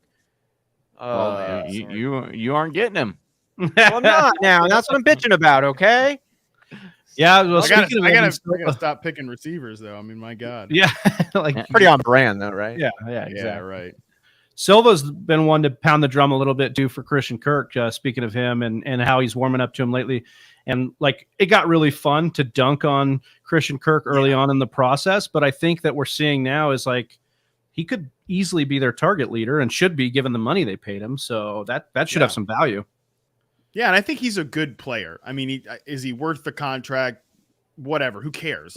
He's got the contract. It's not my money. I don't really give a shit what the Jaguars paid him. But I think that he's a good player who fits in really well with what they need. And they need a guy who's going to give Trevor Lawrence layups, and he can definitely be a layup guy out of the slot. But they also need somebody that's going to make explosive plays over the middle of the field. And I think that Christian Kirk fits more in that vertical slot receiver archetype than the little pop gun Jamison Crowder slot receiver archetype. So I like Christian Kirk. I think it just makes a ton of sense for again, the money was stupid, but the player and the fit there makes a lot of sense. And I think he's going underdrafted. He's consensus ranked wide receiver 41. I really like taking him in this range of drafts. Yeah, I like it too. I really like this right here. Calvin Austin may have been misrecorded on his 40 time. If so, had fastest time in history, sleeper wide receiver in Pitt. I think he'll be the replacement for Deontay next year. I think that. I don't think they're resigning Deontay. Yeah, the Steelers are pretty strict. They've got numbers that they're just not going to pay guys over, and they have a good history drafting receivers. I mean, this is probably something I shouldn't think about as much as I do, but I'm a dork and this is the stuff I think about. Like I am very fascinated to see where the Steelers line these guys up this year. Like who's going to be their slot receiver? Deontay has never been a slot receiver, even though he's kind of built, smaller, slighter, like we typically think about it as like slot receiver guys, but they lose Juju, obviously big slot receiver. They lose Ray McLeod, who was like his, which people forget about. Like that was kind of their slot receiver after Juju got hurt. So is Calvin Austin going to step into an immediate role as a smaller guy and like play a speed slot receiver role? I actually think Chase Claypool, like it would be better for them if they moved him inside and sort of played him like I think it would help some of those like separation issues, the lack of nuance in his route running, stuff like that. So I really can't wait to see where these guys line up. And it's a lot of talk about the damn Steelers offense. I like when you talk about my big old dirty slot that I took in the 9th round there. I think that would be awesome. Keep doing it. No, but I think what you said there is really astute there, Matt. And I think we talked with Graham Barfield earlier this week, and he was like, each season is like a snowflake. We're trying to figure it out. It's all unique. And I think that's one of the questions you could ask about is the Steelers like makeup at wide receiver. And it's no question, or it's no surprise that that's your question, right, Matt? Because you study wide receivers, so you want to know because they've got talent there. So how are they going to use that talent? Yeah. Can you speak a little the running backs really dropped off. Like all of the guys I would have loved to take to be my like RB3 or whatever went off the board like right after I was auto drafting them all. Yeah. Can't get any of those. We did spend some time on the Steelers. I think it is appropriate given their history of being fantasy viable, and no matter really who is different wide receivers, different running backs, different quarterbacks. We're still seeing a lot of production coming out of Pittsburgh. Another unit that we see a lot of production come out of, and we have a lot of question marks, is Kansas City. And it's wild that we don't have a Kansas City wide receiver really going in any of the earlier rounds for the first time in a long time. Travis Kelce's obviously who he is, but moving out to the other wide receivers, if we get a chance to talk to one person about Kansas City Chiefs wide receivers, which we've talked a lot about, though, it is definitely you. So I was wondering if you could speak a little bit on the expectations here for the wide receiver core in Kansas City. You have 4 seconds, Austin. Oh, I'm done. Good. I was really hoping he was going to run out the clock there. And I mean, I got I got to take a freaking running back here. Not super excited about that, but we'll see what happens. All right. So Chiefs receivers, Steelers on the brain, but I think the Chiefs are really fascinating. Obviously they get a Steelers receiver there in Juju. And I think if you squint at Juju, you could sort of see like this year's Cooper Kupp and his range of outcomes. Not like he's going to lead the NFL in catches, yards, and touchdowns. He's not going to be the Triple Crown threat. I doubt that. But I think you could also kind of make an argument, again, a guy that has a resume, like Cooper Kupp's, ranked as like the second receiver in any like top 10 list. These like ESPN polls, like Madden, the second receiver in Madden. Like nobody was calling Cooper Kupp that last year. There wasn't that much excitement about him, but big slot receiver with a good resume, gets a huge leap in quarterback going from Jared Goff to Matthew Stafford. Obviously, with the husk of Ben Roethlisberger to Patrick Mahomes is a pretty big upgrade. I think Juju's gone from being like one of the most overrated receivers in the NFL to like one of the most underrated guys, but only signed a 1-year contract. He hasn't obviously, I don't think he's as good of a player as Cooper Kupp, period. So, kind of talking, I think you can see a range of outcomes there for him. I don't mind taking him where he goes. I also am a big Sky Moore fan, but how soon is he going to hit the ground running? Like, I think you could see Sky Moore maybe be like an Amon-Ra St. Brown type who maybe does more damage in the late half of the year if the depth chart shakes out this way. And I saw Stepmom Lauren had a comment about, McCole Hardman. Like, people might hate this, but he's probably not going away. So I think we could see just a rotation of all 4 of these guys. The guy I don't really buy into is like MVS. Not that I don't think he's a terrible player or anything. I just don't think that he's a volume receiver because of this like inconsistent skill set that he has. Well, the big thing right now that everyone's obsessing with is just like how much these players are getting paid, and thinking that like just because you get paid turns to automatic production. Yet last year, when you looked on Twitter, everyone was griping about Kenny G, who got paid a fat contract. And what did that turn out to be? 0 tutties. Yeah. Okay. So that's why I'm like, whenever I see people that like, oh, you got paid this massive amount, it's because that was what the market was showing or dictating. I don't, like they have a purpose for when they're bringing these guys in, and sometimes you have to pay more for that. Sometimes you pay less. And they also they can get out of that contract in 1 year too. Like, so theoretically, like Juju and MVS could be off the roster next year. Yeah. Or you could ball out, like you said, and then sign a. That's the other thing is like Juju probably knew that his value wasn't significant. So he's like, okay, I can sign a 1-year deal and have a good chance of winning a Super Bowl. Or I am going to sign a longer term deal with some terrible team that's willing to pay me because they need wide receivers like Jacksonville, but they have no shot in hell at winning a Super Bowl within the next, 7 years. Yeah. So, do you have any? As you've delved really deep into studying the intricacies, specifically at the wide receiver position, we just had Dwayne McFarland on, who had done an awesome breakdown a little while back on predicting breakout wide receivers at their different year, 2nd through 6th year in the NFL. Matt, I heard you talk about how Chase Claypool initially had a really strong reception perception score, and then it shifted after his first year. Do you have any insights on what shifts of wide receivers, like seeming potential on this? Like, yeah. Depends, I guess, depends on a lot of factors. Typically what I've noticed with these guys, like those drops, like you see with Chase Claypool, like really great in his rookie year and then dips in his second year, that typically doesn't happen. Typically once guys, especially in RP, like once they're established at a certain level, they hit that like 70% success rate versus man number that, you typically want to see your perimeter receivers hit.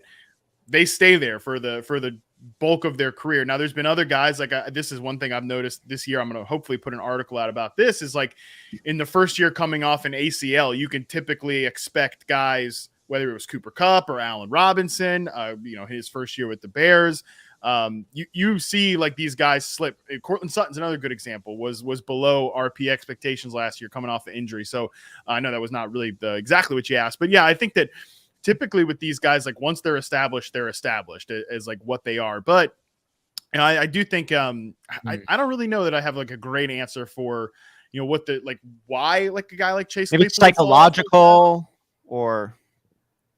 Yeah. I don't know. I just say, I mean, some guys like they have just career fluctuations, and like sometimes the answer is just like shit happens. But for the most part, I think like once guys are established, they're established at a pretty good range. The fact that you responded with, it doesn't happen that often, and when it does, it's kind of tough to say. That is the answer to me. Then, like that's where we are at on the cutting edge. And of course, how does these random outliers affect Marlon Mack? Well, over in Houston. Well, we had a positive effect into the Venmo account for our charity of choice. So I'd like to flash this up because Ryan Weiss just paid us $25 for the mock draft marathon. Hey. Keep up the good work. So we got to hit him with a Whisper Nation pregnant pause. And of course, we are donating a portion of all the proceeds raised in this beautiful thing that we're doing here to the Hayden Hurst Foundation. So Hayden Hurst Family Foundation. The link to that is in the description below. Remember, Venmo at TheFantasyWhisperers, or use the super chat if you're watching live on YouTube. And Matt Harmon's, takes on Hayden Hurst earlier were strictly as a tight end, not as the foundation. We love the foundation. Yeah. Here's the thing. Also, if you guys don't like and subscribe, like Big Trey was saying, it's like it never happened. Johnny, I just love it. I love it so much. Oh man, it's so good. So you're out on Albert. Yeah, I was just gonna say Albert O. I'm not gonna. I almost had it and then I didn't. Dude, you've been practicing for days. You've been practicing for days. Just like you, man. Every time I try to do it, I get like, I second guess myself, and then I just chicken out. I like that. Yeah. You picked him. You liked him. Oh yeah. Yeah. If you saw my face, though, it was like, I guess. I'm a little, I just don't quite know where this whole Denver target tree is going to shake out. I feel the most confident about Cortland Sutton. I'm a little like concerned that, he's in some sort of split with Greg Dulcich, but I also like kind of will believe that when I see it, because typically rookie tight ends, like they haven't made that big impact. So I do think the touchdown ceiling is high for Alberto. I think the breakout potential is high. So, at that point, I actually really wanted to draft Pat Freiermuth back to the frickin' Steelers in this round. But when he was gone, I just went back to Alberto. I'm like a little, I got him ranked really high, and I feel kind of like nervous about it. So again, not a super confident endorsement there, but I think this late, like the touchdown ceiling is really high. Yeah. I think if you're looking for a breakout tight end, he's attached to a good quarterback and what should be an efficient offense. So I will take the plunge there. Well, stepmom Lauren's coming and taking the plunge at the Hayden Hurst Foundation, throwing another super chat our way, which means we gotta hit him with another whisper. Woo! Woo! Woo! Woo! Woo! Gotta get some more Ric Flair. Yeah, in here too. Dude. Oh, what? No, we're good. We're rocking and rolling, and we appreciate stepmom Lauren, everybody else donating to the Hayden Hurst, or helping us donate to the Hayden Hurst Family Foundation. So, what are you thinking here, Matt? Final pick, Mr. Irrelevant for your squad. I'm gonna take a high upside, backup handcuff running back type, and to close out the draft there. I mean, high upside on the damn Bears offense, but whatever. Yeah. I do actually kind of I wonder what you guys think about this. Like there's been, again, I don't love to buy into like a writer speculating, just about this stuff. But at the same time, I've read a few articles, reports about like the Bears might be more of a committee operation this year. I think it kind of makes sense from like a new staff. They're not as invested in David Montgomery as the old crew. David Montgomery's in the last year of his contract. Like Khalil Herbert maybe has more standalone value than we're projecting. And obviously, he was really good last year when Montgomery was hurt. So I don't know. What do you guys buy into that at all, about like the idea that he might actually have more standalone value than maybe we're thinking that right now? Yeah, I think so. I think some of his metrics showed that he's at least on par with Montgomery. Could be even better based on what some of the advanced metrics. And then we don't have anybody that drafted David Montgomery still in the building, not a coach or a GM. And so I think that's the bigger thing. I do think Montgomery gets the first crack at it. He's probably earned that. But should anything falter, his efficiency or injury, this team it behooves them to look at Khalil Herbert more extensively, because they're going to have to make a decision on Montgomery. And I see a little bit of Denver's situation in Chicago right now, but it's even more in favor right now for David Montgomery. I think that David Montgomery is like the Melvin Gordon in this situation, and we're not as high, right, on Khalil Herbert as we're on Javonte Williams, but I think it's kind of a similar dynamic. I think, just as Travis put it, David Montgomery is going to get the first crack at it, but it's really going to be let's just see who helps us the most. I don't think there's any preference. It's just, let's see who helps us the most. And then it's a pure meritocracy, I think, at that point. So, I mean, the nice thing is, like, I do think it makes sense from a coaching staff to take a look at Herbert, because then, if you have to like draft one or definitely re-sign Monty this offseason. The thing is, like, when Monty gets the ball, he does produce. He's a good running back, especially in that system that they're going to be running over there with the, it'll be more of a zone run scheme. I think that he could be a really good value depending on where he goes in your draft. I wouldn't draft up to get him, reach for him, but I do think depending on where he falls, I think he could be a good value. My guy, Irv Smith here. I feel like stepmom Lauren only came back. Was she been in the show the whole time? Like, I said something really nice about her Mike McDaniel point. Was she here did she miss that part? I had some really good things to say. I think we muted your mic. I think we muted your mic, Matt. This is a fresh one. So that means we got to come and hit him with another whisper. Woo! That's what she's really trying to do, because as Scott said, he's not going to donate until I lose my voice. And I was telling him, I'm not doing that again this year. I feel really bad though about this, especially with stepmom Lauren watching so much, because I've taken picks that are, I seem like a scuzzy dude right now, because I have taken some players that I was speaking a different message to, just a few hours ago. I like her, and I got a soft spot for Mecole Hardman over here, and I went ahead and took MVS after you took Christian Kirk, and I got sniped in a panic, and I took MVS right there.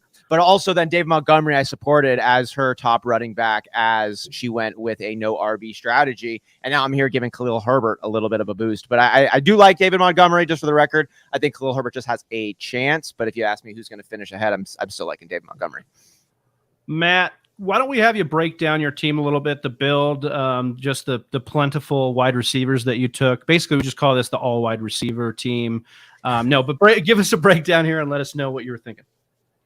Yeah, I actually kind of had to pump the brakes on receivers at some point, even though I really wanted to take Nico Collins with my last pick. But, I resisted the temptation. I went with more of a, like I said, that high upside running back approach. No, I mean, look, when you can start multiple receivers like in a league like this, you can throw so many guys out there. I like to load up on players. I did go with Gabe Davis over Elijah Moore, even though I think, this is a great year. We were talking about like kind of those second year receivers. This is a great year to invest in second year receivers. If you can leave drafts with like, I love loading, especially if they're not even like going to necessarily project as starters for me. Like, in the 3 receiver build, like, most weeks I'm gonna be starting Jefferson, Debo, and Allen Robinson. But like, that's a lot of upside if you can get like a Rashad Bateman, Elijah Moore, Rashad Bateman, Kadarius Toney after the first 5 rounds and stuff like that. So I think I like having Gabe Davis again as a guy I don't have to rely on, but clearly has a high weekly ceiling. And Christian Kirk, I think, has a really nice floor. So the receivers are great. I like taking Brady there I think Brady still, even without Gronk, even with Chris Godwin banged up, has a really high, top 5 quarterback ceiling. He's kind of boring to take. He's not as exciting as the guys that are going to go ahead of him, but he's going to produce. And I think the Bucs, I'm trying to hoard the Bucs touchdowns as well with like Brady through the air, Fournette on the ground. So, I'm trying to build like a wide receiver heavy team with some like unproven breakout guys as well as more of that like 4 or 5 in the rotation. Yeah, I think that was a great build. You took all my favorite wide receivers, and maybe it's because I listen to you a lot. So those are my favorite wide receivers. So it's just kind of confirmation bias. But I really love that run 5 through 7 that we talked about there. And I think Mitchell's, like you said, Mitchell's discount is kind of baked into his ADP a little bit. And it'll probably get baked in even more with the TDP hype and this offseason stuff. And I love how we're all ready to trust these beat writers a year after the Brandon Ayuk fiasco and the Trey Sermon BS. Like, how are we back again on these guys? No offense. I think they're professionals. They do their job well. But I think it's probably maybe hard to pick Shanahan's brain. And like Michael Carter too, even though I was kind of about taking Michael Carter, I do think if you're building wide receiver heavy and you're kind of like I'm not punting the running back position. I still took 2 in the first 4 rounds, but for your running back 3, like he has a pretty decent floor. I think he's still going to be involved, probably like annoy people that take Breece Hall really early and be involved as a pass catcher, has some weekly value. But again, if Breece Hall ever got hurt, we saw Michael Carter for a stretch last year really put up a lot of good numbers as a starter. So if you're going to go with more of a wide receiver heavy build, I like getting a guy like Michael Carter who has weekly value. Same with Nyheim Hines. He doesn't have that same ceiling if Jonathan Taylor ever gets hurt, but he does at least have some sort of weekly floor, maybe not a floor, but like he does have spike week potential. I think that will still be the case. Yeah. Austin will give like to say. Yeah, exactly. Save the bacon. Matt, we'll give you a chance to look at some of the other teams here. Austin, do you have a chance to maybe roast or toast one of these? That's what we're kind of doing here. So Matt, pick one team you'd rather roast or toast. And then Austin, why don't you kick us off here? I was taking a look at some of these squads here, and there was so many that I was like, oh, I like the wide receivers. I like the quarterback situation. And I'm just not vibing the running backs over here. And then I got to Blazed Confused, and I like that team name. And then I looked at the players, and I play for upside. We're here mocking in July. There is a lot of excitement that gets factored in for me. And I'll tell you, this team to me is exciting. Jonathan Taylor, you got him as a top 2 running back there. Kyle Pitts, the unicorn, is now on your squad. Did you get him out of value? I don't know. I don't care about that right now. I'm excited by Kyle Pitts. Tyreek Hill, man, this guy's been a wide receiver 1 like every single year he's been in the NFL. I like the sleepover narrative that him and Tua seem to be having. They're like playing N64 over at each other's house right now. I'm vibing on that. Gibson, he's just another a boring, but a running back 1 that seems like all he can do. I know the narrative is pointing him down, but all the work he's done has been positive. Same coaching staff that just kept driving this dude with a fractured shin. Didn't matter. He was still an RB1 for you. And then Marquise Brown. I like the narrative of him and Kyler Murray back together. Treylon Burks is the rookie of impact that I'm one of the most excited by. I like him over Drake London. Call me dumb. That's where I'm having fun. Garrett Wilson, that's the only pick really here that I actually don't personally enjoy. Rashad Penny, we know, is the RB1 for the last 5 weeks of the season. Rodgers back-to-back MVP. Good second quarterback for you there with Joe Burrow leading the way. I just think this team has upside. I don't see a lot of picks that I don't like, and I'm going to toast you blazed and confused. Good team name, too. I'm with it. Matt, what about you, man? Do you want to hop into a roast or toast here for another team? Yeah, let me see the whole board again. Click out of this guy because I'm an idiot. I couldn't bring up the damn draft board on my own computer. I just did it all on my phone. Really smart guy over here. No, I do actually really like even the receivers are a little volatile on your team, Austin, but I do like the way you started. I loved like Dalvin Cook and Saquon Barkley in the first 2 rounds. That makes a lot of sense to me. Obviously DK, like you're taking him in the 3rd round. He's going to get a dominant target share. How bad is the quarterback situation? That's going to be tough. But I do really like that start for Austin's team. Also from like a running back heavy approach for what's this team here? The DQ, some of the conflict thing. One starts with Najee Harris over there. I mean, Najee Harris, DeAndre Swift, Breece Hall. That's an exciting. Yeah, there we go. I can't read that much. I mean, our producer. Yeah, I got to shout out Donnie. Oh, there we go. Yeah, I mean, that's that 3 running back start, kind of the opposite a little bit. I went more wide receiver heavy. He went more running back heavy to start. But the 3 receivers there with Thielen, with Devontae Smith, with Robert Woods, that could give you maybe not an exciting trio there.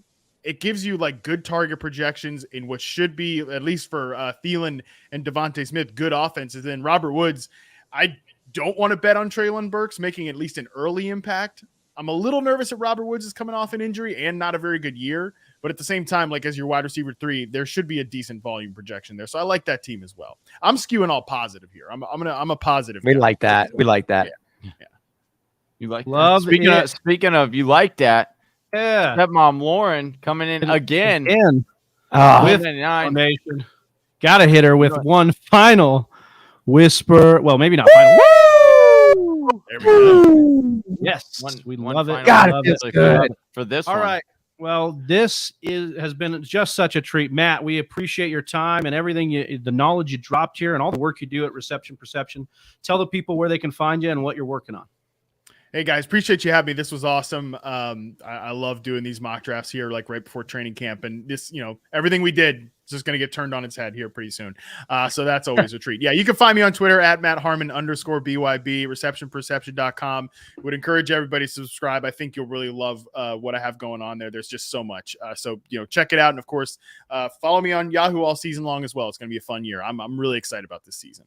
Fuck yeah. Absolutely. We're excited about you and all the work you do. Thanks again, Matt. We'll have you on next year.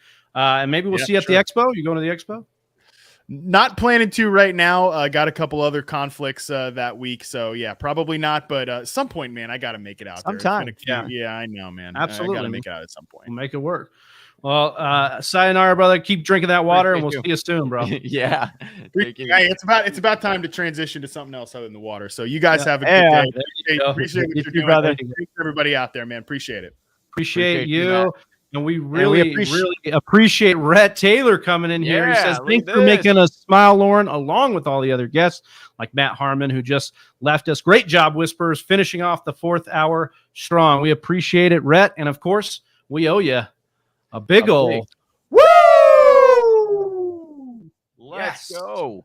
All right. Well, it's time for us to transition. This stream will be ending, so make sure you guys hop on over. If you're subscribed to the YouTube channel, it'll notify you right away, but hop on over to part 2 of the stream and get in there, and we will get rocking and rolling in this next 4-hour block. And we've got a great group of guests. Next, we've got Kate and Michelle Majuk from Ball Blast. They will be joining us for this mock next hour, so make sure you get on over there and check us out. So again, this stream is Yeah. Yeah.